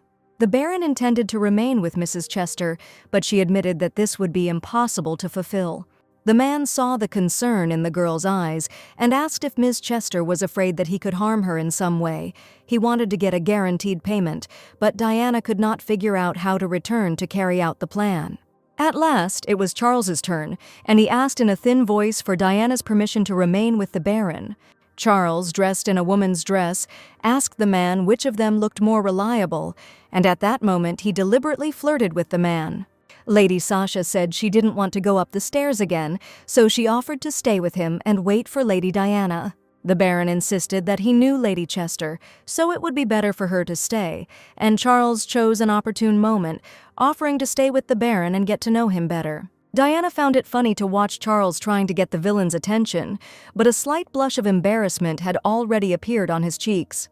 There was less time for talking, so Lady Chester said that she needed this drug, so she had no choice but to go back. The Baron said that if Diana delayed her return, an unpleasant scar would remain on her friend's pretty face. He was sure that the lady understood everything and must definitely return on time, and Diana hoped that everything would be fine if Charles was left with the Baron. She knew that Lady Sasha would definitely not let her down, and Charles was already ready to carry out an important mission. Diana left the office, and all this time the lady was waiting for her outside, intending to accompany the girl to the exit. She did not expect the lady who met them to be waiting outside the door, and she probably knew when Mrs. Chester was going to come out. The lady asked if the girl had drunk the purple potion, and Diana confidently stated that she had emptied the bottle to the bottom. The lady noticed that the girl's hands were shaking very badly, and Diana also saw that her hands were shaking very badly. It seemed that the heroine was too excited, and she could barely contain her trembling. The lady admitted that she would like to give Lady Chester some advice, but her words might seem a little unpleasant. She said that the purple potion works very quickly, and this drug is very effective compared to the green one, so Diana will see changes very soon.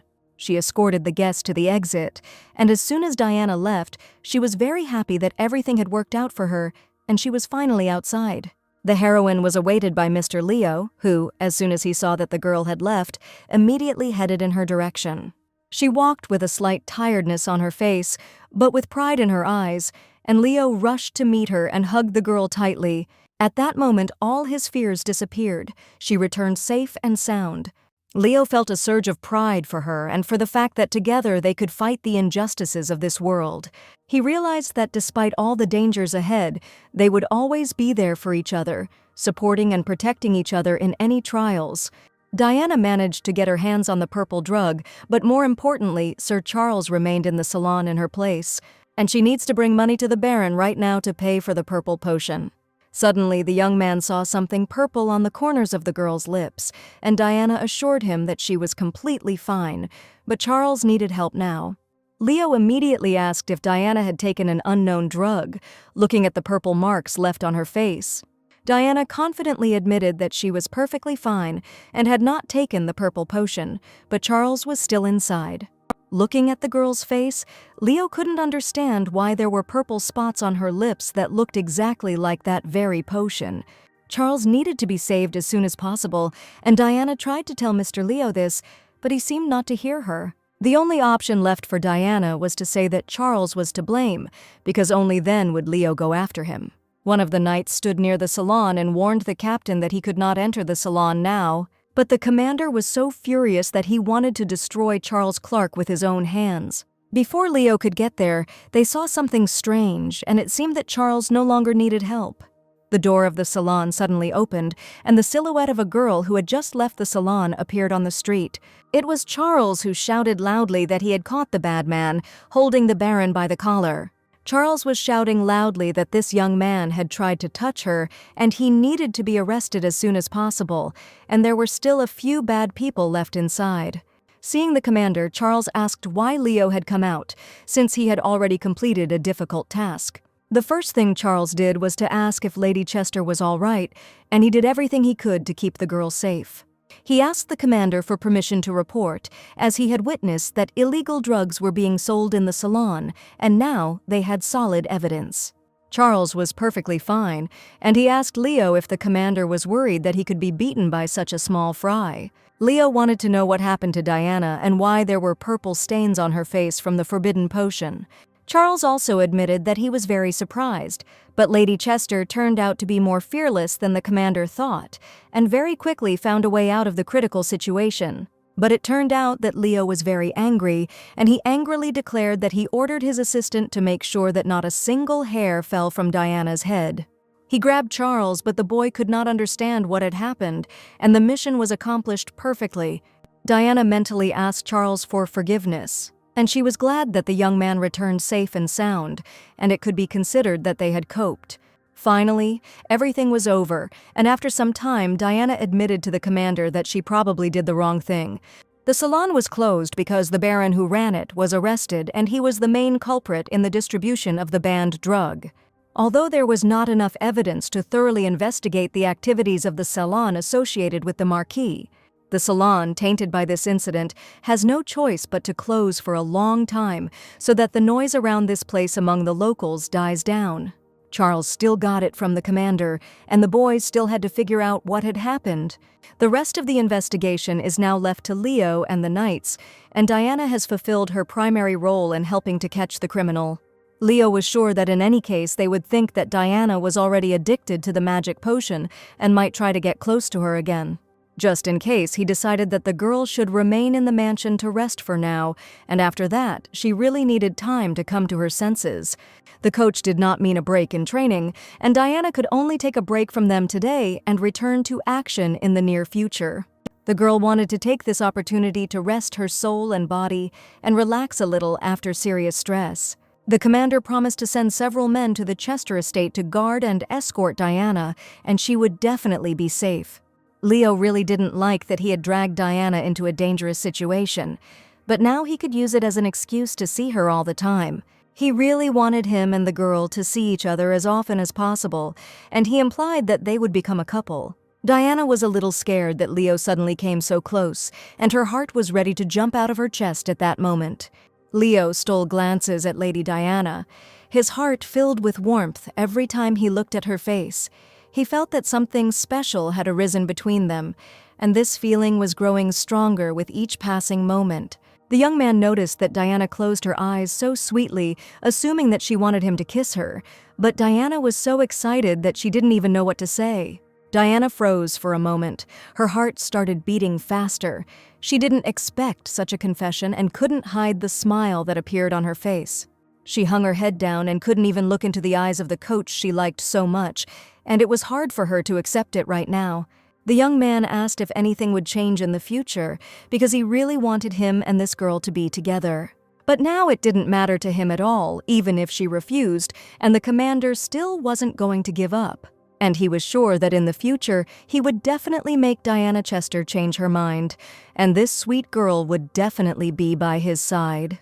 She felt a surge of happiness and tenderness towards this young man who cared for her so much and always supported her. The young man admitted that Diana had to be a little nervous, but now he was ready to wait. From that moment on, Leo asked Lydia Diana to think of him not as a coach, but as a suitor, who today sincerely confessed his sympathy. She knew there was a special connection between them, but now it became even clearer. In the evening, Diana settled comfortably at the table near the large window and took out a piece of paper to write her thoughts on it. The heroine was very sad that the name they call her by did not actually belong to her at all, and she had not been Diana Chester before. It had only been one season since she became Lady Diana, but so many people had already become dear to her heart, but they all treated the lady well only because she was Diana Chester. But Leo was completely different, and the young man always appreciated the girl for her kind soul and pure big heart. The Diana that Mr. Leo knows is only a heroine in Diana's body, and only to him was she able to reveal her true self. Diana felt that her heart belonged to Mr. Leo, and in this world, this young man became a dear person to her. The heroine sadly turned over various thoughts in her head, and with each passing minute she realized that she couldn't enter into a relationship with him now. She was hurt by the fact that she could not even become truly happy here because she was just the heroine of a novel. She knew that she was not really Diana Chester, and unfortunately she could not tell anyone the whole truth about herself and completely open her soul. Just as she was here once, at any moment she could suddenly disappear. The girl was very afraid that if Leo was left alone, his heart would be broken and the young man would suffer for a long time. It was for this reason that the heroine decided to keep her feelings under lock and key, and for now she definitely couldn't freely love Leo. The next day, Diana went to training early in the morning, and Leo was already waiting for her in the courtyard of the mansion. The young man looked especially attractive today, and he really wanted to look good in front of his future girlfriend. Diana didn't know if she could resist a young man who was so persistent in showing signs of attention, because in fact she also really wanted them to have a relationship. During training, Leo asked the girl if she remembered their first meeting, but Diana tried in every way to protect herself from the young man she really liked. Leo remembered. Then Diana looked at him and said, "He is a real handsome man," and admitted that she likes handsome men. The young man remembered well the words when Diana asked to look only at him, and after his words, the girl was very embarrassed. She looked into his eyes and realized, despite her confusion, she wanted this too. Leo joked that if Diana continued to hesitate, he would double the amount of exercises for today, because he wanted to hear that the girl also had sincere feelings for him, and he was definitely not mistaken about her sympathy, which Diana stubbornly hid. Diana thought that the knight's commander was a threat, which contradicted all the principles of humanism. The trainer chuckled and said that there was nothing he could do and asked his student to do another set. He decided to close the topic because, in any case, it was an excuse for him to increase the intensity of his exercises, but a positive answer would be much better for him. Diana was outraged that the coach could treat her so cruelly and take advantage of her feelings. After training, Leonard Woburn returned to his mansion, and as he passed by the knights, he hummed a melodious song. Each of the knights was surprised that the young man was behaving very strangely, because up until this moment he had always been extremely serious.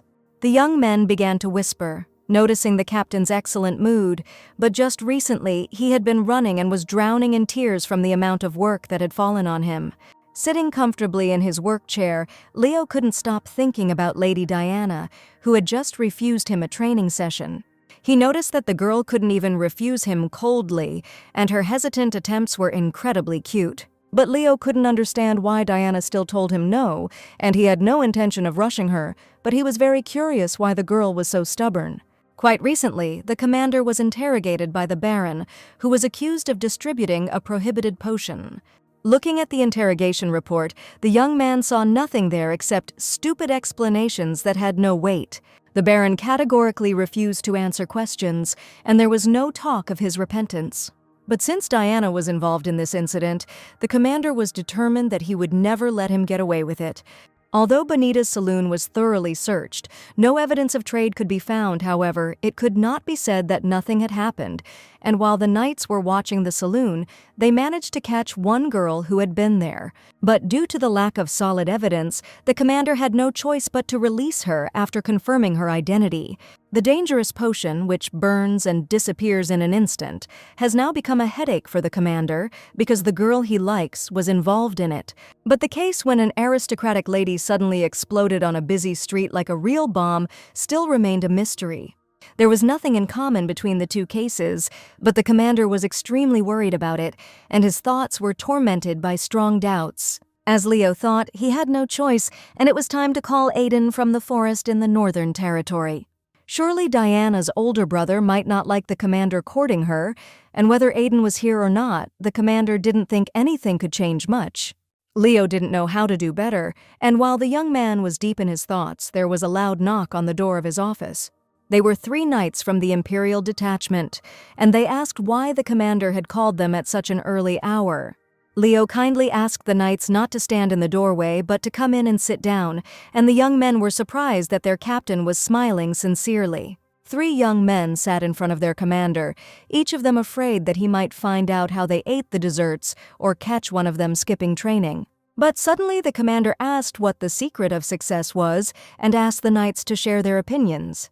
None of the young men understood what the commander meant, and after his words, they even looked at each other with incomprehension in their eyes. One of the brave men pretended to understand what was being discussed and was about to tell the secret that the commander had asked about. Leo's serious look showed that he was determined to find out the answer to his question. Fortunately, the number of visits to the Imperial Palace decreased while it was occupied. Baroness O'Brien had locked herself in her mansion in grief over the loss of her daughter, and the Emperor's attention quickly turned to another woman, and naturally he was distracted from the story of the explosion. This gave Leo some time, but the Emperor's attitude worried him greatly. The lady, with tears in her eyes, asked the commander to find the culprit who killed her daughter and punish him to the fullest extent. Regardless of the Emperor's interest, the culprit would definitely be caught and punished, and Leo was sure that he would definitely find him. The work was quite exhausting for the young gentleman, but every evening he tried to pull himself together and find time for himself. The commander loved to take a hot bath, and recently he began to take better care of himself as well as his face, and all for the sake of one girl. A few days ago he met with the Crown Prince and asked what the young man did to look so young, because his skin simply glowed. He found out that the Crown Prince often went for massages, and the commander thought about it, deciding to try it too. Hearing Leo's unexpected question, the young gentleman asked why he suddenly needed to look beautiful, since only he knew the secret of beauty that had been passed down from generation to generation. The Crown Prince insisted that he could not reveal this secret and jokingly suggested that the commander be born into the imperial family in his next life. Leo persistently asked to tell the secrets, promising to start a riot if the young man did not tell him the secret of his attractive appearance right now. The commander's angry face showed that he really wanted to know this secret, and the Crown Prince, after a short persuasion, agreed to tell him. After this meeting, Leo realized that he had been too carefree lately, but he managed to learn the secret and take care of his appearance. Diana's grueling training continued, and after yet another exercise, the heroine lay down on the grass and declared herself very tired. The girl's throat was very dry and she was very thirsty, and Leo thoughtfully handed her a glass bottle of liquid. As expected from a coach, he took care of his student again, and Diana thanked him, going to drink the contents with pleasure. There was a green liquid in the bottle, and at first Diana thought it was just water, but as soon as she took a sip, she realized she was wrong, because it turned out that the coach had given her vegetable juice. The lady grabbed her head and confessed that the thirst had suddenly passed, and asked the coach not to tell her anything else. The young man saw that the girl was noticeably nervous, and as soon as she covered her ears, he agreed, realizing that she probably did not want to hear anything. Leo was in a strange mood after training, and he had been in this state ever since Diana said that she was not going to drink vegetable juice. Leo looked very sad, and at that moment the butler came up to him and said that he had brought what the commander had asked for.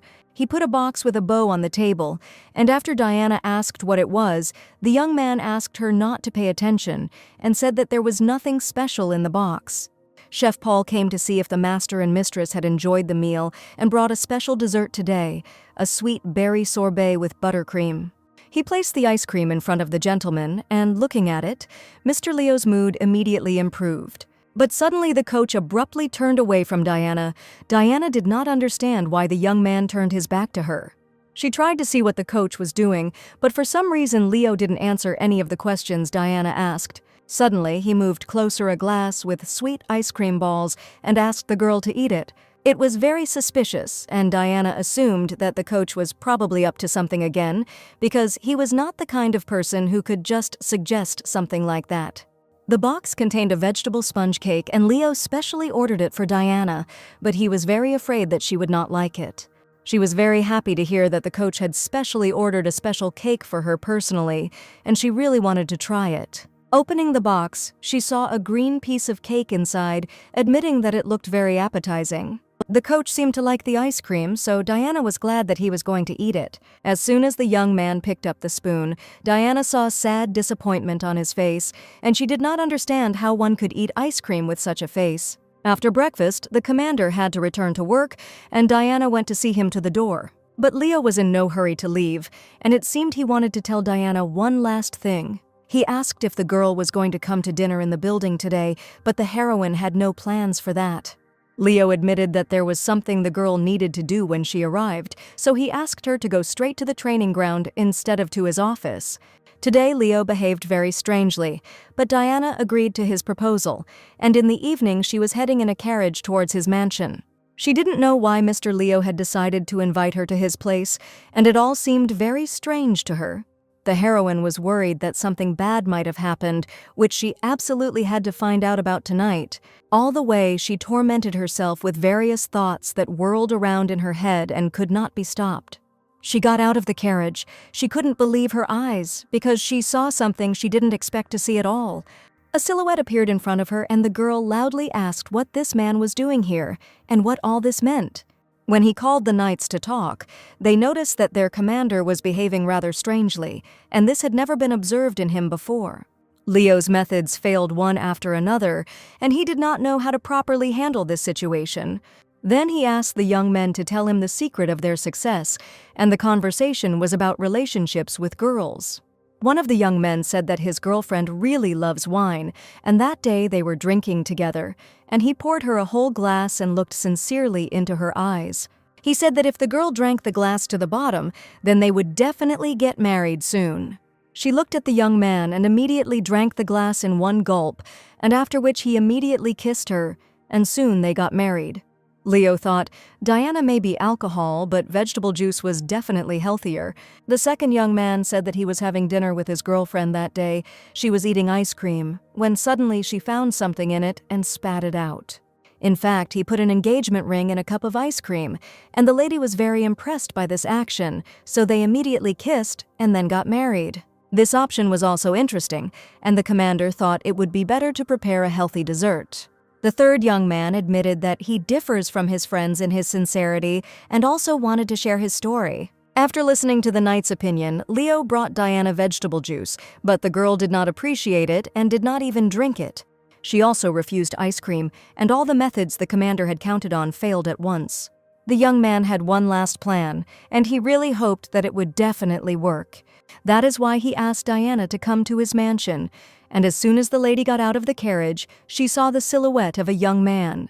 To her great surprise, her older brother Aiden stood in front of the girl, and she certainly didn't expect to see him here. Diana did not understand when her brother managed to return from the Northern Territories, and seeing his sister, the young man admitted that he had heard that there were about 3 people in the world who could be similar to each other. He approached Diana and declared that she looked like his pig sister, and at that moment the lady realized that in front of her was indeed her impudent older brother. Diana didn't understand what was happening and whether her brother had managed to lose his memory during this time. Looking at the girl, the young man said that he probably had problems with his eyesight, or that during the time they had not seen each other, Diana had changed a lot and lost weight. Aiden laughed that the girl was not very similar to his sister, but Diana, where she answered, "Is it really the older brother who continues to mock at the bottom?" She stated that she had absolutely no time to waste on him now, and Aiden did not expect that as soon as his sister saw her brother after many months, she would immediately leave. But Diana could now answer her older brother and confidently said that she did not remember any handsome brother. They entered Mr. Leo's mansion together, and the young man inquired as to the business of his sister's visit to the Knight's Corps at such a late hour. She said that Mr. Leo himself called her, and it seemed that the older brother still didn't know about training with Woburn. The direction Diana was going did not lead to the commander's office, and the girl admitted that the commander himself told her to come to the training ground. The sister's words sounded like complete nonsense to the young man, but Diana asked him to go with her and check. Aiden agreed to do so in order to verify the truth of her words, because he certainly did not expect to see his own sister here. And he didn't understand what Diana was going to do in the gym, because she had never been interested in sports before. The young man decided to be the first to look behind the door and immediately slammed it shut, declaring that he was definitely hallucinating. He even assumed that during this time the gym had been moved somewhere, but now he saw very strange things. Diana really wanted to see what was behind the door, but for some reason Aiden did not let his sister in. In his opinion, this was definitely some kind of trick, and the young man tried to insist that he himself open the door, not allowing his sister to pass. After some time, he agreed to open the door, and Diana saw huge pink balls filling the room. In the middle of the large room stood Mr. Leo, surrounded by burning candles and red rose petals. Seeing that Mrs. Chester had not come in alone, Leo felt very tense. There were a lot of candles, balloons, and petals on the floor in the room, and seeing such a situation, Diana could not understand what was going on.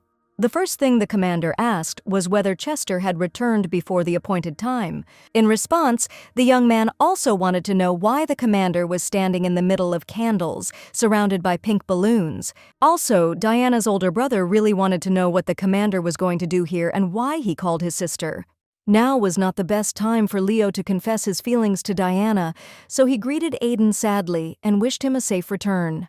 So that the young man would not guess anything, he admitted that it was all for the sake of congratulating him on his return.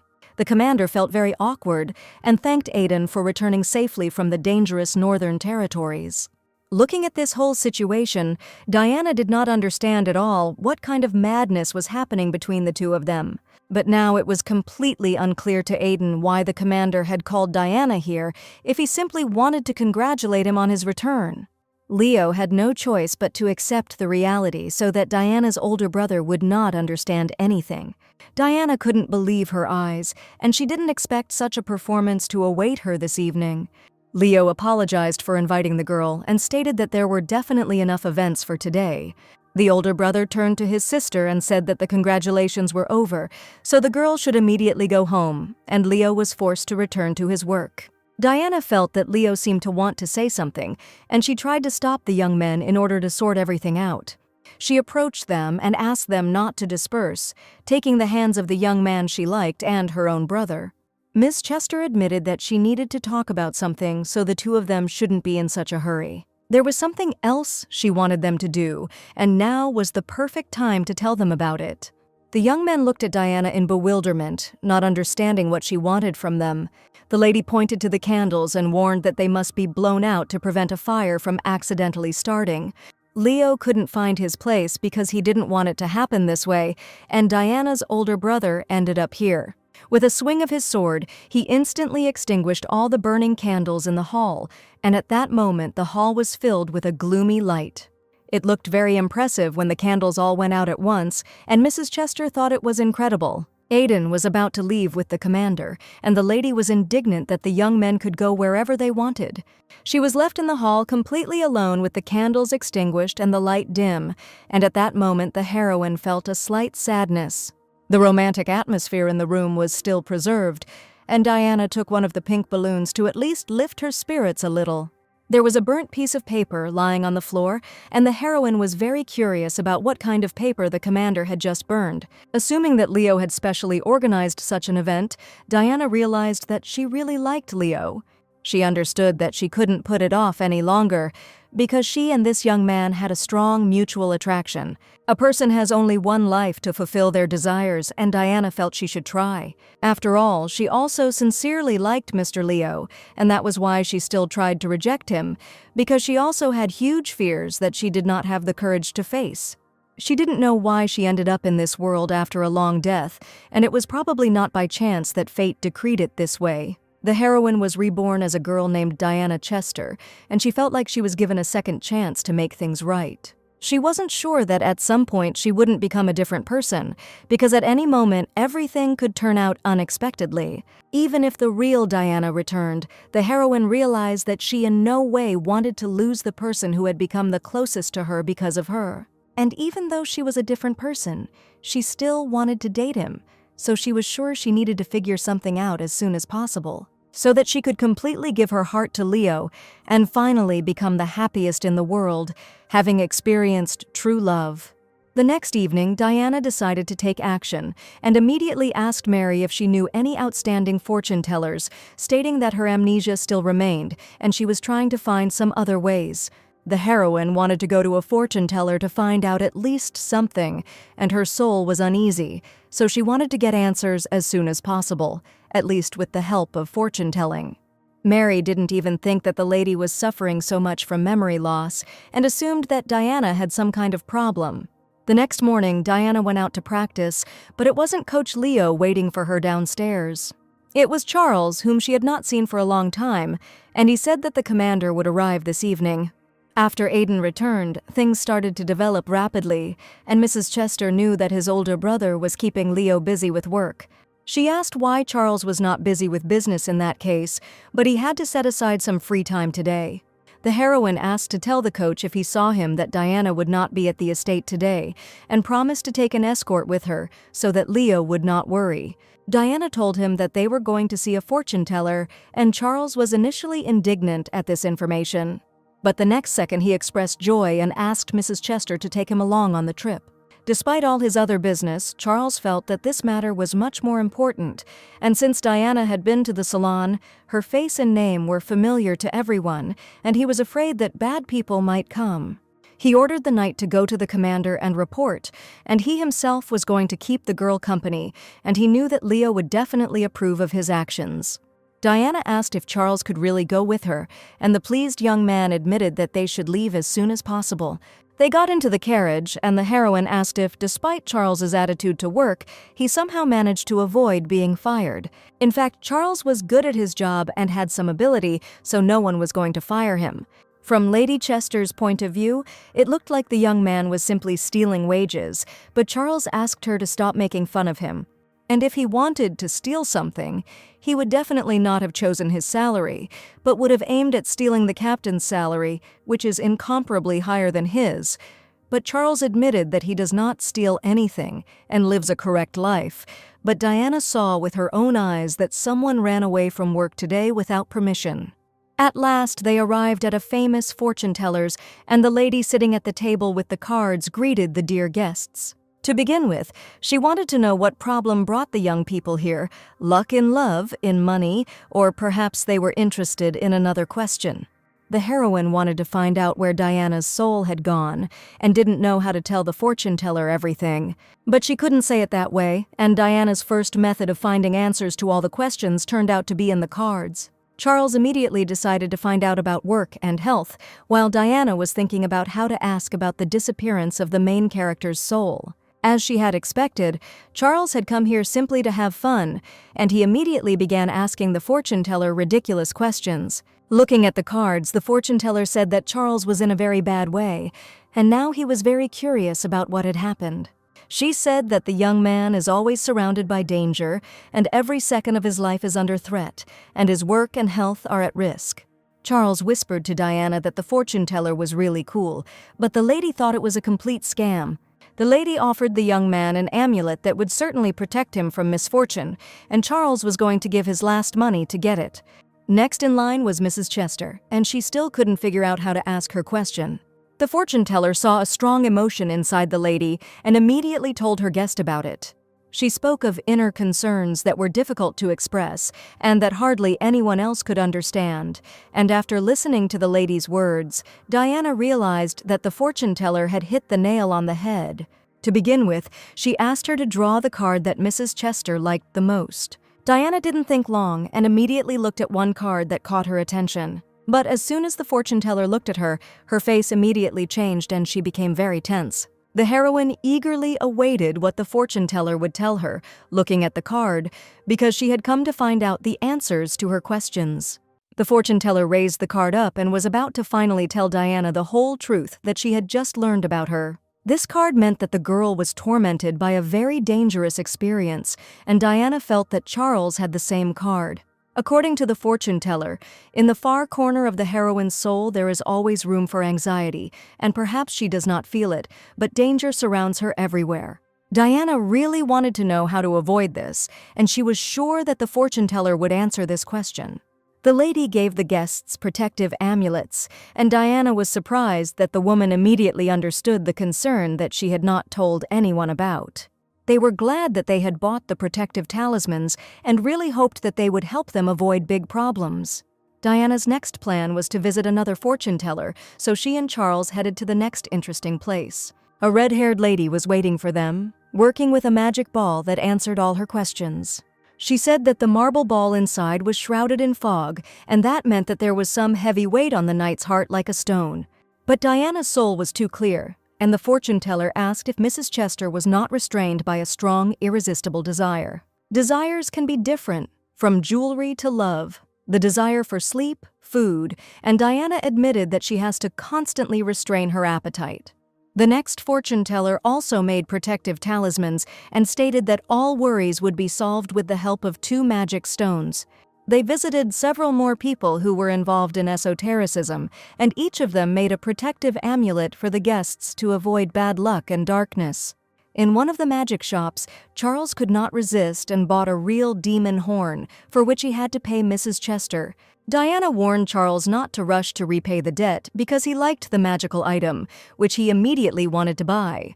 Charles was delighted by this, and Diana admitted that life is such an exhausting thing, so mutual assistance is very important. She wanted Charles's life to be full of good luck, and the young man also treated Lady Chester with great respect and sincerity. Finally, the heroes returned to the estate, and in the courtyard of the mansion they were met by Coach Leo. He asked why Diana was not at the estate at such a late hour, and he came especially to meet her. Noticing Charles's overly pleased face, the commander asked why the young man was smiling from ear to ear, and did he deliberately miss today's meeting and run away because his older brother Aiden returned. Charles told how Lady Chester was going on a business trip, and he volunteered to go with her to escort her safely, and how the commander was constantly neglecting his loyalty.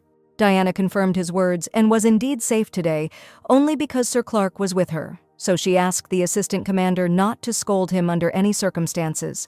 Now Leo wanted to know what they had been doing for so long, since Charles had even traded his job for the trip. Holding large bags in their hands, Diana and Charles looked guiltily at the commander, who wanted to know what was inside. As expected from the coach, he asked a very good question, and Diana was not going to hide the whole truth from him. To begin with, they asked Commander Leo to sit down in the living room and wanted to tell him everything in great detail. The heroine untied the bag and laid the contents on the table in front of the left commander. Seeing a large pile of strange stones, coins, and other objects, Leo was very surprised. Diana decided to start with one shiny stone, which was a talisman and could drive away danger around her. In her other hand, she held a yellow ball that was able to suppress her inner strong desire, and the young man wondered if the girl had really gone to buy all these items. Charles couldn't stop talking about the demon horns, and the people they bought it from specially lowered the price for them because of the purple monkey that brings good luck. As soon as Charles wanted to tell about the stones he had acquired, he received a strong blow to the face from the commander. Leo didn't understand why his partner was acting like a stupid boy, and in his opinion, he was clearly going crazy. The magic talisman fell out of Charles's hands, and he was very upset because the stone fell and broke. Charles pleaded that if the commander were to ignore the power of the magical attributes in such a way, then fate would surely punish him. Leo wasn't going to listen to these stupid stories anymore, and he was sure that Charles had been doing complete nonsense all this time. After all, the demon's horn that was sold to him turned out to be the horn of a simple deer that these people caught in the forest. That fortune teller said that the magic horn belonged to a demon, and the commander angrily declared that it seemed that his assistant had not been in the northern forests for too long and was fed up with the peaceful life. The commander ordered Charles to take care of an important matter this winter, and from now on, all responsibility for suppressing the monsters will fall on Charles. He didn't understand why the guy who couldn't tell the difference between a deer's horn and a demon's horn was talking so much, and with one movement he broke the fake demon horn. The commander asked Diana not to communicate with Charles anymore, and all these things are just fakes that were sold to Charles and Diana. And as soon as the young man tried to claim a talisman that banished misfortune, he received a strong flick from his commander. Leo wanted to prove that misfortune cannot be avoided with the help of stupid talismans. Therefore, he insistently recommended that Diana throw away all her things, but now the heroine was worried that she had spent too much money. Charles was again reprimanded by the commander, who ordered him to get up immediately and go to the core. He also needed to go and personally report to Aiden why the young man had missed today's meeting. He viciously declared that it would be better for Charles to die not at Aiden's hands but at his own, so the young man realized that he had better go to Diana's older brother now. After the commander's angry words, Charles ran towards the front door, and Diana was surprised that the young man left her so easily and simply walked away. Now Diana was left alone with Leo, who really wanted to know why the girl fell for the fortune teller's tricks. But now was not the time to find out, and Leo had completely different plans, so he gently took Diana's hand. The young man invited the girl to come with him, and Diana was afraid that the coach was also going to quarrel with her, just as he had just scolded Charles. The heroine really hoped that Leo would not be too angry with her, and he suddenly announced that it was time for training. The commander thought that now was the time to take up sports, and Diana did not expect that she would have to train now. The sun was already setting behind the horizon, but the coach insisted that the girl quickly change her clothes and go to training. He asked her not to worry about the trash that was thrown out, and from now on he was going to buy trinkets for Diana himself so that she would play only with good toys. Diana admitted that she was very tired, but Leo saw the lady walking and buying unnecessary goods, and it seemed that she was not tired at all. All the amulets turned out to be real and fake, and in the end all the scammers said that Diana had anxiety in her soul, but none of them said where the main character's soul went. After some thought, she realized that she would have to move straight to the second point of the plan in order to finally understand what had happened to Lady Chester.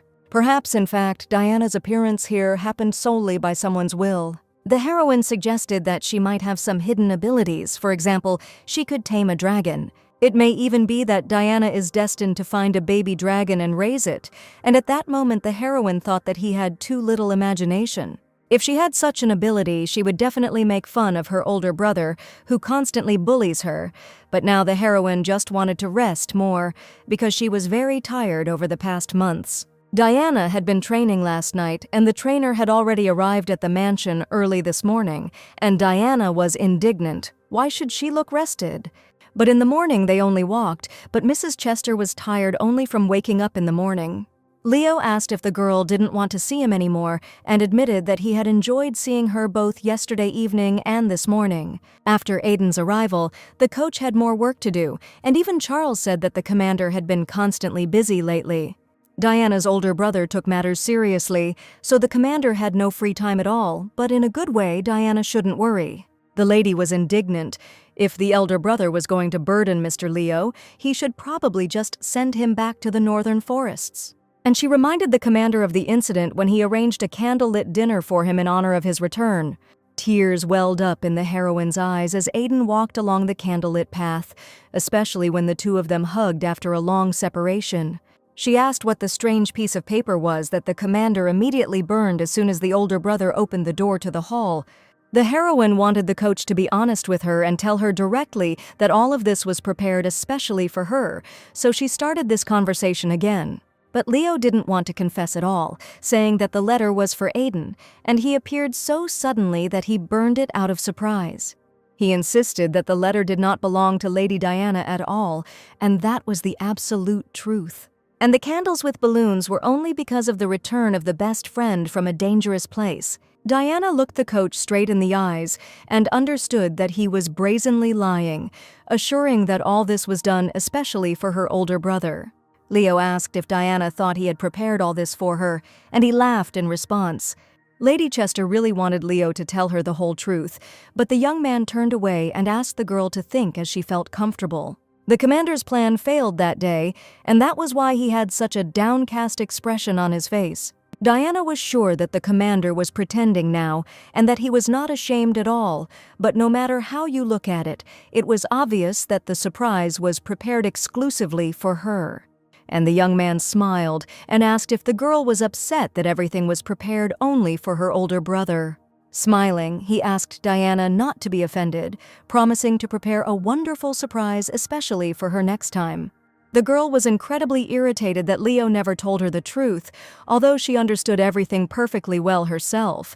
Leo kindly asked Diana to continue her walk, and he really wanted her not to worry. Diana sadly admitted that she would very much like the commander to write her a letter, and Leo realized that the lady was finally beginning to open her soul to him.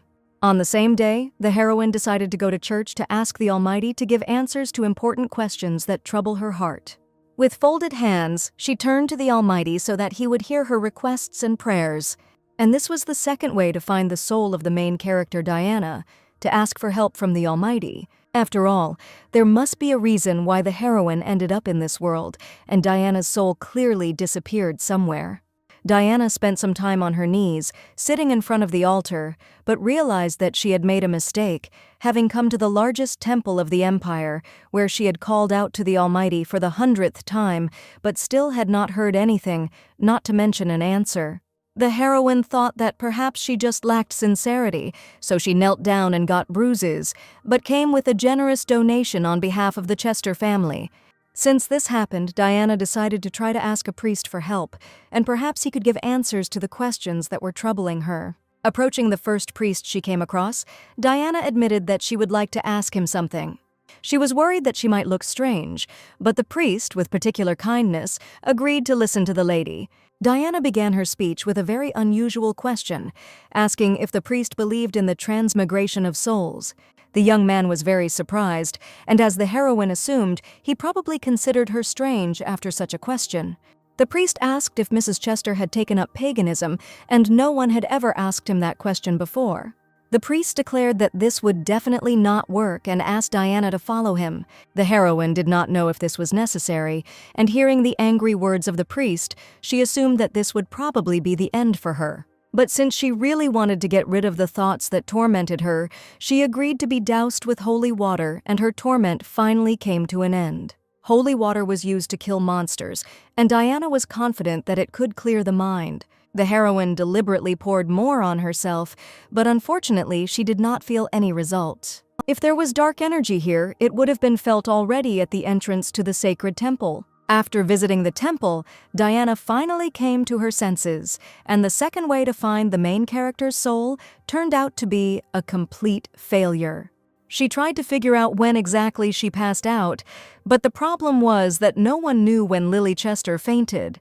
That day she was lying in the room completely alone, and Mary was the first to find her and provide first aid. Diana soon left the room, which meant that something definitely happened at that moment. Perhaps Mrs. Chester suffered a sudden psychological shock, and that caused her loss of consciousness. But Diana clearly remembered that when she opened her eyes, she was already in the body of another heroine, and it was unclear what exactly could have shaken Mrs. Chester so much. And she really wanted to get rid of all the problems and just live a comfortable life further. But now the heroine had many more questions than answers. While she was trying to sort out her thoughts, her older brother suddenly walked in the door without even knocking, expressing his rude behavior. Diana jumped up from her chair excitedly and asked what had happened and why the urgency. The older brother, with an angry face, asked his sister what kind of relationship she had with Commander Leo, and the young man probably noticed that there was something between them. The girl raised her hands up and said that her brother should look at her, and she would say a magic word, and he should forget everything. He tried to find out what was going on between Diana and Leo, but his sister was indignant and asked her brother to ask the commander and not to torment her with ridiculous questions anymore. The young man confessed. Leo just laughed and said nothing more, and Diana was sure that she had nothing to do with it. Her only desire now was to hit her older brother hard so that he would finally stop making fun of her. Sitting down at the table, the young man wanted to know if Lady Diana was really training with the commander. But in fact, he became curious about what his sister would answer, which is why he decided to ask her this question personally. It seemed to her that her brother was deliberately trying to anger her, and he was doing it very well. She didn't want to go into details, but Aiden insistently asked her to tell her what was going on between the two of them. The young man had known Commander Leo for many years, and now he clearly noticed that Woburn had changed a lot, and he was definitely not the kind of person who would talk about his affairs. He didn't understand why Leo suddenly decided to start personal training with Diana, but the girl said that it was all because of his older brother. She said that while Aiden was away, she needed someone to train, so Diana found someone from the ranks of the Knights. But he didn't understand at all why this person turned out to be Commander Leo, because there were many other people in the Imperial detachment. The young man chuckled and said that his sister really loved the handsome faces of young guys, and there was a real reason for it. Diana insisted that everything was not like that at all, but her brother asked her not to hide anything, stating that he understood everything perfectly. She claimed that Commander Leo himself was persecuting her, but her brother no longer wanted to listen to her and asked her to stop making excuses. Diana never managed to punish anything because her older brother was still confident in his opinion. And taking a sip of aromatic tea, the young man deliberately pretended that he had not heard her at all, and now Diana understood that she would hardly be able to convince him otherwise. The next morning, Diana woke up quite late, and today she never felt tired. The girl was very sleepy and felt very tired because she had been arguing with her older brother all night. Despite feeling unwell, Diana knew she had to go to training. So she got ready very quickly and went to class, and Coach Leo was already waiting for her downstairs. His handsome face gave Mrs. Enchester a lot of energy in the morning, and she was ready to hear his gentle voice every day. Before she had time to say hello, Leo announced that he had a special gift for the girl today. In his hands was a cute pink box with a white bow, and Diana had no idea what could be inside. She really wanted to open the box right now, and Leo, with a satisfied face, allowed her to do so. She slowly untied the incredibly beautiful bow and, opening the box, declared that she was very dazzled by something. It was a gift that the young man had asked her to wear to every training session, and Diana didn't know if she could accept it. Having carefully examined what was inside, Diana realized that this was the thing she had been asking for a long time. And to her great surprise, the commander finally brought that very uniform, embroidered with precious stones, which Lady Diana had spoken about several weeks ago. The sports uniform was surprisingly heavy, and no wonder because it had a bunch of precious stones sewn onto it. Diana asked if she could train in this uniform, which looked incredibly festive and luxurious. Earlier, the lady herself said that if the trainer buys her a tracksuit with stones, she will train in it. The heroine's problem was the following: she wanted to know if it was possible to play sports in such clothes, and the commander even suggested that the girl did not want to wear them. Coach Leo was waiting downstairs for Ms. Chester to try on her new uniform and go out to practice. When he looked at the girl in her new sports uniform, embroidered with precious stones, he realized that she looked simply dazzling, but at that moment she just wanted the coach not to laugh under any circumstances. There were so many precious stones on the sports uniform that Diana literally shone in the sunlight, and the young man still couldn't help but smile. During this time, the heroine lost a lot of weight, but the trainer still managed to choose the perfect size, and the uniform fit her just great.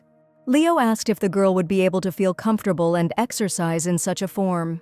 She was quite heavy, so the trainer admitted that if the girl was uncomfortable, she could go and change, and he prepared regular training clothes in advance. But Diana was determined despite her heavy form, which shone right in her eyes during the exercises. Leo had already reduced the intensity of his training due to the weight of the new outfit, but this didn't make the heroine feel any better. During another exercise, Diana noticed that her older brother had also gone outside. The heroine excitedly declared that it was time to immediately end the training, and Leo did not understand what was going on and what had happened. It seemed that Aiden had gone out specifically to look for Leo and Diana, and she was sure that they needed to wrap things up immediately.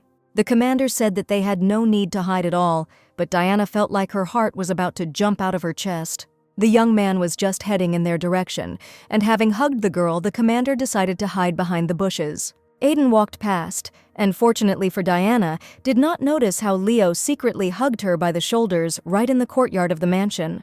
The boy was too close, and Diana felt her heart pounding, and she couldn't even breathe. Leo's gaze was so kind that it took her breath away, and jumping up, Diana loudly apologized. But from excitement, she could not stay on her feet and staggered, falling right onto the grass. Due to the weight of the shirt, the heroine lost her balance and found herself right in front of Leo, who was knocked down onto the lawn. As soon as she tried to get up, the young man gently grabbed her hand and pulled her closer to him. Their faces were so close, and Diana was sure that right now Mr. Leo really wanted to kiss her, but this was not destined to come true, because the older brother had already found the secluded couple. He was standing right next to Diana and Leo, admitting that he knew everything would be exactly like this. The older brother just happened to catch his sister sitting on the commander, and this pose clearly provoked aggression in him. Diana tried to justify herself by saying that she had fallen by accident and that nothing like what her brother thought had happened between her and the commander.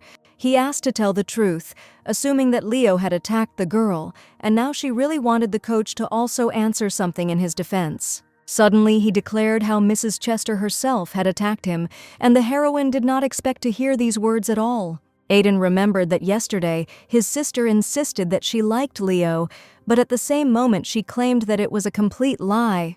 Diana asked Leo to tell the whole truth about her sympathy. The young man smiled and said that he didn't think that Diana liked him so much that she would dare to attack him. Aiden had no intention of believing his sister's words, especially after what the commander had just said. But it was obvious from the young man that he was furious because he didn't understand at all what was happening.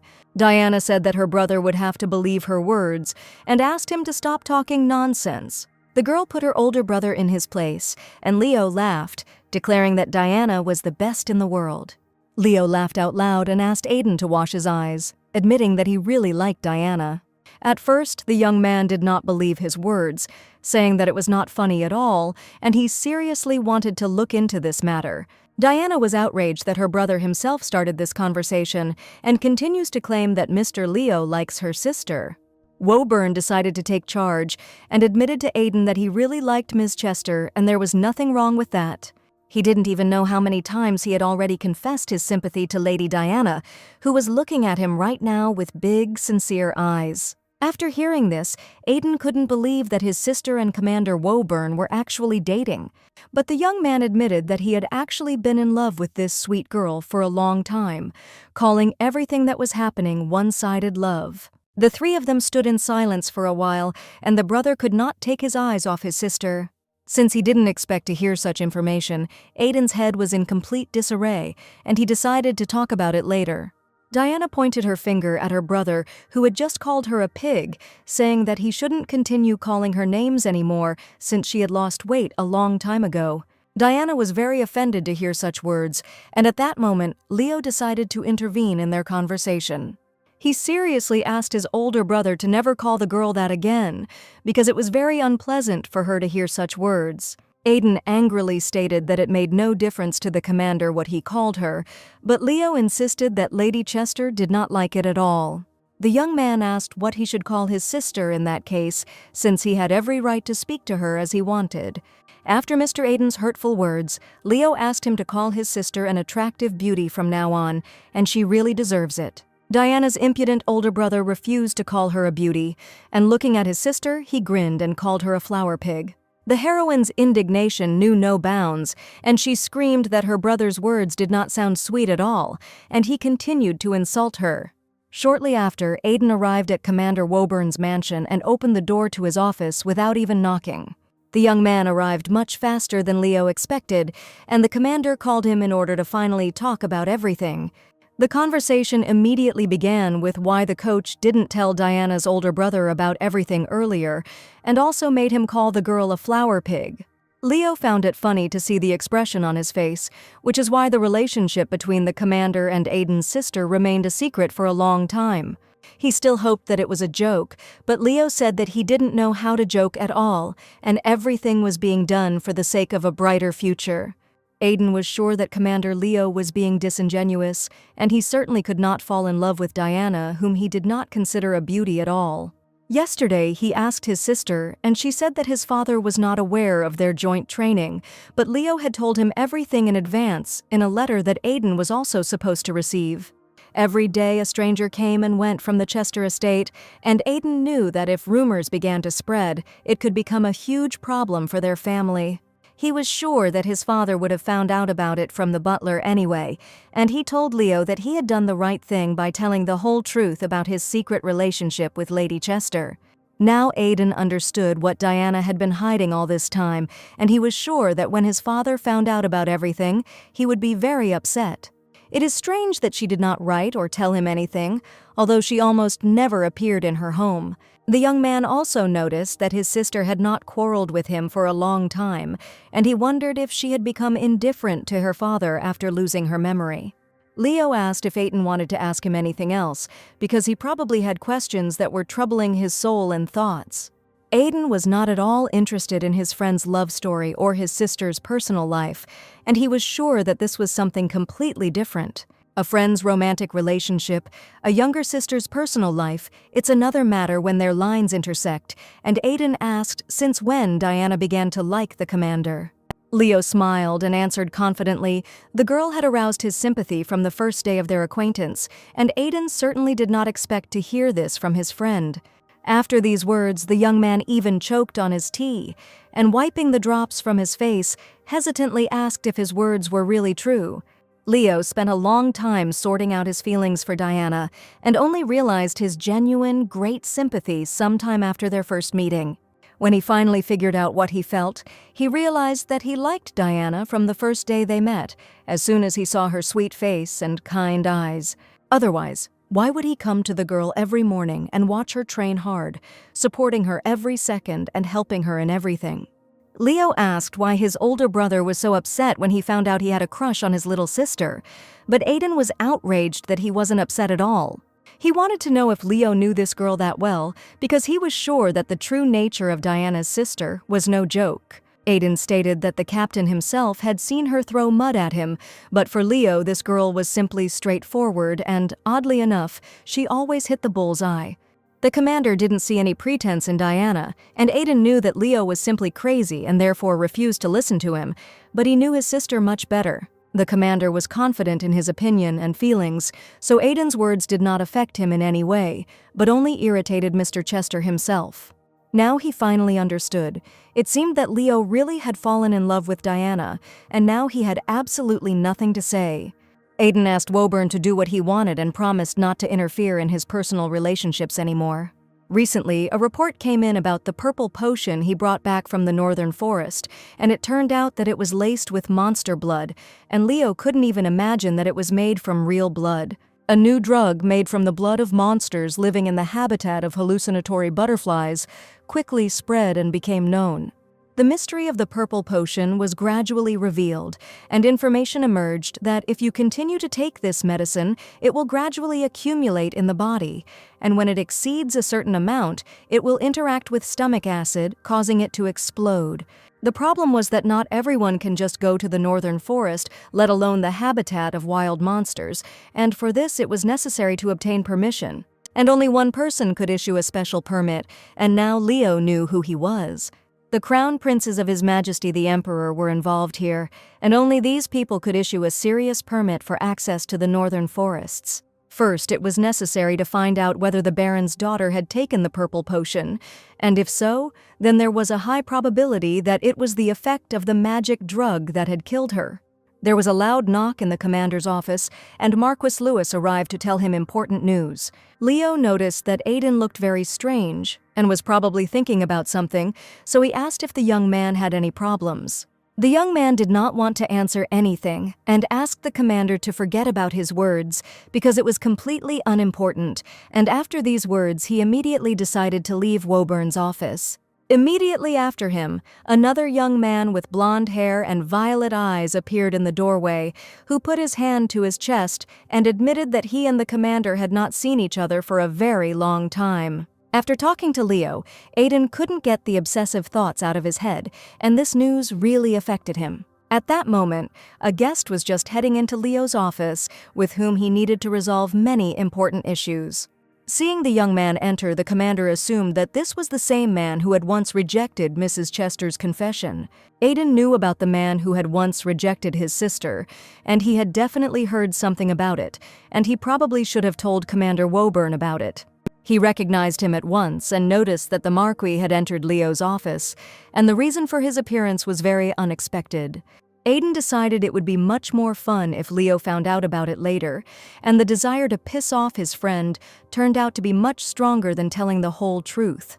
Having settled comfortably on the sofa in the commander's office, the Marquis asked whether he had disturbed Leo too much with his arrival and whether he had distracted him from his important work. The commander himself had recently been planning to invite the Marquis for a talk anyway, and the young man was glad that he had arrived just in time and had not disturbed anyone.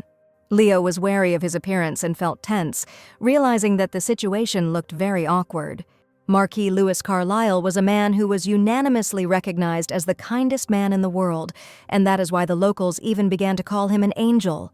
It all happened about 10 years ago when the Marquis of Lewis was still a very young boy. It was a distant childhood when Leo, the Crown Prince, and Aiden did everything they could to see the true face of this boy.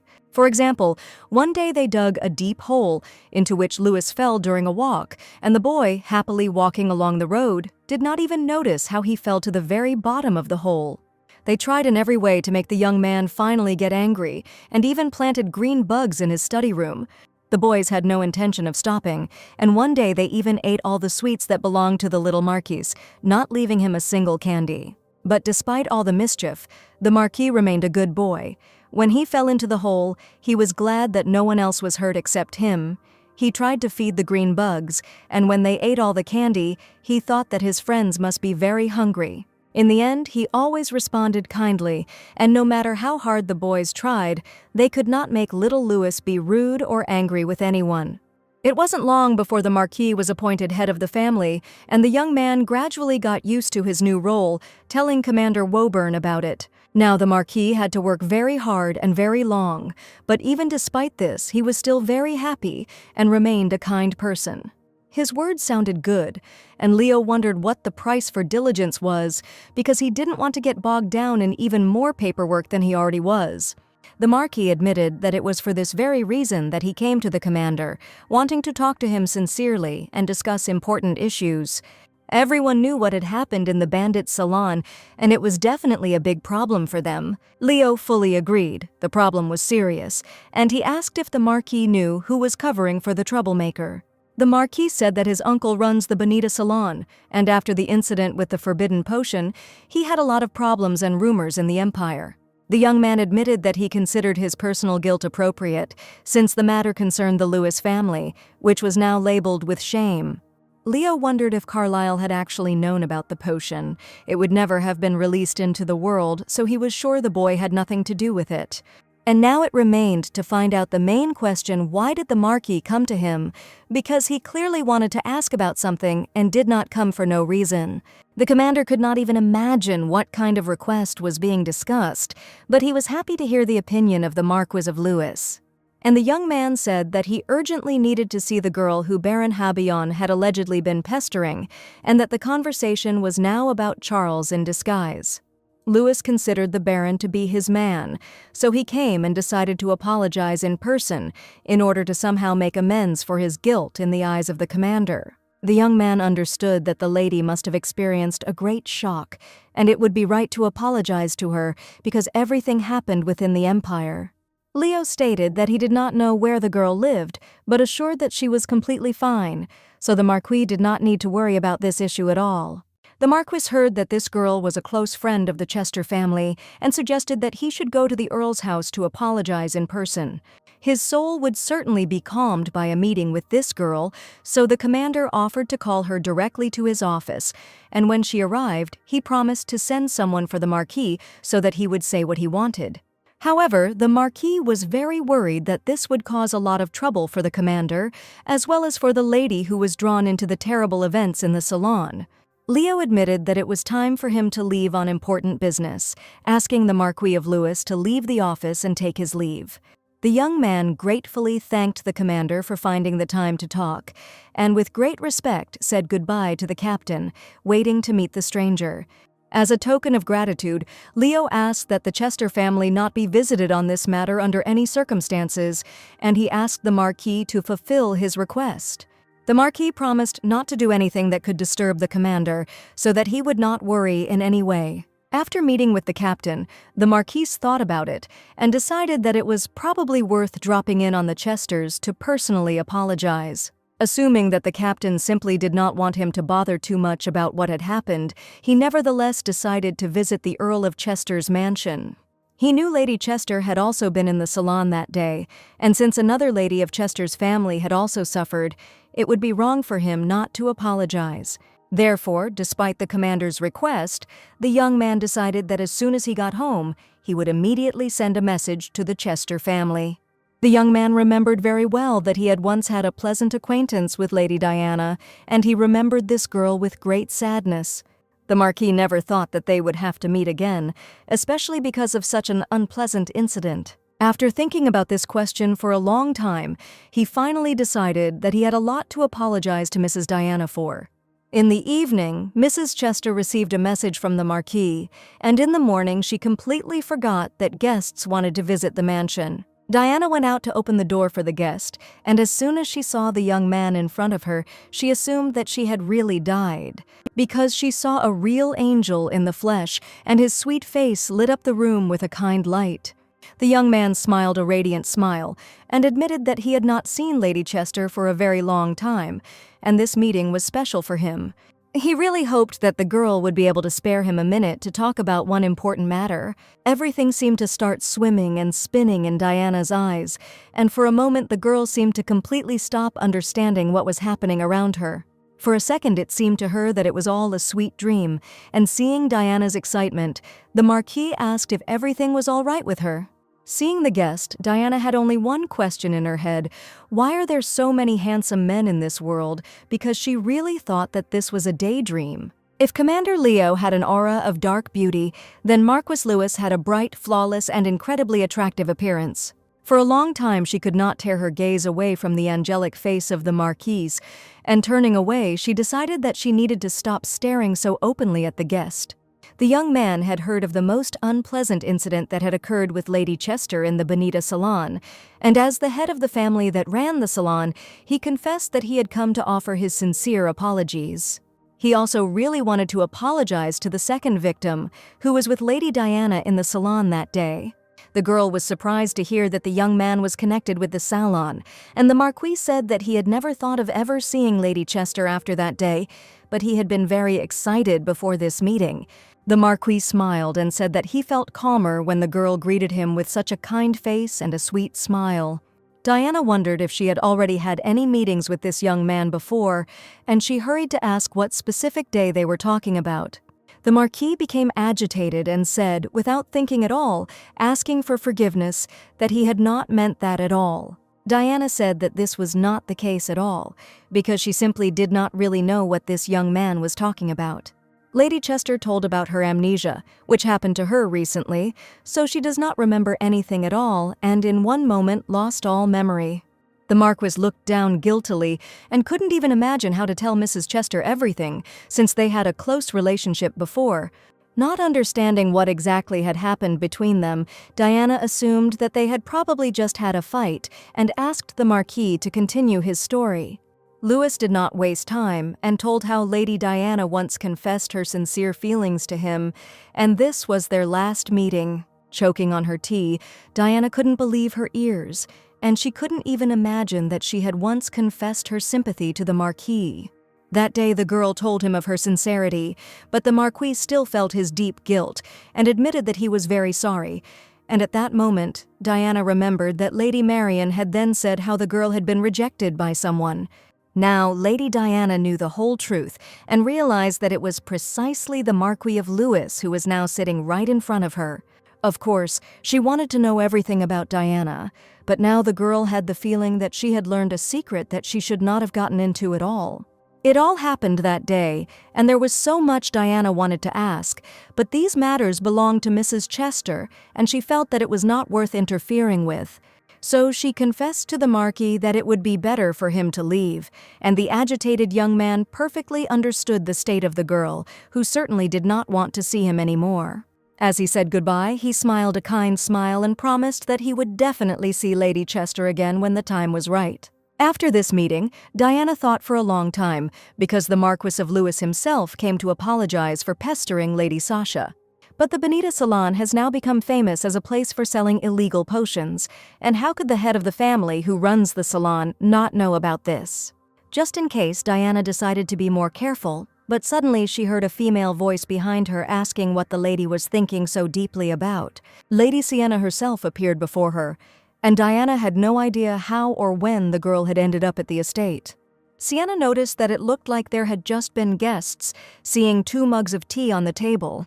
Diana told of the Marquis of Lewis's visit, and Sienna also knew the man, asking if he had come to visit Mistress Chester. The heroine told about the unexpected arrival of the Marquis, and he really came to her personally to offer his apologies. Sienna asked how the girl felt after this meeting, because Marquis Lewis himself had just come to see her. She knew that Diana had been in love with him for a long time, and now the heroine knew that it seemed that she liked the Marquis of Lewis quite a lot. In fact, Sienna found out about this completely by accident, and now she was very worried about the heroine's condition. On the day she first met Sienna, she remembered that Lady Marian had been rude to Mrs. Chester right on the street in front of all the aristocrats. Diana thanked Sienna again for her help, and then the meeting went rather strangely, and the girl felt awkward because she didn't even remember that she once liked the Marquis. She admitted that she definitely liked another person now, and Diana was completely confident in her true feelings for the young master. The lady didn't even notice how she had just told Sienna about her sympathy, because she knew perfectly well that Ms. Camden hated Mr. Leo with all her heart. After trying to justify herself by saying that Sienna had misunderstood everything, she was told that Lady Camden already knew everything and Diana could hide nothing. Sienna revealed that she knew about her mutual sympathy with Leonard Woburn, and it was impossible to hide, no matter how hard Lady Diana tried.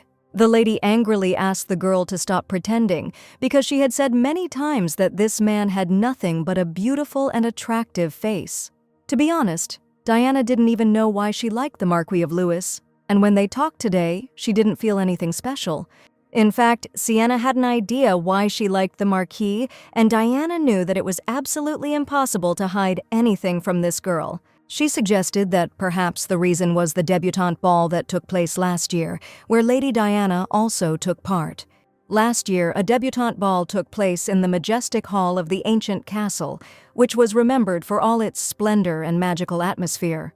Guests dressed in luxurious outfits filled the space, creating a real fairy tale feeling. Crystal chandeliers shimmered in the candlelight, and soft lighting gave the whole room a special warmth. But Sienna felt very bored at the event. Just before the ball, a terrible monster came from the territory of the Northern Forest, and the knights of the Imperial Palace and the knights of high-ranking noble families were called to deal with this matter. As a result, the supposedly fun debutante party was empty and dull, and the girls were sad to find themselves without partners at the once-in-a-lifetime ball. That day, attention was drawn to one of the girls, and the ladies whispered, even if the knights were here, Lady Diana would still not be asked to dance. The aristocrats laughed because Lady Diana always stood alone on the sidelines, completely alone, and Sienna, on that very day, paid close attention to Mrs. Chester. She saw how the girl was very sad because there were constantly various rumors about her, and the ladies of the court were constantly discussing her. But something unusual happened that day when Lady Diana was approached by a stranger who appeared in the hall quite unexpectedly. It was the Marquis of Lewis himself, and the girls were very surprised that the venerable gentleman immediately paid attention to the ordinary simpleton standing to the side. The first thing he did was approach a girl standing alone near the wall and ask Diana if she was bored at such a grand party.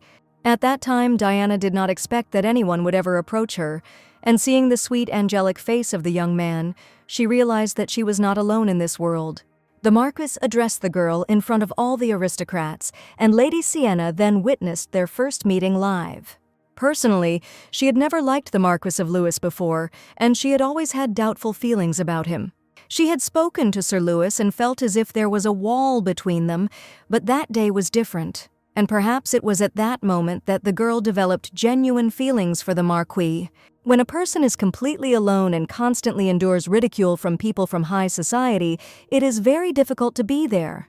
And suddenly, at one moment, someone appeared and extended a helping hand to her, and this was quite enough for real sympathy to arise. However, despite the Marquis's actions, Mrs. Chester still ran away from the debutante ball, and Sienna did not know what happened next. From that moment on, Ms. Chester no longer appeared in social circles, and this may well be the reason, but the Diana that Sienna met on the street turned out to be completely different. Then Mrs. Chester surprised her greatly and argued with Lady Marian face to face, refuting every rude word she said. This Diana was very different from the one Lady Sienna remembered, and at that moment the heroine realized that she had changed a lot in many ways. Sienna was sure that the memory loss was a kind of gift for the girl, and, as strange as it may sound, everything turned out for the better. The opportunity to erase painful memories from memory and fill in the gaps with good ones turned out to be very successful, and indeed for Diana it was a real gift of fate. Teacher Sienna took Ms. Chester's hands carefully, and for some time now she had felt a special affection for this girl. Sienna had seen Miss Chester stand alone against the bullying of everyone around her, but one day she just turned away and thought that she didn't have to worry about anyone but herself, and now the girl was very ashamed of the kind of person she was back then. But now the girl knew that it was wrong to think like that, and she really wanted to say these sincere words to Mrs. Chester. With tears in her eyes, Sienna asked the lady to forgive her for not intervening and helping the lonely girl who everyone had turned their backs on. The heroine felt that if the real Diana were here instead of her, she would now be very pleased to hear such a sincere apology from a dear person. So Diana was confident and decided to take responsibility and accept Sienna's apology on behalf of the main character.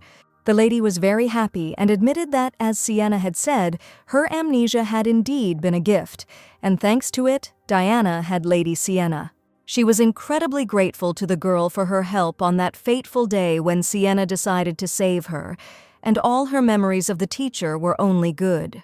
Diana thanked the girl for sincerely apologizing to her instead of pretending that nothing happened then and simply forgetting about it. Now, Diana suggested starting their friendship from scratch because she really needed a close friend, and Sienna was perfect for that role. Lady Camden had never heard of anyone wanting to be her friend, and with tears in her eyes, the girl smiled and replied that it was an incredibly excellent idea. Diana admitted that Sienna could be both her teacher and best friend, and Ms. Camden happily agreed. After a warm conversation, Diana asked to take care of herself, and even though the lady no longer had jewelry to pay for, she was always ready to provide her new friend with a delicious pudding. Diana was in a great mood that evening, and she really wanted to meet Leo first thing in the morning and tell him everything that had happened today. She wanted to boast that he was not the only one who had friends, because now she also had a good friend, and closing her eyes, Diana felt that she just wanted to see the nice young man. At this very time, Leonard Woburn was in his office, and his languid face was very sad and serious. The Crown Prince noticed that the captain had been unable to concentrate throughout the entire meeting, and something must have happened to him. Leo angrily slammed his fists on the table, thinking that he missed Lady Diana so much and would give anything to see her sooner. Charles noticed that the commander had been acting strangely lately, and his assistants were very keen to know the real reason. One of the knights came to report important news, and Leo was glad that it finally happened. He asked everyone present at the meeting to leave for a moment, and the knights obediently followed his order. The Crown Prince asked if he should leave, and if the commander wanted him to go out into the corridor and wait until Woburn finished his most important business. Leo knew it would be unpleasant to throw the Crown Prince out the door, only to have him standing outside the door and eavesdropping. The Crown Prince stated that if the commander did not want him to hear about the report, it all sounded very suspicious and smacked of treason. For this reason, the commander allowed the Crown Prince to stay, and Charles was sure there would be something fun. The prince reported that Lady Chester had not gone out anywhere and had spent the whole day at the estate, and that she had hardly left her chambers all morning. During the day, Lady Sienna Camden and the Marquis Lewis Carlisle visited her, and he certainly did not expect to hear about a meeting with the young man, because he had recently asked him not to visit the Chester mansion under any circumstances. The knight once again named the names of the guests, and the commander heard correctly among them was indeed the Marquis Lewis Carlisle. In 1 second, the commander became so incredibly angry that he was ready to trample into the ground the scoundrel whom he had strictly forbidden to see Lady Chester. The Crown Prince noticed that Leonard rarely reacted like this, and it seemed that very interesting things were happening here. Charles said that it was rumored that the Marquis of Lewis had once been attracted to Lady Chester, and that they had been intimate for some time. He also spoke about rumors that the Marquis once rejected a girl who sincerely confessed her sympathy to him. But in that case, Charles did not understand why Lewis had visited the lady and was so tactless. The commander was simply beside himself with rage and asked Charles Clark to repeat the words he had just said. The young man insisted that he had said nothing special and that it was a bit much on the part of the Marquis of Lewis. But the commander had other words in mind about how this scoundrel rejected Mrs. Chester in front of all the aristocrats. Charles didn't know that the commander didn't know this information, and it turned out that he had just told Leo the whole truth. He didn't know the details or when it happened, but they say Lady Chester was once really in love with the Marquis. She then confessed her feelings, but he refused her, and Lady Marian said that she saw it with her own eyes. That was all Mr. Charles knew, and when he tried to bring Lady Diana and the commander together, he discovered a lot of useless information. The Crown Prince chuckled that Charles Clark probably had completely lost his desire to live, and a lot of effort had been put into him, but now he was the one who told the captain the bitter truth. After this, the commander did not utter a word, and Charles was trembling all over and was afraid that now he would be found guilty of everything again. The young man begged that he really had not done anything, and now asked to forgive him for telling the truth. Charles was afraid that he would be punished again, and closing his eyes, he asked the commander to spare him, but Leo walked past him. It was very strange, and the commander really didn't say anything, and didn't even grab Charles by the collar as he usually did. An angry Mr. Woburn emerged from behind his office without saying a word and quickly headed towards the exit. The commander didn't even hit him, but simply turned around and left, and Charles and the Crown Prince, who remained in the office, could not understand at all what was happening. Charles was afraid that he would actually kill him, and the Crown Prince laughed, suggesting that this time the assistant would really be finished. The meeting was decided to be postponed until the following day, and the Crown Prince had no idea what was going on, but Leonard was clearly angry, and the young man decided to leave him before he did anything bad. Charles asked Benjamin if this was really the end for him, since he hadn't even managed to fulfill his cherished dream yet. The young men followed the commander out, asking where he was going so quickly, and Leo was going to destroy the Marquis Louis of Carlisle. Having heard the commander's angry speech, the young man asked not to cause disorder in his country, and in that case asked to get rid of Clark. The prince even asked Aiden Chester to calm the enraged commander, but he confidently stated that he was going to do everything very quickly, and no one should interfere with it. The only one who did not want to take part here was Mr. Chester, who asked the Crown Prince not to get involved in this matter and to better ignore it. The Crown Prince screamed how he could govern the country with such children, and after what happened his head was simply spinning. He stopped Commander Woburn and stated that he could not break into the Marquis's house without a good reason, and suggested that they go to the bar to talk about everything. Leo certainly didn't expect to hear such a proposal, and the Crown Prince's words really made him stop and think. Therefore, after some time, the commander was sitting in the bar with a mug of alcoholic drink in his hands in order to finally relax, at least for a moment, from the accumulated problems. He drank the entire mug in one gulp, and the prince sitting opposite him really wanted the commander to finally calm down. Woburn suddenly asked his partner if he was worse than Louis Carlisle, and the question sounded very strange. Marquis Louis was known to everyone as the kindest man on earth, and for everyone he was a real angel doing only good deeds. And the young men suggested that it was probably all about his kind and sweet character, and Aiden also confirmed the opinion of the Crown Prince. More objectively, the commander was more handsome, and he also considered himself a very attractive young man. The commander was confident that he was in better physical shape and had much more money than the Marquis of Carlisle. The Woburn family was considered to be the richest people in the empire, and this fact turned out to be true. Leo was indignant that the Marquis had no more strength than a child, so why didn't Lady Diana like him, and probably she was still in love with Carlisle. The Crown Prince had been wondering about this for some time now, and Woburn's words only confirmed his fears. He asked if the commander really liked Lady Chester, because the young man knew absolutely nothing about the fact that there was some kind of connection between Leo and the girl. Leo admitted that he liked Diana very much. There was no point in him hiding the whole truth from the Crown Prince. But now the commander considered their relationship to be unrequited love, being sure that he felt sincere sympathy for the girl, but she, unfortunately, did not feel it for him. The Crown Prince had no idea that the commander had fallen so deeply in love, because there were no girls left in the country who would not appreciate Leo, because absolutely all the ladies liked him. Now Leo was incredibly angry that the Marquis had once refused Diana without realizing what he was refusing. The Crown Prince insisted that everything was for the best, otherwise they could be together, and that would be madness, literally a death sentence. The commander tormented himself with dismal thoughts and felt that he might soon go mad from unrequited love. Useless, obsessive fears continued to creep into his head, and now he did not understand where the truth was and what was a complete lie.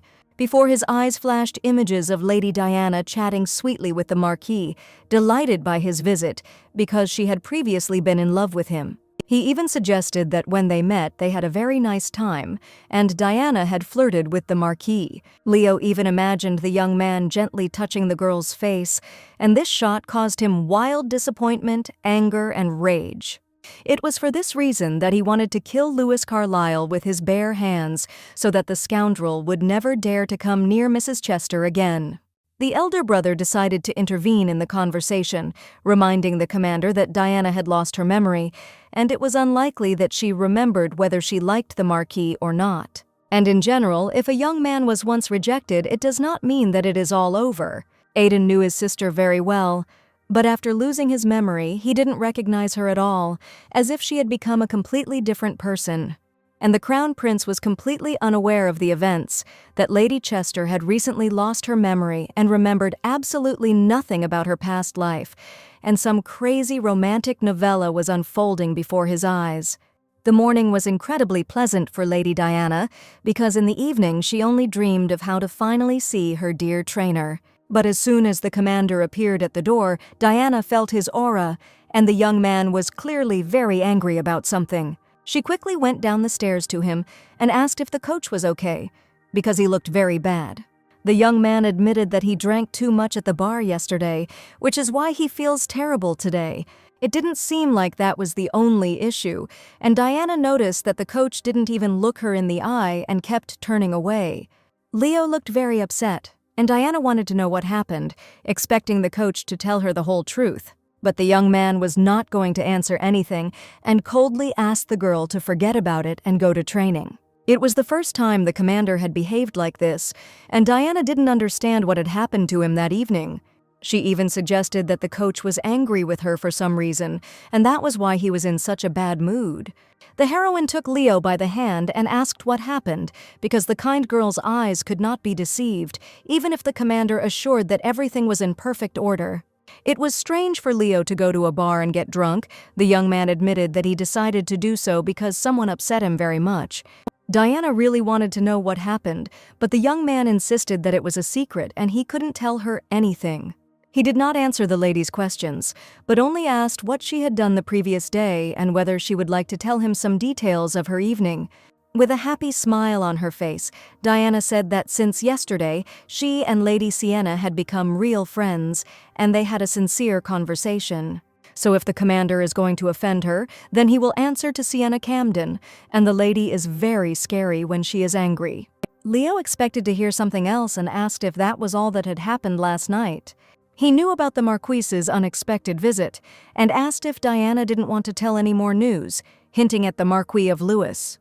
The young man stated that it was not about Lady Sienna at all, and after his words, Diana asked if the commander was familiar with the Marquis of Lewis. She said that he simply came yesterday to apologize for the incident in the Bonita salon, and as it turned out, the commander also knew him very well, which Diana did not even imply. The Marquis also said that he wanted to see Lady Sasha, and Leo assumed that he was doing everything to die. Leo wanted to know more details about yesterday's meeting, and Diana asked what exactly the commander wanted to hear. Leo was interested in how the meeting with the Marquis went, because the girl had recently lost her memory, and it turned out that yesterday she saw him for the first time. The heroine was not sure, but she admitted that the Marquis seemed like a pleasant person and quite handsome. The commander was furiously indignant at Carlyle's words about his good looks, and he decided to ask again whether Diana really thought he was handsome. Leo stated that there was nothing good about this man, and besides, he showed up at Mrs. Chester's house without an invitation for no apparent reason, which spoke volumes about his ignorance. The young man did not come suddenly, and wrote a message in advance, and it would be logical to first warn about his arrival, but Leo did not understand why Diana did not tell him anything. In fact, the heroine simply did not consider it particularly important, and that is why she did not say anything, and asked whether she really had to tell everything right away. After her question, Leo turned away abruptly and suggested that they start training, and Diana saw that he was clearly angry, but she did not understand what she had done. Today the coach was especially demanding, so Diana felt hard during training, and she was sure that she had definitely done something wrong, since she got it so bad today. She admitted that she was wrong and just wanted Leo to stop sulking, but in response to this, the young man asked if she really thought he was narrow-minded. The heroine felt that Leo was lying to her blatantly, and she knew for sure that something was wrong here. That's why after each exercise, the coach insisted on another approach, and today Diana saw not a coach, but a real demon in the flesh. After another order to perform the exercise, the girl closed her eyes and frowned, declaring that she definitely couldn't stand it. After all, the commander said that he was not offended, but this was obviously not true, and the trainer was simply jealous and did not want to admit it. He became even more angry after hearing about the Marquise's good looks, and Diana understood that this was the real reason for his anger. And even though Leo was now denying it, Diana was sure that she knew the whole truth, and the commander would definitely tell it. The young man admitted that he had indeed been jealous when the lady had spoken of the Marquise's attractive appearance, and he lowered his eyes guiltily. Leo was even more upset by the fact that he knew how Lady Diana had confessed her sincere feelings to the Marquis, even though it had been a long time ago. Now the commander was also aware of this story, and everyone around Diana knew that she had once been in love with the Marquis of Carlisle. The girl didn't remember this, and honestly had no idea why she liked him, but Leo was sure that this didn't change the fact that she liked the young man. He asked what Diana would do if her old feelings suddenly reawakened, but just the thought of how the girl was happy to meet this boy made his blood literally boil. Therefore, the commander was very afraid, since Diana did not have her previous memories, the returned feelings could be even brighter, and now he was definitely not just angry. Since Leo was now very excited and more angry at himself, claiming that it had nothing to do with Diana, because having sympathy for someone is not a crime at all. Thoughts about why he and the girl hadn't met earlier and why he hadn't caught her eye first didn't give the young man any peace and made him very angry. However, the heroine understood that if the coach had met the real Diana earlier, Leo would never have liked her, and she would never have liked him. Leo asked the girl to understand why he was in such a gloomy mood today, because he could hardly bear the heavy burden of his thoughts and rash assumptions. He suggested finishing training for today and promised to come to his senses tomorrow because he needed to sort himself out. Diana looked into the coach's eyes and asked him not to misunderstand her, sincerely admitting that she did not like Marquis Lewis at all. She also stated that she had no feelings for him and Leo had nothing to worry about because she was telling the absolute truth. The heroine wanted to come closer to the young man, but he only moved away and removed her gentle hands from himself. She followed the coach and did not want things to continue like this and for them to end today's meeting on such a sad note. The heroine did not want to let Leo go like this, so that the young man would go into misunderstanding and disappointment from the person he truly loves. Feeling she had to stop him, Diana screamed for the coach to stop and listen to her words.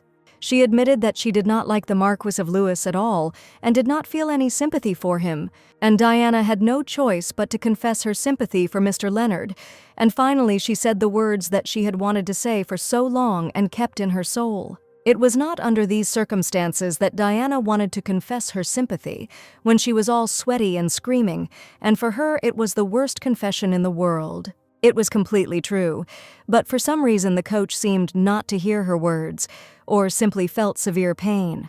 Diana finally confessed that she had liked the gentleman for a long time, but she could not say it earlier because she was afraid of many things. But she was absolutely sure of her feelings, and in her heart there was no memory of the Marquis of Lewis, never had been and never will be again. That is why now the lady tearfully asked to understand her feelings, repeating once again that she had liked Mr. Leo for a long time. For a moment, it seemed to the heroine that Leo even grinned when he heard her words, and she looked at him, expecting at least some kind of answer.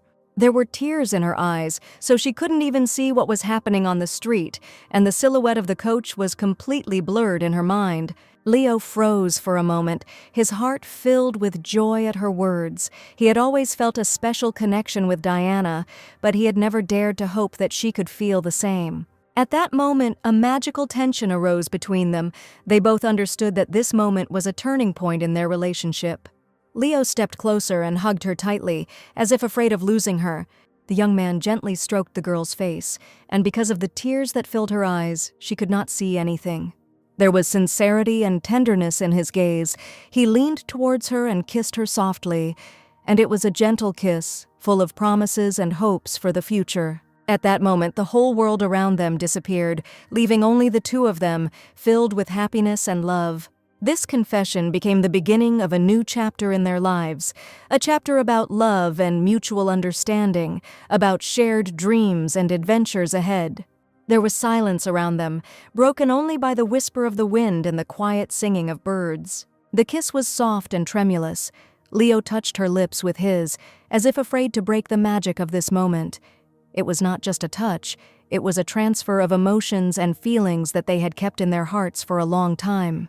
After training in the carriage, they headed to the mansion, and Leo asked what the girl meant when she said that she was afraid of many things. At that time, Diana was simply emotional, and now she had absolutely no idea what to answer.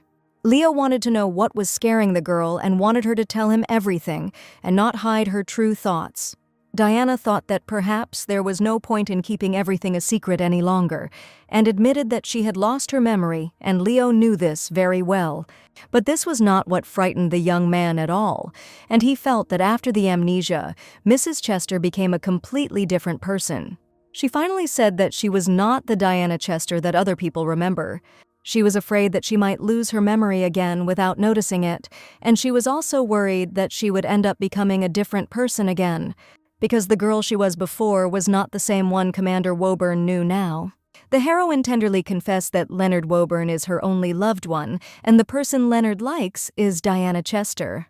Suddenly, the heroine asked what would happen if she suddenly became someone else, and it would be a completely new girl. There were many fears in the lady's heart, and now it seemed to her that she had told everything in vain, and that suddenly Leo would think that she had gone completely crazy. The heroine was very worried and began to cry, while Leo carefully wiped away the drops of tears from her tender skin and asked her to stop talking nonsense. She felt how all worries and doubts disappeared in that moment. They were just the two of them, two hearts connected by love. The young man admitted that even though the girl is not the Diana Chester that people know around her, what is more important to him is what is in her kind and sincere heart. There was nothing wrong with her telling him that she only liked Leo, and at that moment Diana felt genuine support from her loved one. He admitted that he loves the girl next to him, not her name, and the name means absolutely nothing to him. And even if she suddenly becomes someone else, he will definitely find her so that they can be together and happy again. Leo tenderly kissed the heroine's hand, confessing that he liked her, and he would definitely find her no matter what happened. Now Diana had finally told the whole truth, and she knew that even if she became someone else, nothing could destroy their love. He promised that he would definitely find her in any corner of the planet, and Diana hugged Commander Leo with great love, believing in the sincerity of his words. They exchanged glances full of emotion, and there was a spark in the air that left no doubt that this moment was special.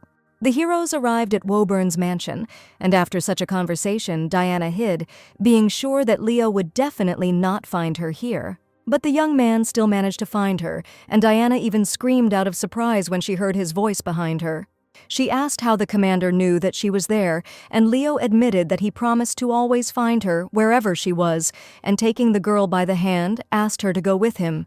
The heroine asked to wait another minute, and Leo asked to stop resisting and just follow him because she promised to have breakfast together. Diana resisted and did not like it when the young man pulled her hand like that, as if it was against her will.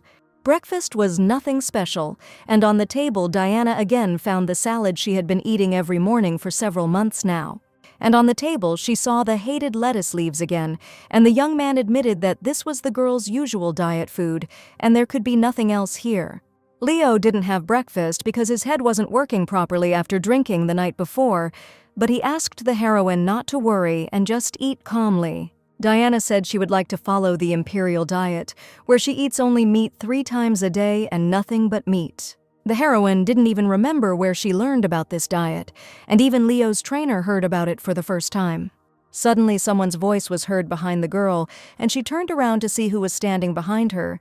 The crown prince appeared before her, and he came here because he heard something being said about the great emperor. As soon as the crown prince approached the girl, she was indignant that another handsome man had come, and she was sure that there was clearly something wrong with this world. There were too many handsome guys here. The young man saw the girl's blonde hair and golden eyes, assuming that she was Aiden Chester's younger sister. The young man's smile was so charming, and he introduced himself to the lady as the Honorable Crown Prince. If this man was a prince, then in front of Diana now stood the young man who would rule this country in the future.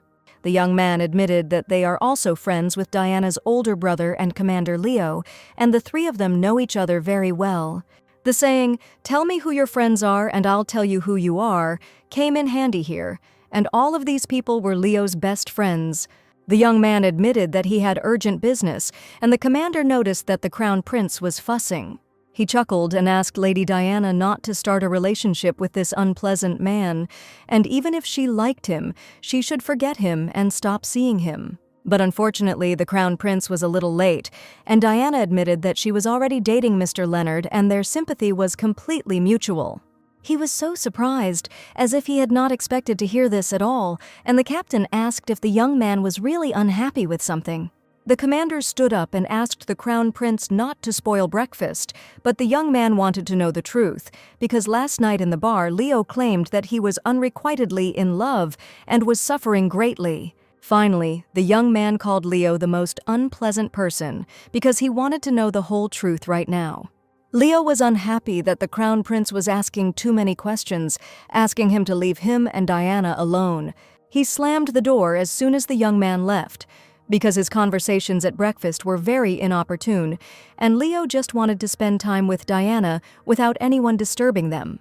The young man asked if Diana had finished her healthy breakfast, and holding out his hand to her, he probably wanted to invite her somewhere. Diana had to go home, and the commander still had a lot of important work to do, but now it was as if they couldn't part.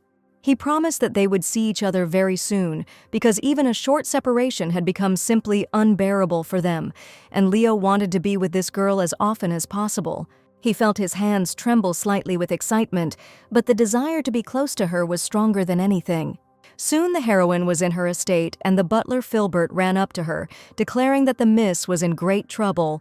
The gentleman had just returned to the mansion, and they were probably talking about Diana's father, who had been absent for a long time and had not appeared at home. Diana grabbed her head and screamed that her father had suddenly returned and had not even warned anyone about his unexpected arrival.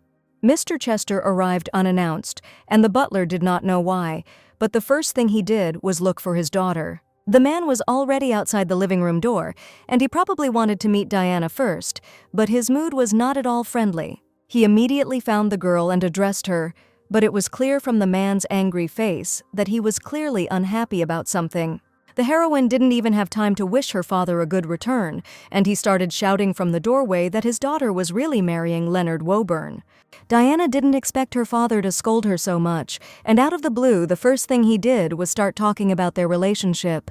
The father asked why his daughter had lost so much weight, because he was sure that Diana had gone on a diet to fit into the dress. The heroine admitted that this was not the reason she started losing weight, and that she was not planning on getting married at all, and asked where her father got this information from, since they had just started dating and there was no talk of marriage at all. She didn't know what rumors her father had heard, but he told his daughter not to try to deceive him, because he had heard everything perfectly well. The father said that he had heard rumors that his daughter had publicly proposed to Leonard Woburn. Even Diana didn't expect to hear this, because there were already rumors about some kind of public proposal between them, which definitely didn't happen. She screamed that everything was not at all as her father said, and that she had never made any proposal to the commander, and it had never even crossed her mind. No one even said anything about a hand and heart, and there can definitely be no talk of a proposal, so the father's words are complete nonsense. The father stated that he knew that his daughter had confessed her feelings to Commander Woburn, and that this had actually happened between them. Diana admitted that she did confess her feelings to Leo, and this information is completely true. Father was sure that in this case it made no difference at all whether it was a proposal or a confession, and he decided that he needed to meet with the Earl of Woburn as soon as possible. At first, he wanted to check whether Leonard was suitable for the role of his daughter's man, but Diana tried to stop her father and persuaded him not to rush. The father was going to begin with the usual meal, to which he wanted to invite the venerable Count and his son. Now Diana had no idea what to do to stop her father, who was so determined. But the heroine didn't even have time to do anything, and the next day there was a dinner party with Diana, Leo, and her older brother Chester. They sat opposite each other, and Diana felt very awkward and was ready to fall through the ground right then and there. The father greeted Leonardo Bourne, whom they had not seen for a long time, and this meeting was unexpected for both of them. There was a tense atmosphere between them, and Leo asked how the Count had been doing all this time, since their meeting had indeed been a very long time ago. Mr. Chester said Leo had previously said he would help Diana with her training, and he was very surprised that she had actually lost weight.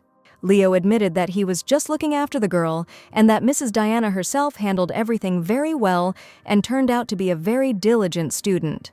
The father asked if it turned out that the two of them had liked each other during their classes and had been spending time together ever since. The commander smiled and stated that he liked Diana the first time he saw her during training. Mr. Chester heard that Diana was the first to confess her feelings, but Leo confessed that she had rejected him many times before. Of course, this was not entirely untrue, and the heroine was outraged at how one could be so shameless. The father laughed and said that he thought that Diana was running after guys again, but it turns out that the honorable gentleman liked her first. The man understood perfectly well that his daughter was truly charming, and it was not surprising that she had captured the young man's heart. The elder brother did not want to hear these conversations anymore and asked permission to leave, as he felt sick from everything he heard about his sister's relationship. Father did not know how things really stood and had originally drawn entirely wrong conclusions, but now he had learned the whole truth from Mr. Woburn. And now he felt great pride for his daughter and raised his glass up to celebrate the happiness of his daughter and Commander Woburn. The young man respectfully placed his hand on his chest, and in response also raised his glass to express his gratitude to the father of his beloved girl. They made the main toast and promised to help each other in the future, because they might soon become a big family. Diana watched their polite conversation and couldn't understand how Mr. Woburn always got away with everything. The father asked if Leonard was going to marry his daughter, since rumors were already circulating throughout the empire that preparations for the wedding had long since begun. Leo wanted to start by officially announcing to Diana's father the beginning of their relationship, since they had only recently started dating. Mr. Chester asked if Leo had no intention of talking about marriage at all, but if Diana's father really wanted it, Woburn would not dare disobey him. However, it is obvious that Lady Diana did not even think about this and is probably now very shocked. The girl who had just been running around the mansion and shouting for everyone to hear that she liked Mr. Woburn had hardly had time to think about her upcoming marriage to the man to whom she had recently confessed her love. The guess was quite correct, and Diana was indignant that the commander and his father had given up too quickly. Suddenly, Leo said that after tonight's dinner, there would definitely be a new rumor in the empire, and he slowly moved his hand to his jacket pocket. He knew it wouldn't be easy, but his feelings for Diana were too strong to ignore, so he took a small velvet box out of his pocket and opened it. Inside sparkled an elegant ring with a shiny stone, and Lady Diana froze in surprise and happiness. Leo put the engagement ring on his beloved's ring finger, and Diana's father looked at them with pride and approval, realizing that this proposal was sincere and full of love. Her eyes filled with tears of joy, and her heart was overflowing with emotions, and she could not believe her happiness that was happening right now, because her beloved had just made an unexpected proposal to marry him. Recently, Leo participated in an auction, and his bid was the winning one, and since he used his name, now everyone knows who the owner of the huge diamond is, and people have probably already started gossiping about the engagement ring belonging to Woburn, and now he is definitely not going anywhere. Leo, with great happiness in his soul, hugged his beloved and asked her to open her heart, and finally heard the most important words in his life. Diana answered with consent. At that moment, they both understood that their lives had changed forever. They were ready to start a new journey together, full of love, support, and shared dreams about the future.